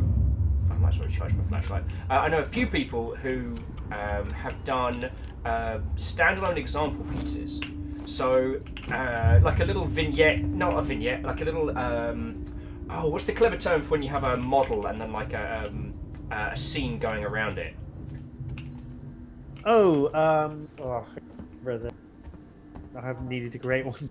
Yeah. I know what you're talking about, but yeah, it's the little setting for like, you know, people who do VFX will have like a little scene, and they're like, "Hey, I did a really cool like fire in a brazier. Yeah. So I'm gonna put this brazier on this wall so that it reflects really cool shadows off this wet wall, and this foliage is gonna be next to it, and it's gonna be kind of at twilight so that I can get the best effect out of it. Yeah. Color of it, look. Navalis got it on the point. It was it was a diorama, not panorama. And what I've seen people creating dioramas as representation of in-game. So they will model it, skin it, drop it in a very basic Unity or Unreal environment, and then light it within there. And then they'll make GIFs, like high-quality GIFs of like it rotating and things like that, just to show their understanding. But that doesn't apply quite as much if you're a bonding agent. Okay. Keep hitting escape to get out of that one, which is that's going to get me killed at some point. What uses bonding agent? Yeah, that was all I wanted to add on that one, because I've seen people doing that to great effect. I know a lot of people who do it in There we go. I know a lot of people who do it in like the pixel art space and like the super indie space, but there's nothing that says that you can't do that. I mean, you and I both know this, dude. Like, qualifications help, but ultimately what you want is a cracking portfolio. Right, let's have a look at these fecking retrobait. What have we got? Have you seen this man? Recognise that one. That's David fecking Foster. I know that beard anywhere. King. Far left-hand side. Oh, Vernon. Fecking Vernon. Is that Pete Vernon? Wait, in the middle there. Is that Dave? Looks like Dave. I think so. Oh god, that Dorley. So, Christiaan, would you mind if I left you with these lovely folks for a second? Or I just quickly nip to the loo? I don't think I need any more tea, but holy crud. Yeah, the tea needs to come out of you again. It does. How long have we got your company for, good sir? Well, that's as long as you need me for, really. I mean, I'm just sort of hanging out. It's about 1 o'clock in the morning for me, but I don't usually go to bed till like old habits die hard, friendo. Another hour or so. Then okay. I'm having a great time with you guys, so That sounds cool. I'm gonna be rolling for another like hour and a half, and then I'm going to try not to have a small heart attack in the meantime. God, dude, the pacing on this game is so good. So, I know. Ladies, gentlemen, and individuals of all persuasions, I am just going to go have a quick bathroom break, and I'll probably make another cup of tea, just to look at, just ornamental. We are still joined by my excellent friend, decade experience game designer, and professional piss artist with myself, Christiaan Jones. So, questions, thoughts, or feels, if you want to know about getting into the industry, if you want to know about like the in-depth elements that went into making this, if you want to know what happens when you see an H.P. Lovecraft pumpkin on the side of someone's house. All of these stories and more. I could tell that story. If people ask. Only if they ask. But I will be back in just a second, good sir.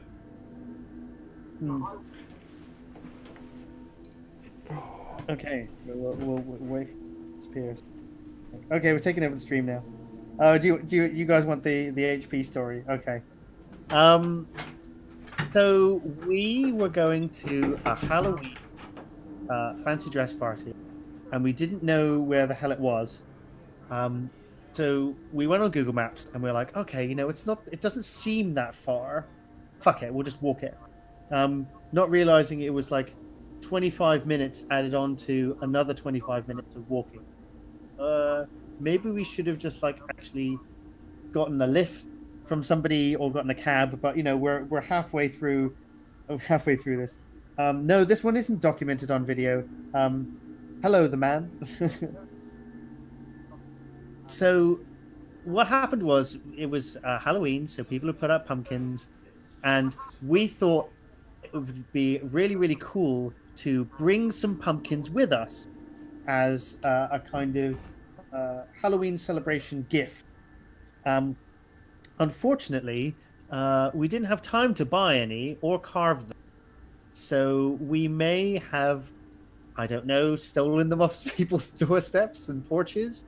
But there was one that we were particularly happy about because we thought, oh wow, it's really good. It's got HP on it. That must mean HP Lovecraft. That's such a cool pumpkin. That's such a weird thing to have. To preface this, we had been drinking a bit before we went out. But we arrived at this person's house with 2 pumpkins, which we had, and we were sure that one of them was HP for HP Lovecraft. Of course, it wasn't. It was Harry Potter, and it was some child's pumpkin, and that was the one that Will stole. And I'm going to blame him for this whole episode, basically. Hello, the great Oda Benin. You're just hearing the story of when Will and I stole pumpkins off people. Not content with having stolen the pumpkin, we thought it would be a really cool idea to film the pumpkin having the shit kicked out of them, beaten with various long I think it was a baseball bat, a cricket bat, a rake. I think somebody had found in sheds. I think we did film that. I think we did film the destruction of those pumpkins. I still feel a little bad about it, but I'm going to blame it all on Will, because Will was the first one to suggest it, and he stole the first pumpkin, and it was a child's pumpkin. I mean, that's how that worked.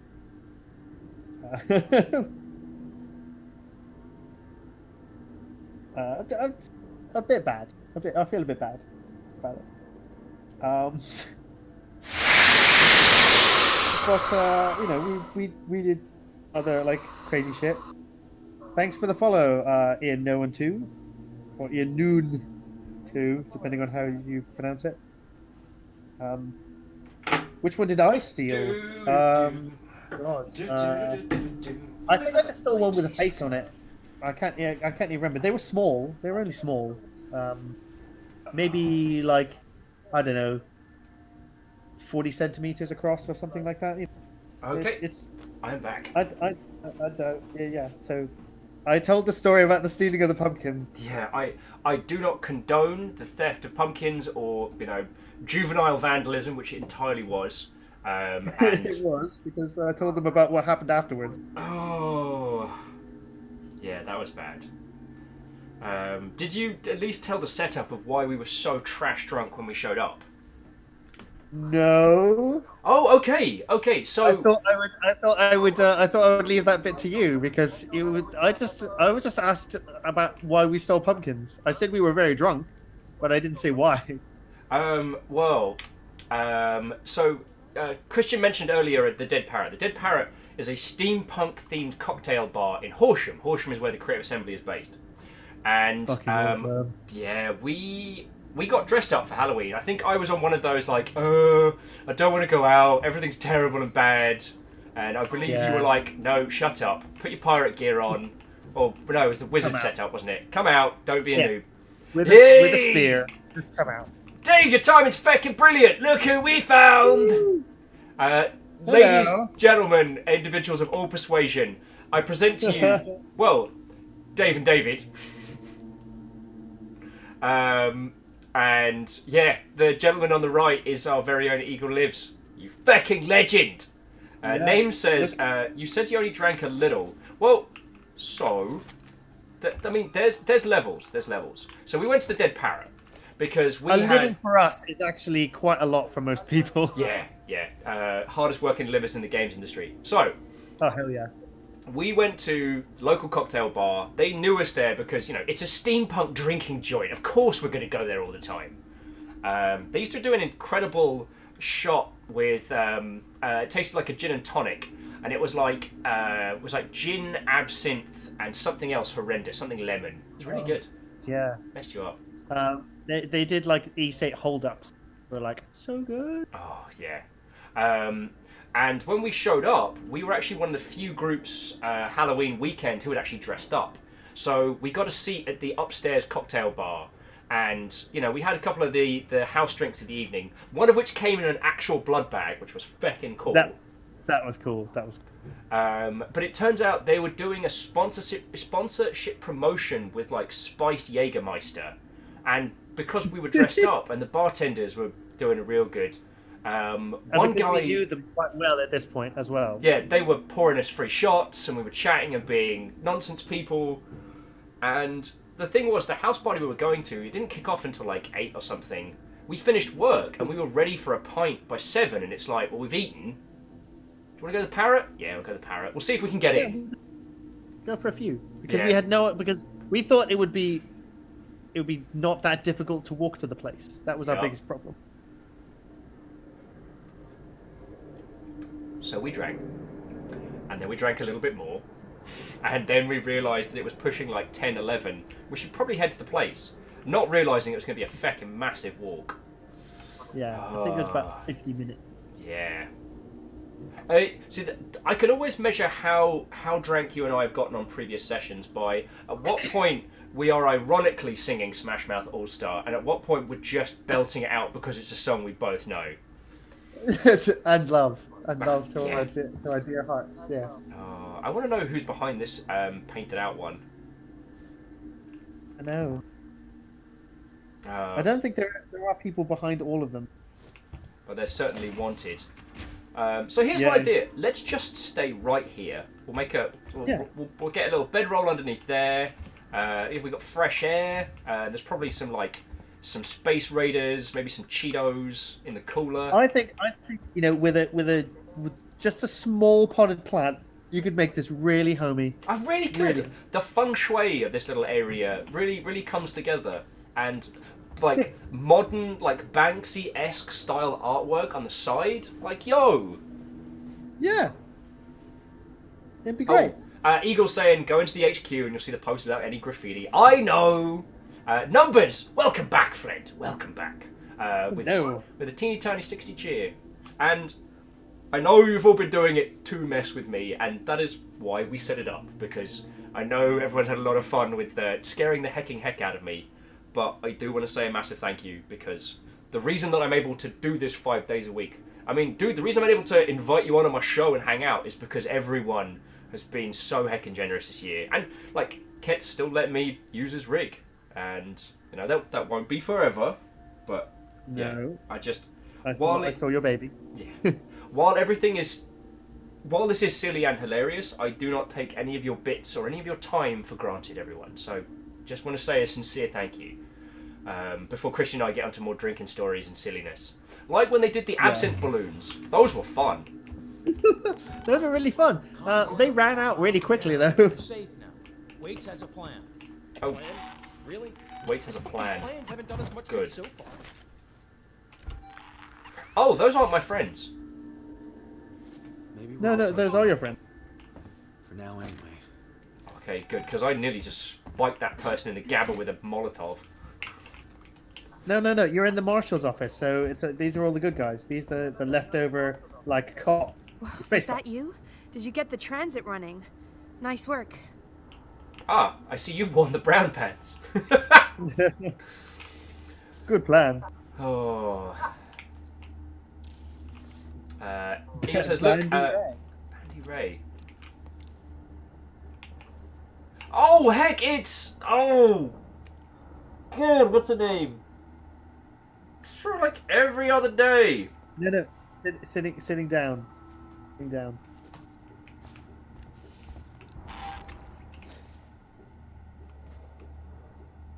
Come on. Your other left. Look up.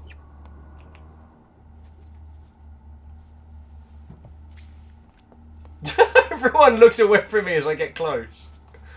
It's a metaphor. It's a metaphor. It's Andy Bray. Back in Andy.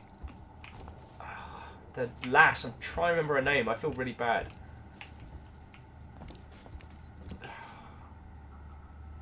Well, that's on the door. So, ladies and gentlemen of varying descriptions, these are all facial scans of some heckin' cool people who worked at CA. Which is one of the... Stable. Should be interrupted by walking plot, soon I'm sorry. enough. Samuels is with her now. Okay. You managed to get transit up and running, so I guess we're even. What do you mean, even? Oh, thank you. Prepping your next move. Look, I'm busy. I've got Marlowe in the cells, the lowlife who showed up with your flight recorder. Where's Marlowe's ship? The Anisadora. He put it in a parking orbit around the gas giant. Son of a bitch won't give us the command codes to let us bring it in on auto. Maybe you can get more out of the unhelpful bastard. Go talk to him. Just flash my light in his eyes. Alright. I'll teach him. Yeah. So let's go have a look at some of the wanted posters. Also, I'm so taking his sound maker plans Mark II. So who we got? There's Tim Rost. I know that face anywhere. Oh yeah.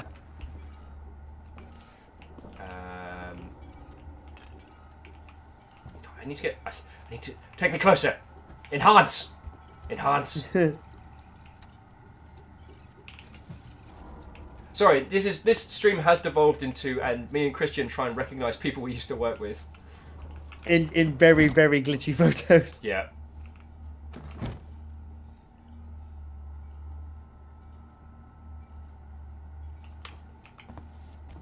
Anyway, yeah, Christian and I could get distracted by that for hours on end. So I think I meant to go talk to... which would only make sense to us as well. I'm like, oh, look, the dev team, who none of you know. Talk to Marlo. Hey up, Marlo. Me likey. Me likey the flamethrower. Look at it. Behold its glory. And dude, whoever put that in there, like the framing on this one, it might as well have the Master Sword like jingle of... Oh yeah, of course. Yeah, Eagle Live says it would mainly be him going, Christian, how do you not know these people? It's like, of course I know these people. There's a lot more people than just us three watching.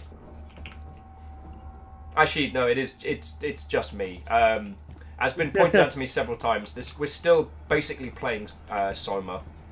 This is Soma still. Yeah, we never left. Just quickly making sure there's nothing in there. It keeps making the sound like the thing's coming in here. All right, Marlo, let's have a chat. Who wants to know?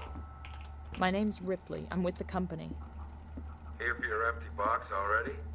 You guys are keen, I'll give you that. I'm here for personal reasons. My mother was on the Nostromo when it went missing 15 years ago. You serious? Shit. Well. Shit. We never found her ship, Ripley. Just the recorder. And good night, Fireburns. Have excellent sleeps. Heal fast. What happened out there? I need a way out of here, Ripley. Maybe we can make a deal. Just start talking. I want to know everything. And it's time for a cutscene, which is the fastest way to get killed. We're living in overseas. Oh, Sock's saying, get him out of there. He looks like a good meal to draw them away from you. Check. You get me, Lewis? A little fuzzy, Marlo, but you're coming through. Oh, cool, I'm playing this. I want to get to that Yeah. in one piece. Dude. Playing that flashback. I'd need scanning equipment to find it, Heist. Okay, enough already. Focus on what we're here for. I don't want any mistakes. The hammer is his Eagle lives with. And it's good night from me, and it's good night from Fire. Oh, where am I?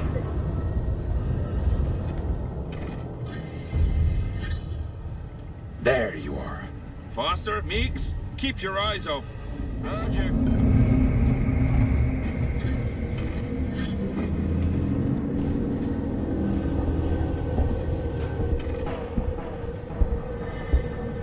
This appears to be the way to go. I don't know if I informed you, but I ain't afraid enough ghost. Here we go. The signal is not calling you for Ghostbusters to us. Psh, it says you. And Kestrel saying, what? All fun and games till someone gets a chest burster. What's actually really interesting is we play... Signal's getting stronger over here. Thank you. I think this could be the big one. No more shitty salvage work. Your guess is as good as mine. Besides, I thought you lived for this stuff. What? You never think of the future. I just worry about what's right in front of me. I was going to say, we played the Ghostbusters video game. The 360 one. And, well, it's not an amazing game. It's authentic as heck. And... yeah, things which are like really good like versions of the thing they're trying to copy. They just have no soul. Yeah. And we've dealt with a lot of those. It's kind of unfortunate, I think. There's people who are like, oh, I've got all the right elements, but I throw them on the floor and I didn't put them in the oven, and I think that they're a cake. Yeah. I started out by saying I was going to make a cake. They've been weathered by the climate conditions. It's just their natural state. Ain't nothing natural about this place. Harlow, the charges won't blow through that. I'll have a look around. See if I can find a weak spot. Wait here. Oh, good. Go. Good for you. Alright, see what we can find.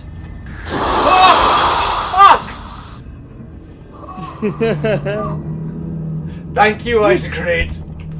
Fucking hell. Gonna need a lift. Heist, over here. Give me a leg up. Because you got to get up to get down. Sir Vanillian Ice said that. One of the great true poets of our generation.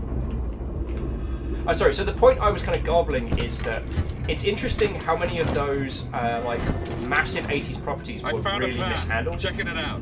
So like, if you look at this, then you wait some more. And I can say this, if you look at Alien Isolation as the pinnacle of taking that 80s kind of flavour of those iconic films, that authenticity, and carrying it forward into a gaming experience. Ghostbusters is kind of your middle. Like, the game's not great, but the heart's there. And then things like, did you ever play the Godfather video game? No. Oh, that was... Oh, shit!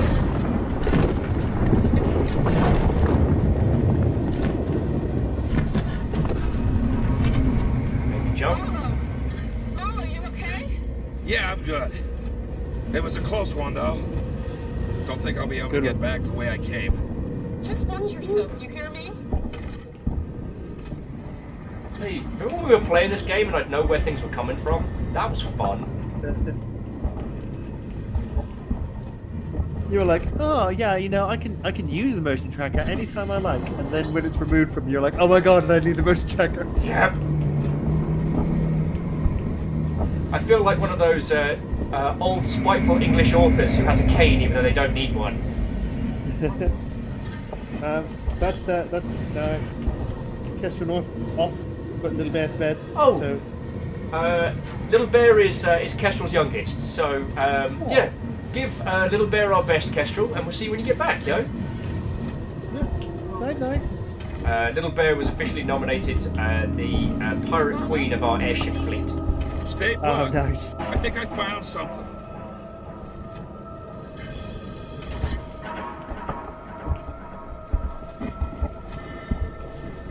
Oh, I ain't getting up that way.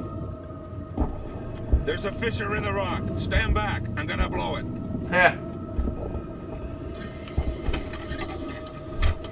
As Novelis said, the audio and sound in this game is truly fantastic. God, yes. I would agree. There's not a lot of games have really matched it in a weird way. And while I don't think it won the correct BAFTA, I'm glad this game won a BAFTA, you know what I mean? Yeah. It should have won all of them. Fire in the hole!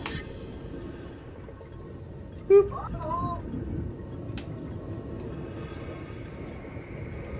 I'm holding right mouse button.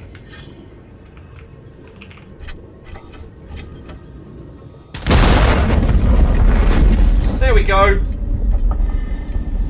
Need to get a little closer. Details. And as Dark is pointing out, this game did win a BAFTA for sound design. Oh, you guys! Let's get going.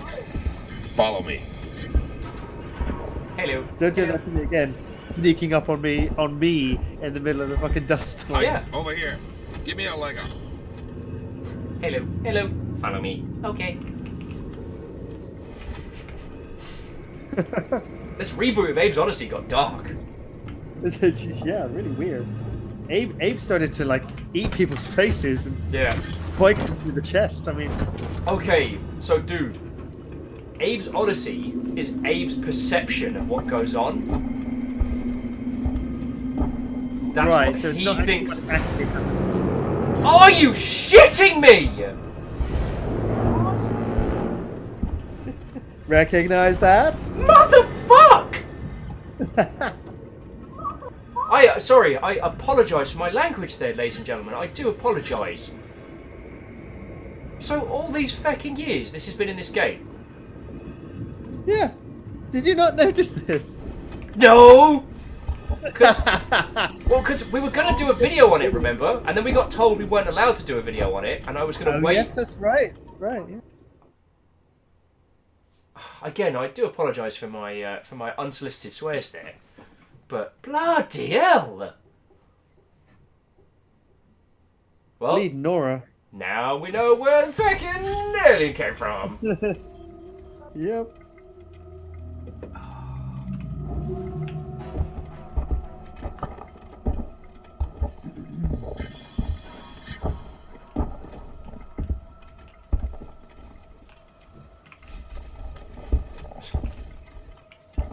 Okay. Not really spoilery, New Velas. It's more a case of it's a thing from the first film. And Shackle Draconis is asking the question that I want to know, which I'm sure we will find out. But yeah, how the feckin' hell did the flight recorder end up here? Well, the Anisadora is a salvage ship. It goes in for salvaging, so that's why they're here in the first place.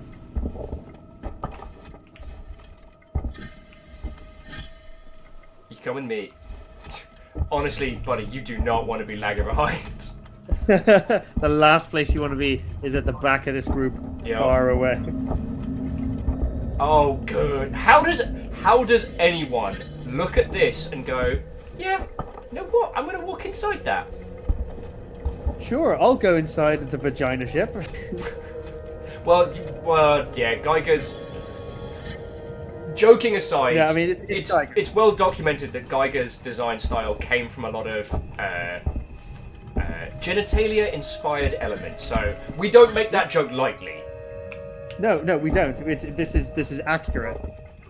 And there's only one reason why there is a spike at the end of the alien's tail, and that's because the sensors wouldn't let him put the other thing in. What the hell do you think we're gonna find here, Marlowe? Something big. And yeah, I didn't want to make a psycho-hypnotic says hello. Well, to the individual this game is wrecking me 7 ways from Sunday. I am doing excellent, and yay! Hypnotic is following. Woo! So Hypnotic, if we haven't met before, what? Oh, and welcome. It is a pleasure to make your acquaintance. The disembodied voice that you can hear on the line is my good buddy, decade XP games industry designer, and fellow games industry piss artist, Christiaan Jones. Who also worked on this game. Yeah, and a myriad of others. So I invited Christiaan on the show. Oh, Jesus! Oh, that's the best one. Ever be later on us #charity.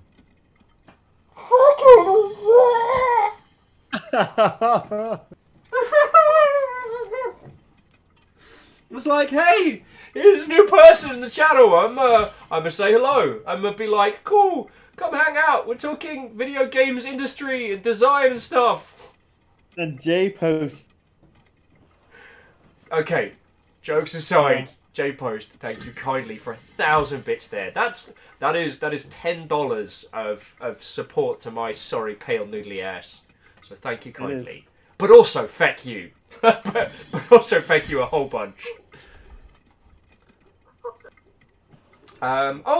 So Hypnotic is saying, no way, he works in the game.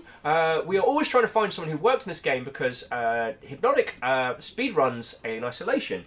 Well, so nice. Hypnotic, for a lot of people, this is their first time seeing the narrative through. So please, if you want to ask any mechanical questions, go nuts. For story elements, if you could keep it to the absolute bare minimum, it would be sincerely appreciated. But it's lovely to make your acquaintance, yo. So, if you've got any... I'd like to know what your speedrun time is. Yeah, because, I mean, Christiaan, you did a whole bunch of level work on this. So, yes, I did. You know, any speedrun stuff is directly in your wheelhouse when you think about it. It is, but I feel bad giving away extra speedrun tips. I mean, it's an old game now, but I mean, there's still some little bit of spot of pride for people not being able to speedrun it as fast. Exploring it themselves. Careful with what you touch. I don't want anything damaged. It's amazing.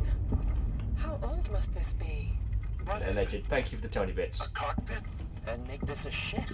I think we found our payload. Oh, nice. What? You think we're gonna wake him? Give it Hey, time. sorry, pal. Can it? We're wasting time. Have a look around. So all of this is built from the. In case people missed was it, a life form. Now it's our we got property. 4 Salvage terabytes rights. worth of architectural drawings, photos, actual measurements for all of the different Then we'll sets. take what we can so and come this back. is all accurate to Have that a look set. around. See what else is here. Yeah. Marlo, we found something. Tracks. Tracks? looks like something was dragged. But that's not all. You're not gonna like this. What is it? The tracks lead here. Same name that's on the flight recorder. Nostromo. Someone's already been here. Maybe they abandoned ship and landed here. I can see that. Shit. If they were here before us, why is there no record of this place? Well, if they're still alive, there goes our salvage. Let's find out. I'll find the beacon and shut it off. No, they're fine. Don't want anybody else finding it. You don't need to worry about your Foster, salvage rights. Ice, check out the cavern below. Okay, so now they've done plot waffle. This is utterly incredible. Like, I've seen this same environment. I've never seen anything like it. It's not human, I'm telling you that. I've seen the same room rendered and created in so many games, and this is exactly, not just as it's depicted in the film, but as I've always imagined it. You know, one of the things that I thought was so impressive about seeing that first time you see Alien is that, you know, Geiger's designs are truly, like, they are truly alien. They are not of this world. They have a logic to them that we just can't possibly understand. And I always thought the Navigator in the center was the best example of that. Like, what is this creature? What does it do? How does it function? It clearly has a function. Oh, we can climb up. We'll go get a little closer look. It's also like tens of thousands, if not like millions of years old, I think, is the idea. Yeah. This thing hasn't like landed hundreds of years ago. This is not fleshy. This is all like preserved at this state. Yeah. Now jumping back in, so Hypnotic was saying that they've managed to finish the game in 24 minutes and tool assisted in under 10. That's impressive. And Hypnotic also wanted to say, well, you guys did an amazing job. This game has glued me for over 600 hours now. Dude, 600 hours. That's a feckin' compliment. You are very welcome. It's always good when somebody gets their work appreciated, but we like the idea that people can find 600 hours worth of like time to spend in it. It's really gratifying. You're welcome.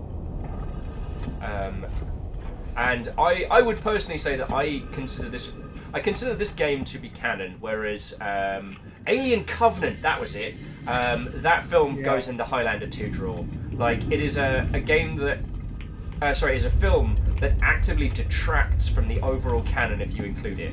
So just go. Just a couple of questions in here. Oh no, please take them. Spepex, you are Marlowe. In this flashback, you are playing as Marlowe. So you are playing his memory of the events. He's sort of recounting them to Ripley while he's in jail. And I like the idea of him telling the story of how he faffed around for 20 minutes just looking around the environment. I just sort of bimbled around for a bit. I climbed up. I stood really still for quite a while. Yeah. I imagine myself talking as if to a large crowd of people. So Rhymes with Moose says 4 terabytes. How long had they had that in digital form? I think they still have all of the physical blueprints and things like that, but it's just, 20th Century Fox have done a lot of movies, so they can't keep everything. So I think they take photos of things and upload them onto a PC somewhere. Now, correct me if I'm wrong, Alien was done at Shepperton Studios, right? Yes. They're real good for keeping stuff. Yeah. So... yeah, they had it in digital form for a while, I think. I'm not sure how long they had it like that. Yeah. But we were the first ones to have asked for it, I think. And we negotiated quite a good deal for that. Purely because, we were going through Sega, and Sega already had this deal with Fox anyway. So, we got almost unlimited access to all of this stuff. I was saying earlier in the stream that we Sorry, that's my impression of what you should do. In the event of glowing alien artifacts, stop, drop, and nope. Yeah, stop, drop, and nope. I was actually quite proud. Last time I played this, I came up with the Neapolitan of nope. 3 separate flavors of nope packed together. Oh, sorry. No, that's fine. So some numbers 26 says, "Wait, is this the same game?" And it's like, "Yep, it's the same game." Yep, this is Alien Isolation. And yeah, I don't know how much money they spent to archive that, but they have a lot of money. So yeah, no one's ever said, "Oh, that 20th Century Fox, they're hard up for a few bucks." Yeah, dude, he's really gonna put his hand in that. Like, yeah, it's fine. God damn it. That's the safety gone mad. You know, you got to put your hand in weird stuff. I just want you all to look at these glowing orbs, these glowing pairs going into this, and just think, you know what I should do? I should put my hand in that. Yeah, and of course, it's totally not Suggestive sexual at all. No. Yeah. Take his arm off. Oh, crap off!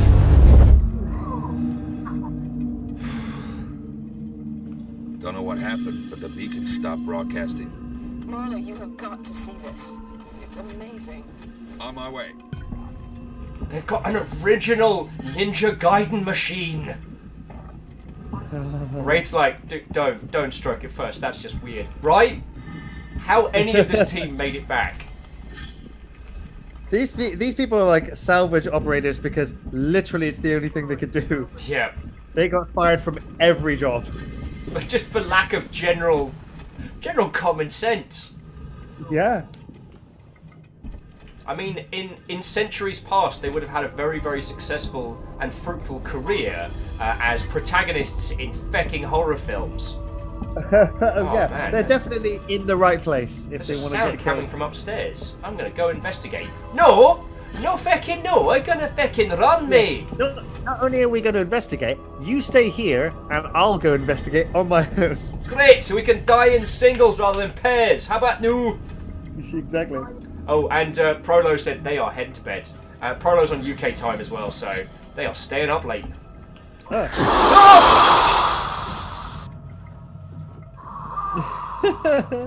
Shike. Don't the brother. This place just keeps on giving. Here, strap yourself in. No! And especially you in the chair, no! Don't do the thing. Whatever you're thinking of doing, don't. Whatever you're doing, don't. This reminds me, I think it's AVP2 on the PC. The end section, they give you a power loader with smart guns like bolted in, and I'm just like, why isn't that standard equipment for everyone? Well, that's because that was like the big power fantasy thing at the end, wasn't it? It was just like, yeah, this is so good. I love this bit. Bastard. This is why we take bathroom breaks. So, dude, we have only been streaming for 5 hours. It feels like I have been here for... I've been here for 80 years. Oh. Holy crud, dude. Oh, there it is. Oh my god. Don't walk around. Don't poke it. Keep poking him. Poke him. Watch the drop. Give him a good shake. Yeah. Think of it like a magic 8 ball with death inside. Yeah. Those eggs are worth more than your entire organs. And we can prove it with science. Oh, dude. I remember, was it the AVP 2000? I still respect the fact they made that game where facehuggers were instant kill. Like, they could have tried to soften the blow. Yeah. Excuse me, I need to be not here right now. Oh. Well, we know Marlowe did get nommed. No, okay, fine. Oh, Aspect says, fun fact, Ridley Scott borrowed the laser effect from The Who. Considering it was done in Shepperton, that actually makes a lot of sense. That's not surprising. Iron Imp's like, pirate treasure! Oh. And DX Man's adding, secret tunnel! Secret tunnel! Secret tunnel! How we only made it out of here with one person dying horribly is an achievement. I know, right? It's crazy.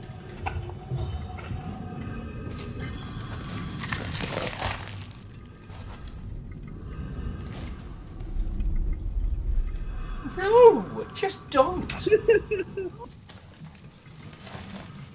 I'm gonna stick my face right in that. Give it a good lick. Love, you're gonna have a bad time. Do you remember the... Oh, Christ. Do you remember the chocolate egg they made of that? Yeah. For launch. That was great. Yeah. One and all, a company called Chocky Wocky Doodah did a commission of that very, like, 1-for-1 scale alien egg. I want to know more. Everything. It was tasty as fuck. If we can break the comms lockdown, what are the carved codes to out bring of it in on chocolate. It was auto? incredible. If you want more, then you need to get me out of here. Not happening, Marlowe. Is that right? Well, you know where I am. Wait. Hey. My board in the tech spire just lit up like a Christmas tree. It's here. Plan B. Set it up. Whatever's happening, I want in. Okay, this way. Got something here you'll need. And to Arv says, this is an amazing game. Well, Arv, you have come at exactly the right time, because not only are we... Oh, excuse me. That was a cheeky T-burp. There's a follow-up coming. We're good. Not only are we playing through this game, but also the disembodied voice that joins us on the line is my good friend Christian Jones, who worked on this game, is a 10-year games industry vet as a game designer, and a hecking badass and an awesome friend. What ho, fellows? Yeah. So Hypnotic's asking the classic. Well, I mean, like, Psycho-Hypnotic got his question missed. And it wasn't missed, it was just more a case of we were doing the plot dump, basically. That's up to you, sir. There was discussion, I said it slightly earlier in the stream, there was discussion amongst us about an Alien Isolation 2. Because, you know, we were partway through development and we were like, what if it gets successful? What do we do with another one? And a lot of ideas threw around. You know, as has been documented, we didn't do that. We went and we did just 2 instead.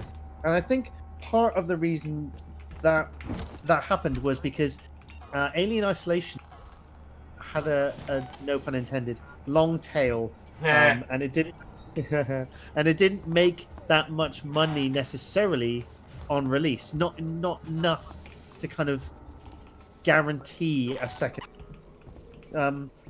So I think that there was a lot like going for it to have a sequel, but I don't know the ins and outs of it. You know, I wasn't there at the boardroom meeting. Yeah. One thing that's also worth adding to it is Sega had the entirety of the Aliens license for a good while. So there was the AVP game for 360 era, which was also done by Rebellion, which was via Sega. There was the game that we can't talk about.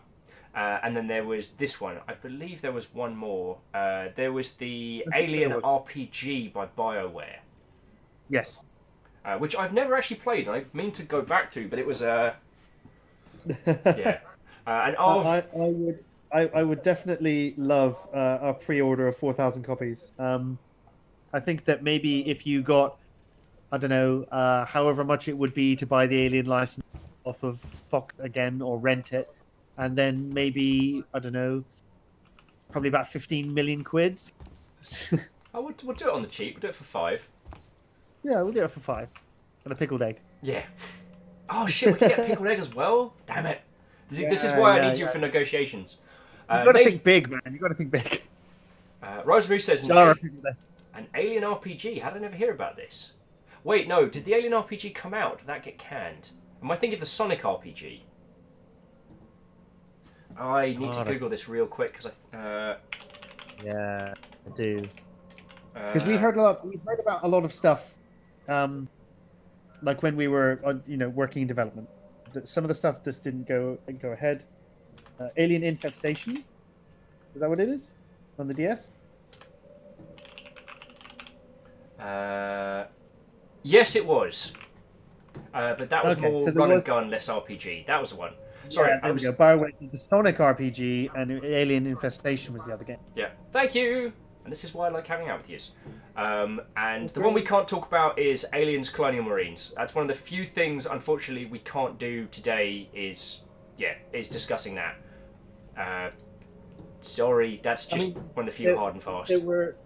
yeah, effectively, if Will ever plays that game and he gets one of their devs on, then that's fine. It would be. It's actually so. I just don't think it would be for a start. It wouldn't really be cool. To Yeah, sort of that's comment also a good point. on a game like that. Anyway, but also it's like it's just not on the table for us. So Hypnotic saying, kind of mind blowing. This game did not sell more. Horror always has a hard time selling big at launch. Everyone's always looking to everyone else to find out, is this game scary? If so, how is it scary? How does it affect? How action combat-y is it?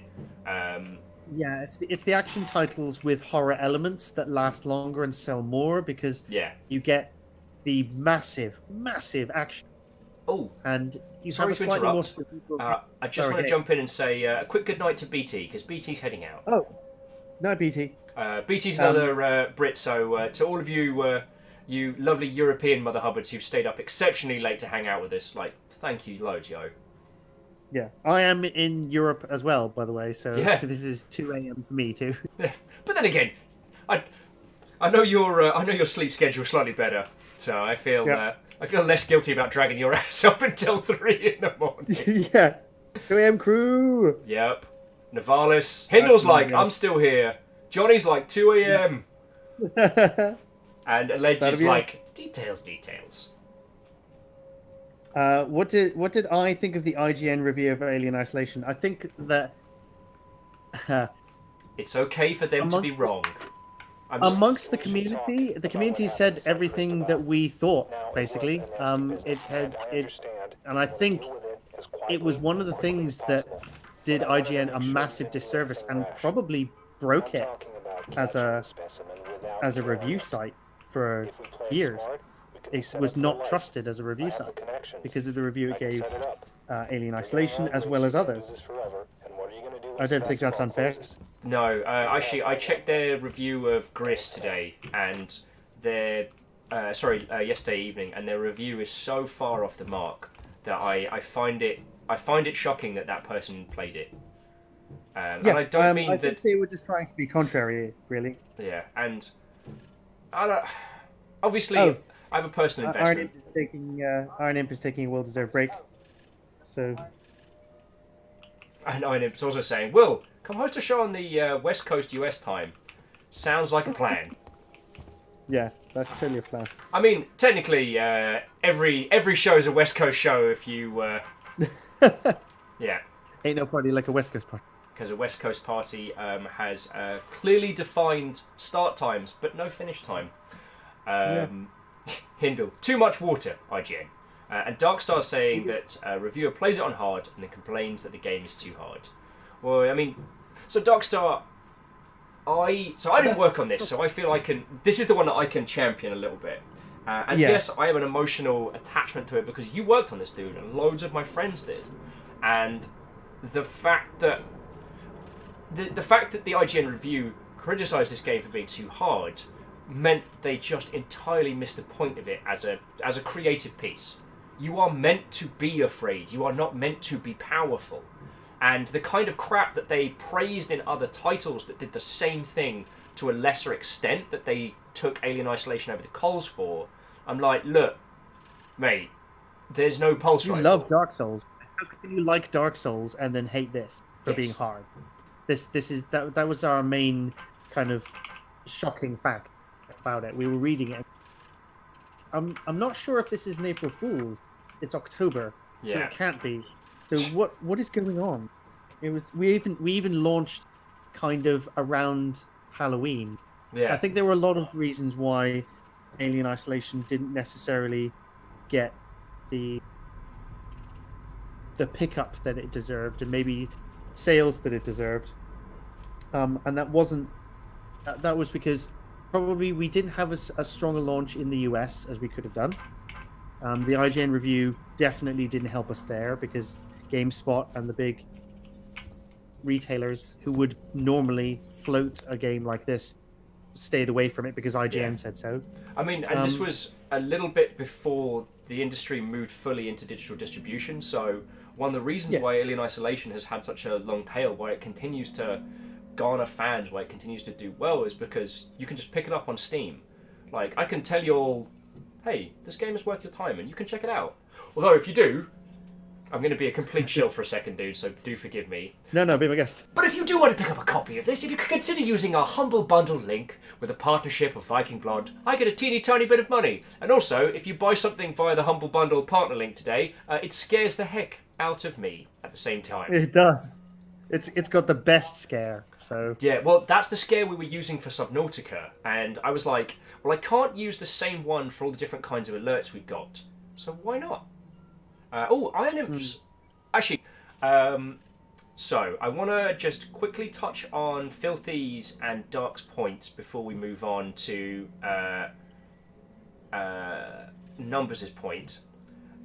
Because Filthy was saying, I find most horror games unplayable, but this one was so replayable to me. And, I mean, dude, that's a compliment to your work right there.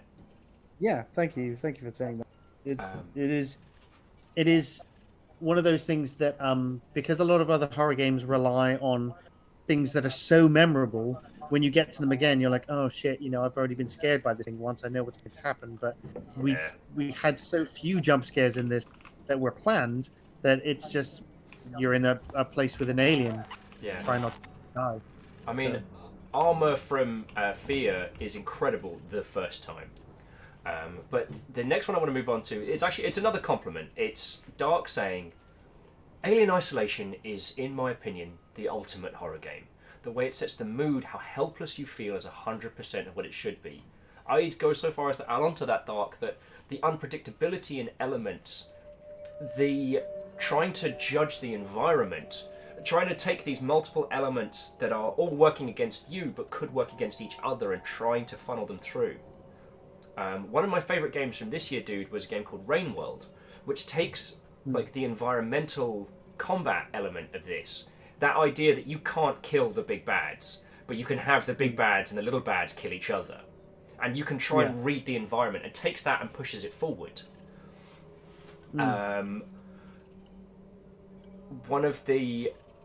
It was incredible to see that, and that one was also one that got absolutely overlooked by reviewers, like absolutely. And Dark also wants to add. Go for it. Hard games are difficult to market as well as horror games. So if you have a hard horror game, you're handcuffing yourself to quite difficult. Yeah.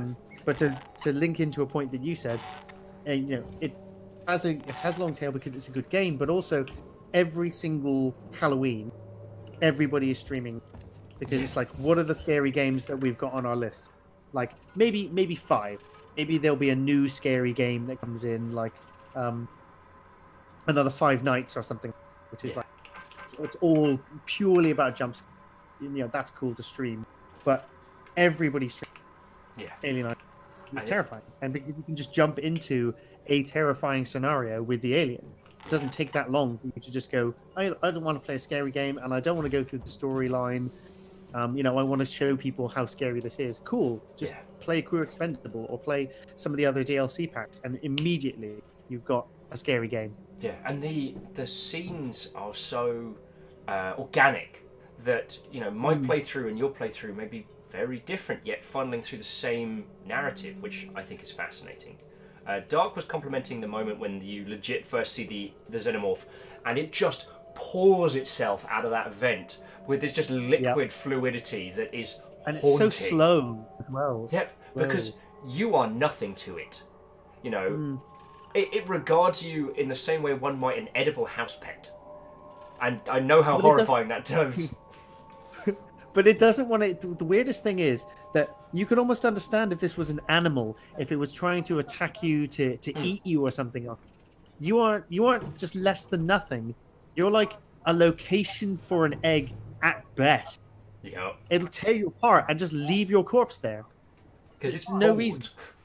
Because you're just in its way. You're just around. That kind of fear. I also really like the idea that in the film and in the game as well, we don't shy away from showing you the monster. Yeah. I did media studies. I did a bit of it at university, but I did a lot of it beforehand. And showing the monster is usually the bit that removes it from being scary. Yeah. But you show people a 9-foot-tall xenomorph, and it's barely contained within this corridor, and you're at the other end. Yeah. You could shine the brightest light you want on it. It's still fucking scary. Yeah. Really? I mean, Hindle's smashing another point home, which is a lot of games can scare you, few can horrify you. There's so many games out there that can blep you with loud noises and get a jump out of you, but that doesn't equate to horror. That doesn't equate to fear. No. Let's hope this thing works. Also, I got a flamethrower. Animals are afraid of fire. Look at it. I hope you're right.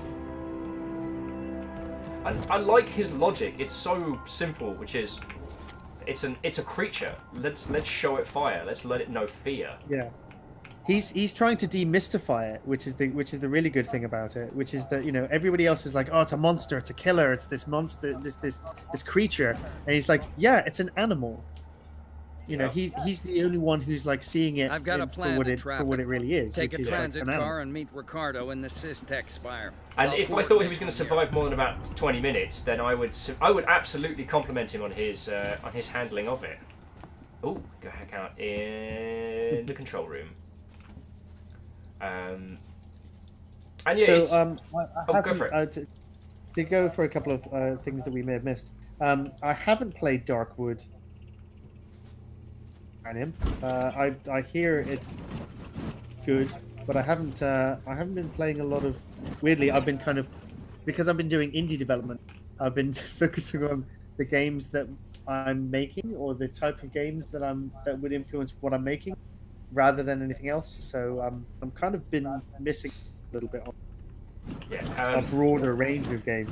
I mean, dude, if you need my recommendation of the year, play the Hex. Especially as an individual who has worked in the games industry for as long as you have, you need to play the Hex. It will, yeah. Just drop me a list of like 5 or 6, and I'll pick them up like in the new year. And I'll play them. It'll be me scribbling the Hex on like a post-it note with increasing ferocity, like on your forehead. Yeah. Who wants to see Will's 2018 game list? And I've just drawn with a Sharpie "Play the Hex" on the side of my face. Also, Heartbound's coming out in about a week, so that's going to be my other one to look forward to. Do you want to grab the disembodied voice question? Yeah, I'm just going to see if there's any other bits and pieces. Wholly possible. Yep.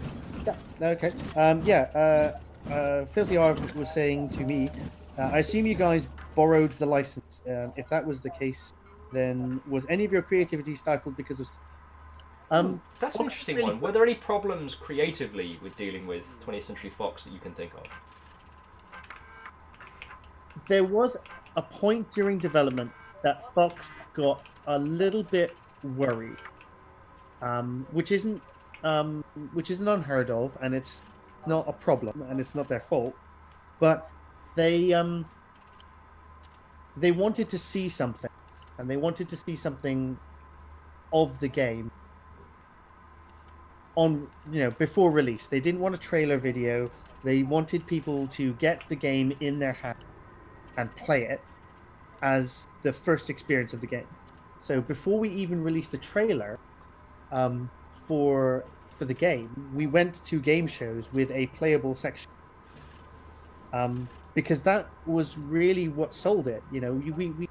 We could put together a video that looked really nice, but it wouldn't really express what it was like to play the game. Okay. Oh, it was so difficult to watch a video of it.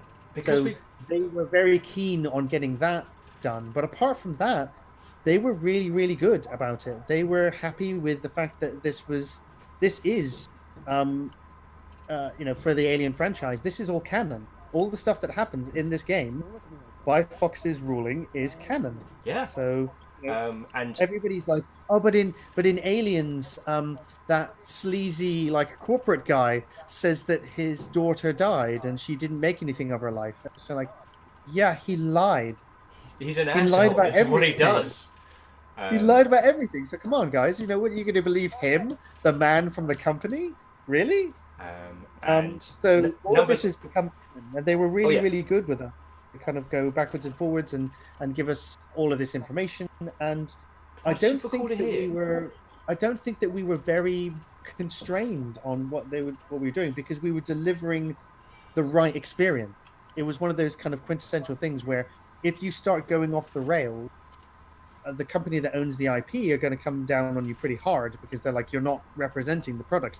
So you've got to self-police in terms of authenticity.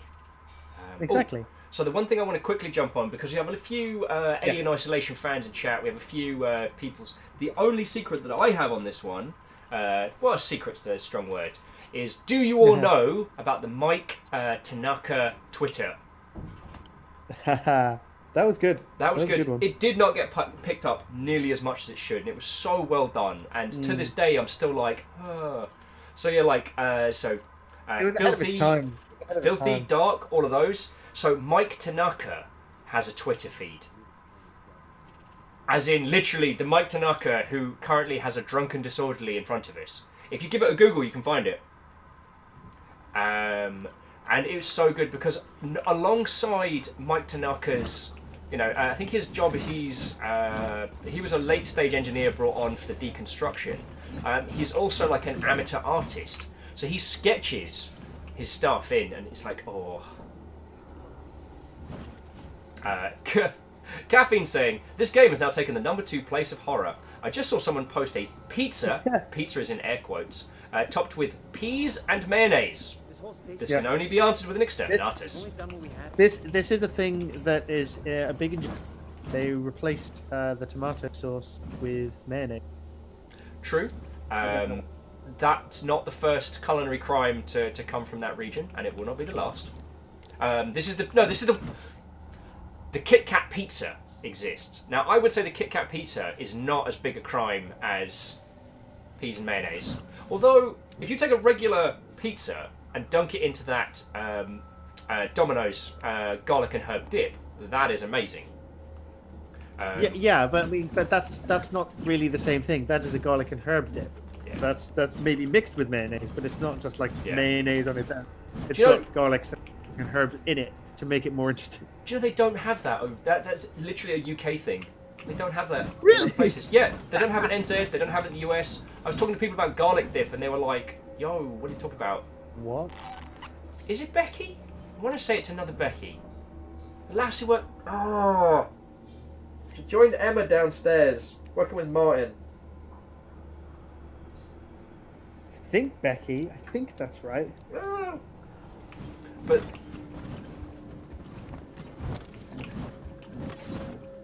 I seem to be clunking around quite a lot now that I have 500 flamethrower rounds. Dude, how did I do the crew expendable with only like 150 at a time?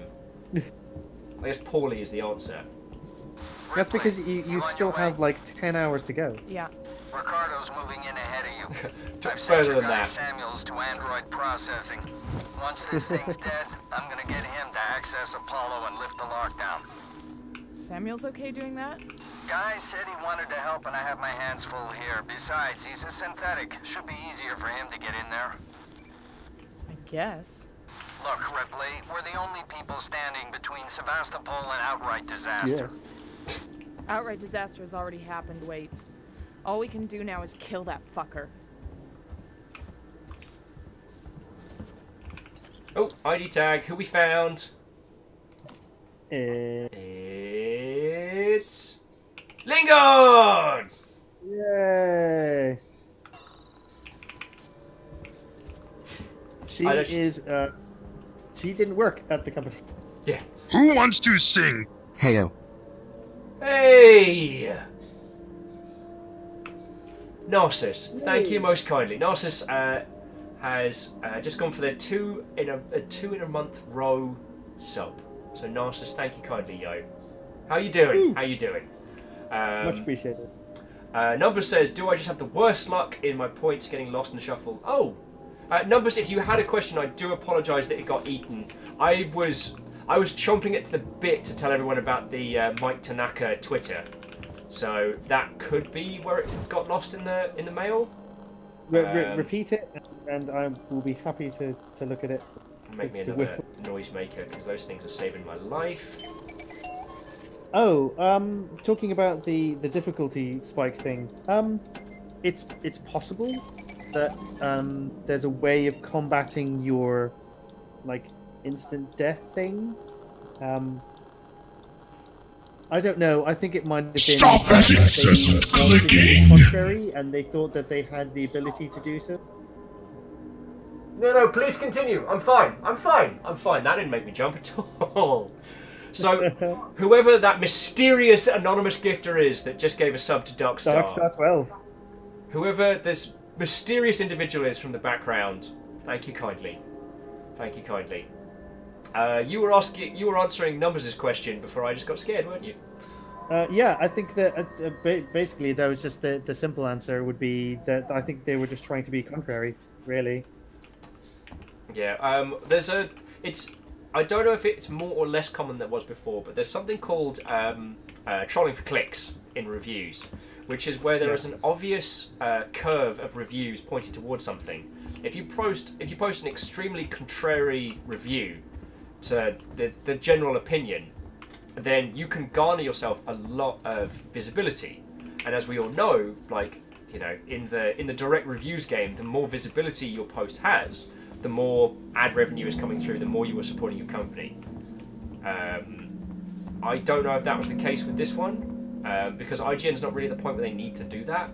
They're usually more of a trendsetter when it comes to reviews rather than a follower. But yeah, the disambiguation of that one was upsetting, because this game is something special. Like even. I think it was just they were trying to be. I don't know. I think that they'd been trying to push this angle similar to what Polygon did for a while, which was like, oh wow, we can set trends whenever we like. We can make or break something, and it just really didn't work for them. Yeah, and yeah, I take umbrage with. While I find Polygon's editorial work and video work to be outstanding, some of their editorial and almost all of their reviews fall so far off the mark that it's upsetting at times. It's upsetting. Yeah, it can just be. I mean, like everybody's work needs to be sort of judged on its own merits, and for them to be so off the mark as well, you know, it did feel like they. I don't think it's. I think it'd be a bit of an over-exaggeration, but I did hear it around the office occasionally that they were like, well, IGN killed Alien Isolation 2. I don't think that's necessarily true. I think that's a bit of an oversimplification, but, it didn't help. think it was certainly a blow. So,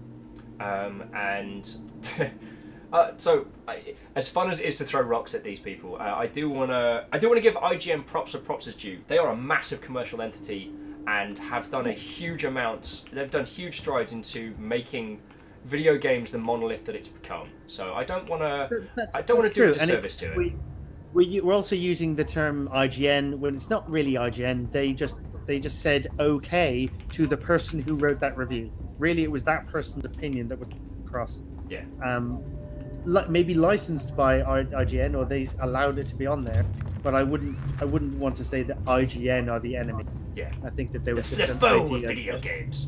Exactly. There was just an idea that they had to be like contrary. Yeah. And they got and scared out of that. Oh, I apologize for interrupting you. I was just no, it's fine. They got scared out of that. Darkstar was saying that Angry Joe did this game justice. He really did. And I've gone to hang out with Joe a couple of times, and the thing that I really respect about him is that he just loves games. He makes no apologies for his passions. When he truly loves a game, like, he will champion it to the ends of the earth. But he will also not forgive a game that does things. And as someone who worked on Rome 2, which was not well received by Joe, I know. Yeah, that was a. But between you, just a really quick interrupt. No, please go for it. Night, New Villiers. I know it's 3:30, so for you. So, go get excellent sleep. It's been lovely hanging with you.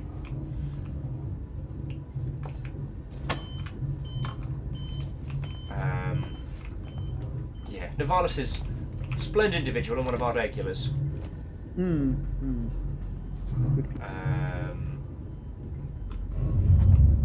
Arv says, your friend seems like a really down-to-earth cool guy. I mean, Jesus, fuck! The man with, well, now we can scare Will without making a friendo deaf. Hashtag charity. Promise nothing.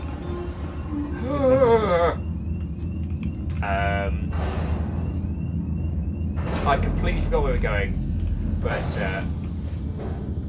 yeah, you were I think I was talking going about to do the UK games industry thing of only everyone's equal in the circle of abuse, which is one of my favourite things about the UK games industry.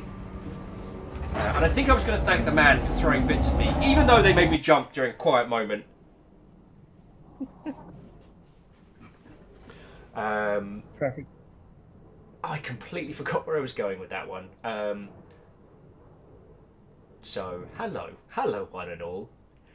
This is why I can only stream this game for like 6 hours at a time, because it does. Do you want to read me again? It's exhausting.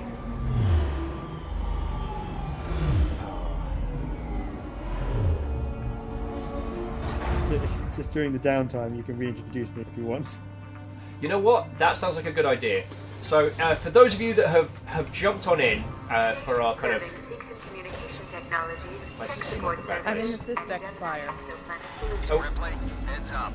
I'm reading lots of malfunctioning. Just going to quickly save, and then quiet, I'll reintroduce you. Ladies and gentlemen, and individuals of all persuasions, the disembodied voice that you hear is my good friend, Christian Jones. Christian worked on this game, is a heckin' badass, and is a, 13-year games industry vet? Yep, that's specifically in the sphere of games design. So if you've got any and all questions, do not save them for a future date. Do not hesitate. Do not hold back. Honor only.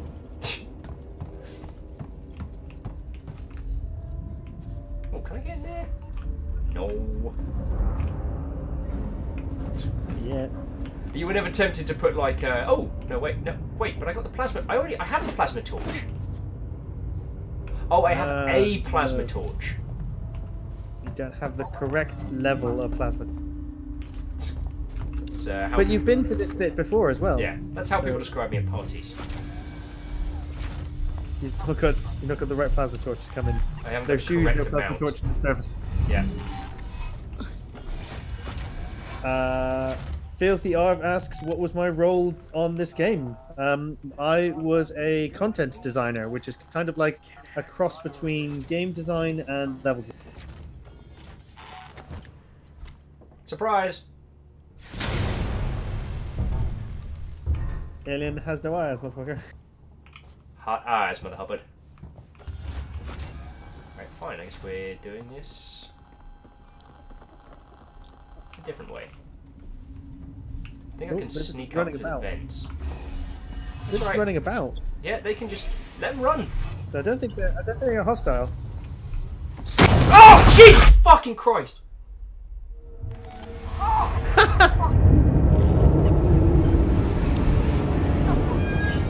That scared the fuck out of me! Of course, you have to locate the fire suppression though. Please contact your nearest fire assembly point. This is This is not a drill. Do not panic. You really shouldn't be. Oh crap. This door doesn't open and that guy's on fire. Oh holy shit, what's even going on over here? No, he's dead. He's dead. Dead sexy.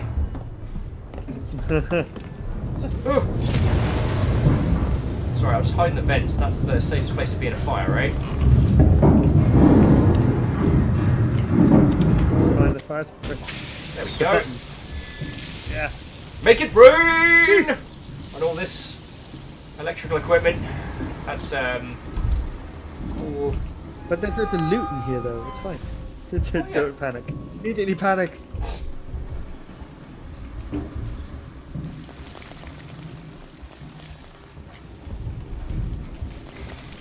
Immediately followed by, oh good! Good for you! I love the amount of clips that are coming out of this. It's great. Oh, I am blessed with a wonderful bunch of Mother Hubbards who make some amazing clips. Actually, dude, if you ever need a chortle at my expense, just go to the clip section here, because they've made so many. Just yeah. Oh no, I saw one from yesterday, which was I wonder where the eel is. Viking, that scared the feck out of me. As I knew it was coming. Yeah. I saw. I was saved by a friendly turtle, as you do. True.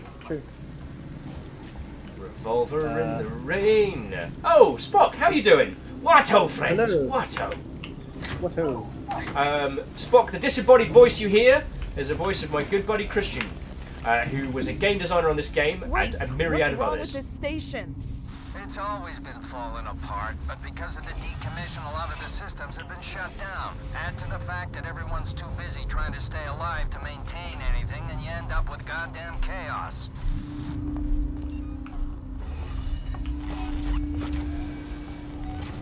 Alright, so I flashed these guys earlier. But they're innocent. Innocent's a strong word, my friend. Look at who that is. There's more people around as well. Did something back there just explode? Psychohypnotic says that, am I aware of You the heard the bugs lady. this game has? Let's go. If so, why did they never get patched? The reason why most bugs don't get patched is because money. Yeah. Really? Or how complicated it is to fix one thing, which knocks onto another thing, which knocks onto another thing. Yeah. I don't know if this is still true. Yeah.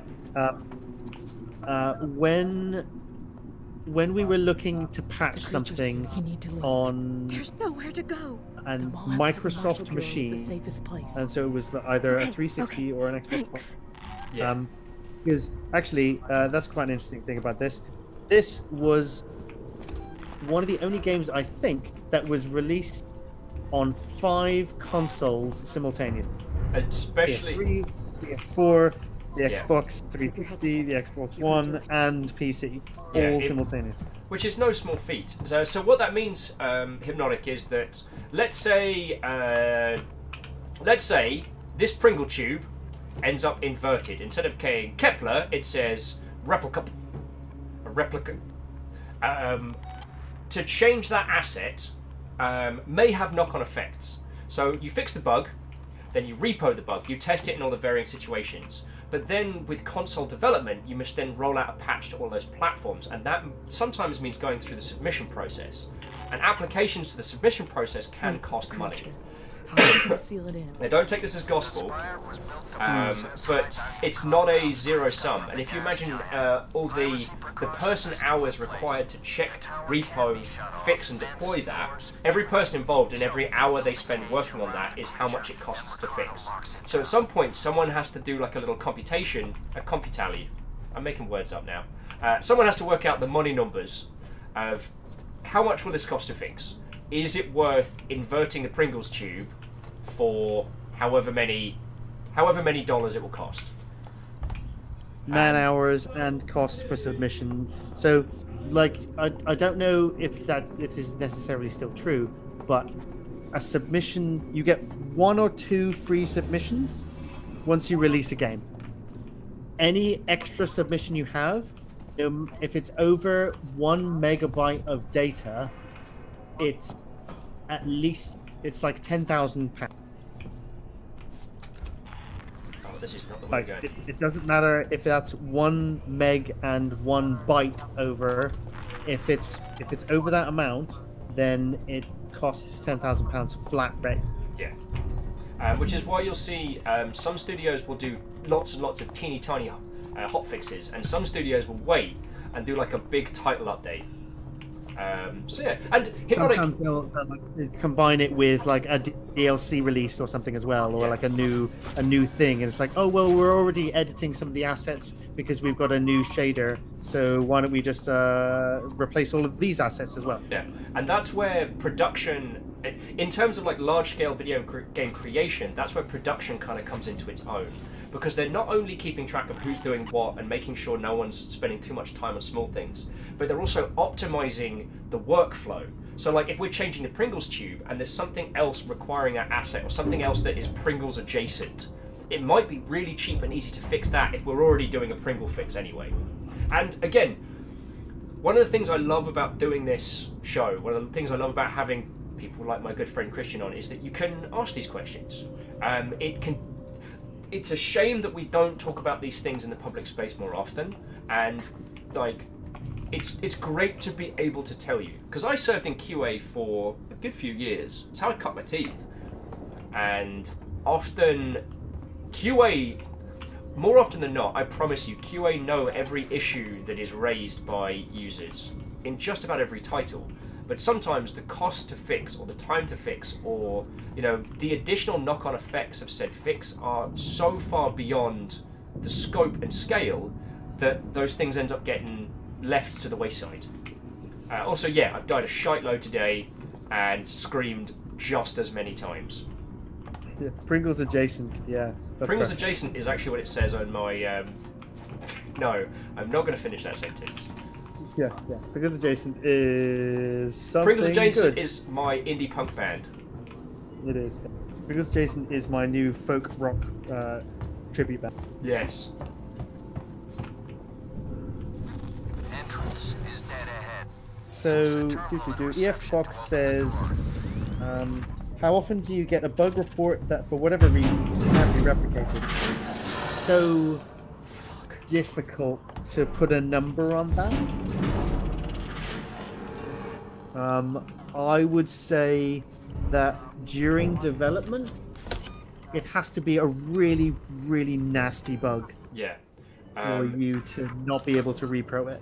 In game dev, we really use a classing system. So an A class bug is a bug that absolutely cannot be in the game if it ships.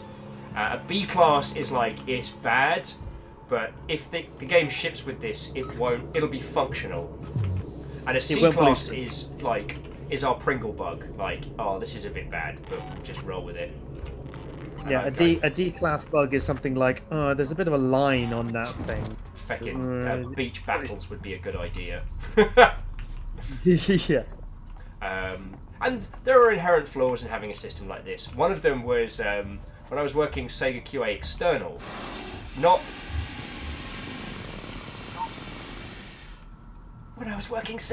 external, we had a bug count and we had a points count. So you had to get X amount of bugs a week, but you had to make total X amount of points. A bugs were like 10, Bs were 5, Cs were 1, and Ds were nout. However, due to Microsoft submission rules, you can't submit a game with broken achievements. So when all the achievements broke on one of the games I was testing, we divvied up all the A-class bugs amongst all the testers on our ship. No. And we did not... Why can't we be friends? Why can't we be friends? You did not see me!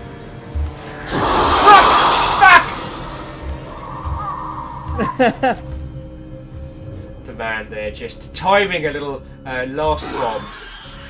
Thank you kindly. Fallen Mystic saying... Wait, who swore? That wasn't me. Was that you? Me? I don't think so. I laughed. I think that was probably you swearing. Uh-oh. You're fine. Oh, I know. I'm also modest. Yeah.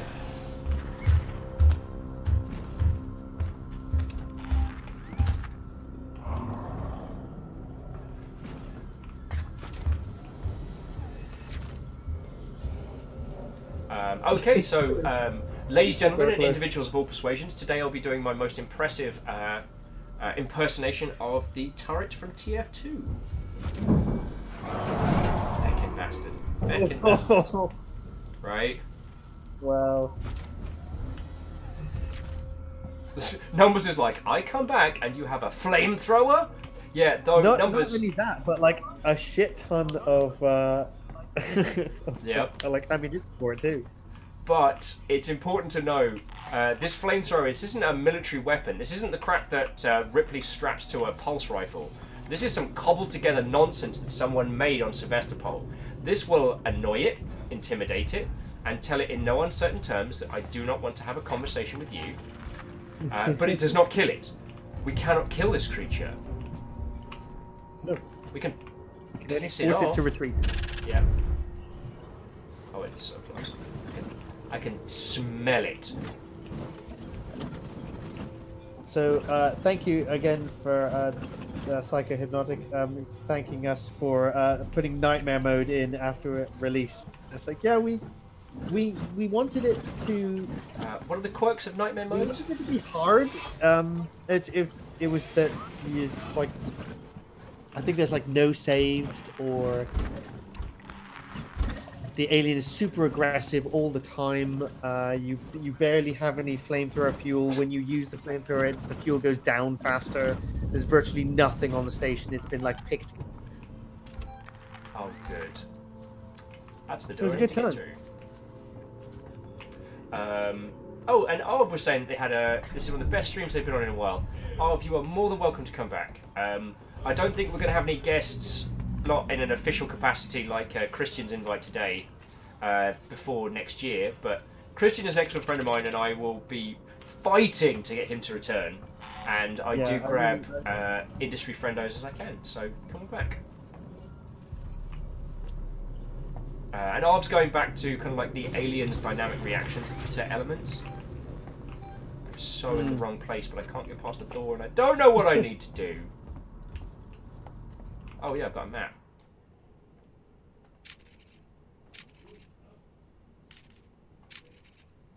You don't even need to be there. You need to be up in.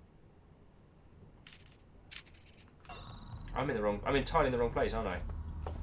Not quite in the wrong place, but kind of. On a scale of 1 to incredibly in the wrong place, how wrong am I?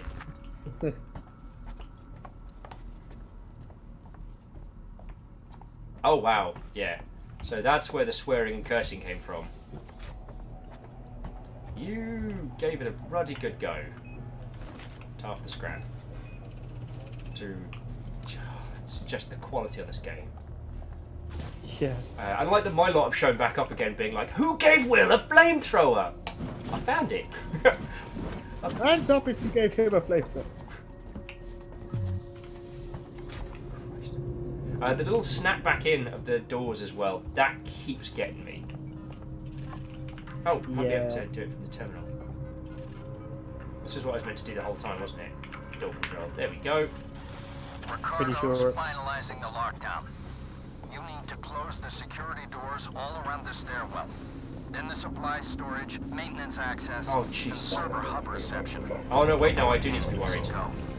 Now, should I burn this guy? Setting him on fire is not a good plan. What if I set him on fire? Oh cool, it looks like the Pink Floyd album cover.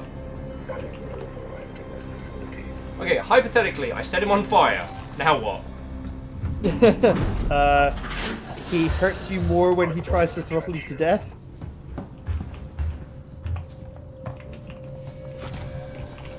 Lock door, lock door. Oh, the lock's on the other side! Oh, good! Good for you.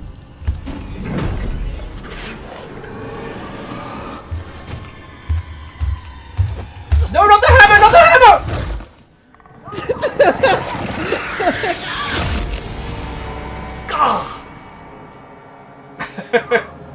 That's so good. Hypnotic's like, I would like to tickle your face with this stick. Filthy's like, hammer the Xeno! It's Caffeine's fault. He was talking about, you know, the Empire of Man and Exterminatus and all that. Alright, give that one more try. We've got about 15 minutes before I need to bring this to a close. So, ladies, gentlemen, and individuals of all persuasions, if you've got any more questions... Oh, shite, why? So good. Plutonor was like, looks like you got a friend in charity. You got a friend in me. And he's on fire. Yeah. Alright, door's open. Ricardo's finalizing the lockdown. You need to close the security doors all around the stairwell. In the supply storage, maintenance Yeah, just to kind of go off of. Oh, please. I just wanted to say, if anyone's got any questions for you, throw them in now. Because we'll be wrapping in a little. Yes, so we've got about 15 minutes. The last one was from Arv. Yeah, there's all these different behaviors that the alien goes through. Fire was a really important one because we wanted to make sure that the flamethrower felt like it was a thing that it would learn from. That it would it wouldn't be like too powerful. So like trying to tweak that. Yeah! Did I get it? Yes and no.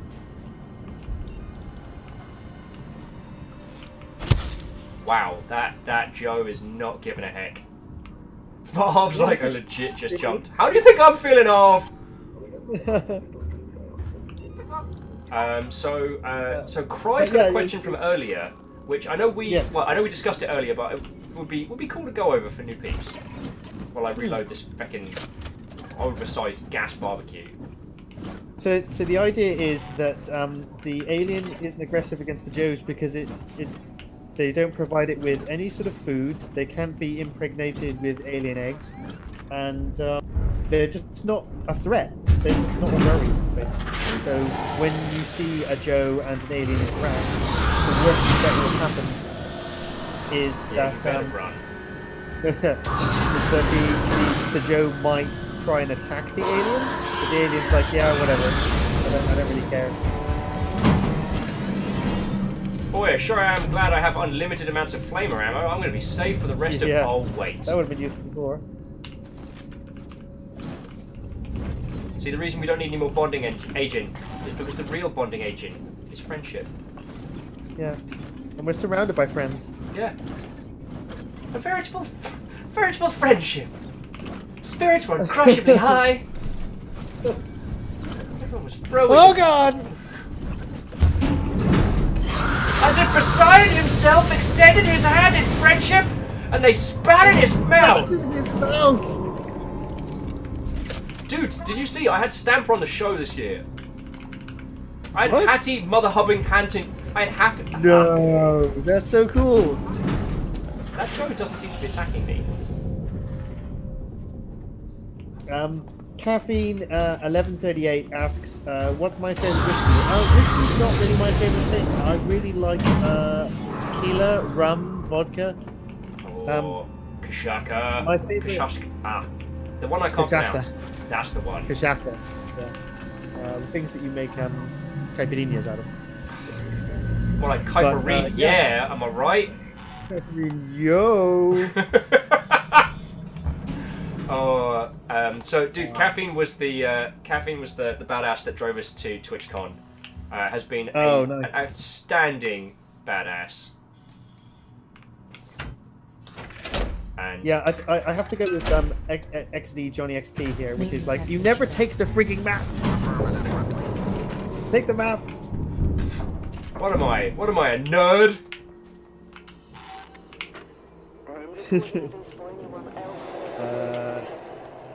Psychohypnotic says, were there extensive discussions to make the game more hand-holding, or was the intention to implement as little hand-holding as possible?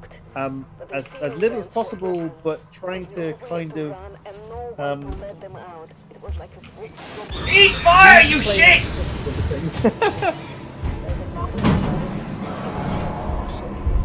Move the player in the direction we wanted them to go, because there has to be a level of, okay, this is a game.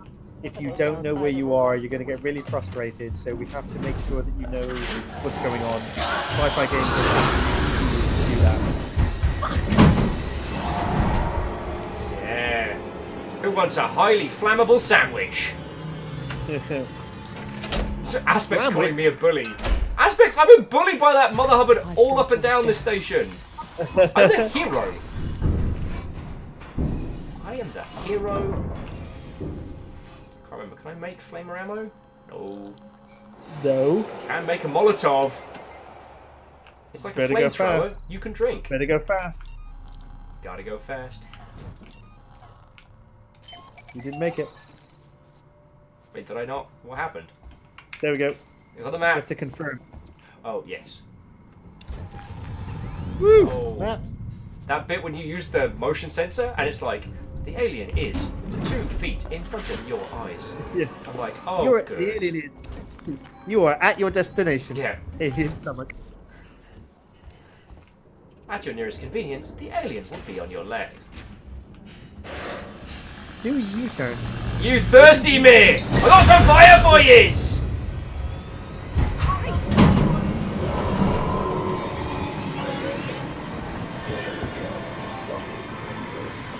Do. Ow, what's that? Uh-oh. Oh no! No!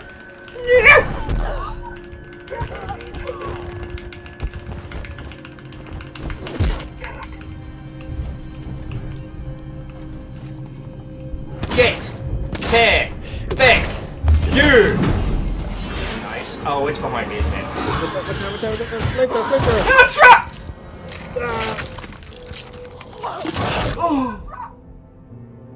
Oh, it still gets me, dude. Oh, that's gonna leave a mark. Oh, the hand! The hand! It's the hand. We added the hand in afterwards because we knew we wanted to make it scarier. Oh. So look, I am not going to be making another run of that one, so I'm going to pop back to the main menu. And so we're going to be doing final questions. We're going to be wrapping this up. Because this has been a stunkingly good day. I also don't know how much my heart can take of this. So I'm going to go do the healthy thing after this. And breaking beers. Oh, dude, yeah, I'm going down the hill. I'm going to eat a gigantic double tavern burger and fries and a huge pint. And it's going to be great. So jumping back, so I was saying I also spent hours just exploring the entire map, which the whole design of Sevastopol map is amazing. Feckin' right? Like, yeah, I should probably be more, like, I should probably be more, you know, unbiased in this one, but feckin', dude, it's so good. I said this earlier in the stream. I redid all of those maps, so the map design was laid down, but it wasn't ready to ship near the end of the project. So I came off what I was doing because what I was doing was winding down, and yeah, all those maps are redone and redrawn by me. So way cool. If you like the maps, thank you. Okay, so if people would like to ask you more questions, I got me to turn those off for tomorrow. So Yes. to Cry75, thank you kindly for the follow. Seriously, everybody, all the follows, subs, and bits and donations, are sincerely appreciated because that's what keeps me alive. Arvs says they're going to go crash, but thank you for a great stream. And very well. Arvs is also saying thank you to your good self. If people would like to follow you, where should they go? Follow me? Yeah, people want to follow you. People, dude, you made a video game. Twitters? I did make a video game. Yeah, there's a Twitter thing. I'm not on there very much because I'm mostly working. Boof. Yeah. I can't remember what I am on there. Oh, this is like really bad for me selling my. Right, that's where you keep me around. So while you're thinking of what ways, Darkstar would like to say, Christian, I just want to thank you on behalf of the AI speedrunning community for helping create this masterpiece. We absolutely love this game, so thank you. You're welcome. I'm glad I was a part of it. I was a part of a team.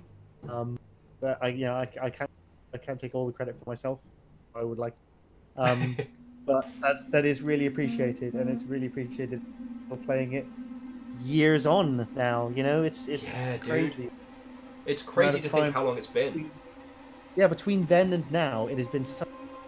But people are still loving it. It still looks great. I've been watching you play it, and it's just like, was this released last year? Yeah, dude. Like it's a little bit weird around the edges with some of the human elements, but dude, when we went into LBX 427, yeah, is it 40?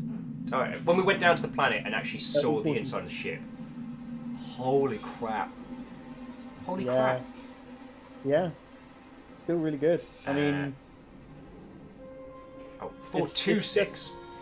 Yeah, 40. But yeah, it was crazy. To think that people are still speedrunning it, to think that people are still playing it every Halloween. To have really big people playing it on their stream. Even at the time, like to have people like Markiplier like play all the way through it. Yeah, dude, fucking Mark. Was really cool. You know, he played through the entire thing. Like, you know, well done him. Yeah, it was a long game. Yeah, and I also feel that he gave it the care and love this game deserved. So, okay. Yeah. So as we're wrapping up, if you've got any more questions or comments, please say so now. Yeah. Hypnotic's asking, does Christiaan have a Discord? Do you have a Discord? I don't know. Come fucking join us. Come hang out with us. I usually hang around on this Discord called the Longship. I don't know if you know about it. But, yeah, it sounds like a bunch of bad words. Sounds like a bunch of jerks. Yeah. Hindle was pointing out that they also played through it for Rooster Teeth for sponsors. It's almost like the Viking Blonde like logo has me in it and has had me since you put it up there. Yeah. Yeah, if you look to the image above, you see two numpties hanging off the side of a Viking-looking longship. That's me and Christiaan. We used to do videos together on YouTube when we were geographically in the same place. So it's cool to be able to do this stuff again. Yeah. Yeah. So look, I am going to bring this game down because I am terrified of getting jump scared again. I'm terrified of the loading screen. Yeah. Well, it's the humans involved. So there's you and I. So what I'm going to do is I'm going to run the... Okay. So Christiaan, thank you sincerely for being my guest on today. Dude, I'm sorry we missed the last one due to technical problems, but I'm so heckin' happy that, you know, we got to do fucking 5 hours on this. And, yeah. Thank you, dude. No, you're so welcome. I love being on your streams when I can be. It's weird not doing videos with you, so you know I'm gonna have to try and figure out a way of coming over there or you coming over here and doing videos. Yeah, thanks for playing the game that I worked on. You know, it's cool to. No worry, dude. I'm gonna play this through to completion. I need to, like, emotionally. So yeah, I'm gonna wrap up our call, dude. Then I'm gonna do credits, thank the lovely people who've done what for, and then bring this to a close. So, dude, I will blep at you post stream, but yeah. Yeah, dude, for sure. and so just much. A final thanks Narcissus. Thanks everybody for coming along. Hang out on the Longship and do the whole thing. So you know, it's important to keep Will alive with food and with tea. And this is not a small job, even though he looks like a noodle. He requires regular intakes of real human food. Who knew? So... Yeah, well, that's a story we'll tell for another time, my friend. Yeah, for sure. Okay, so, dude, thank you again, and I'll talk to you soon. Yeah, catch you later, guys. Okay. Right.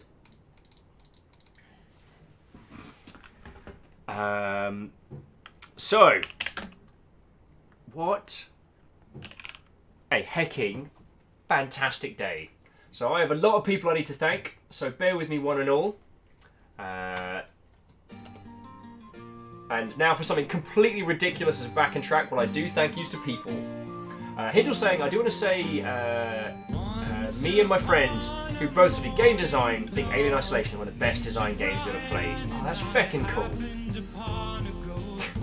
So, as we, the crew of the Longship, salute you, I need to say an extra special thank you to Isocrid for donating cash direct up. Like, that is always a massive help, so sincerely thank you. And those who threw cheers, those who for both their amusement and my support threw the teeny tiny bits at, and some of the massive ones. So I must thank Aspects, Cent Zero, Isocrid, Navalis, Glutenor, It's DX Man, Shackled Draconis, The Prolo, J-Post, ET3 Stooge, quadruply so, Alleged Man, The Man, Fallen Mystic. Some numbers, Jack Sculch, Caffeine, Firestrager, and Tuna Taco. Your moderators today were Caffeine and Tarlicus. Our new followers was Cry, Psychohypnotic, Ian Nunn? I just missed that one. Time Lord Law, S-Fangs, Broden, and Darkelsthemsby? Darkelsthemsby. And new subs was Russ Weaver, Dark as the Bee, Weller Dealer, Takarashi, Narcissus, and Darkstar. And I know a lot of those were gifted subs. Whoever this anonymous person is, working in the shadows, gifting subs to people. You know who you are. And you are a hecking legend. So look, thank you for an amazing day. Thank you for being amazing to my guest. I'll see you tomorrow for, I think we're doing, I don't even know what I'm doing tomorrow. But I'll tell you this much. If you ever want to know what we've got going on, if you want to know what guests we've got coming up, Booth. That's what we've got coming up. Death's Gambit tomorrow, that's the one. And then Selexco on Saturday. Again, thank you. We are going to be going back to Alien Isolation. I'm going to be finishing it, so if you speedrunners want to watch a complete numpty smash his face against it a few more times, you are all cordially invited to join. So let's see who we can throw our varying faces at.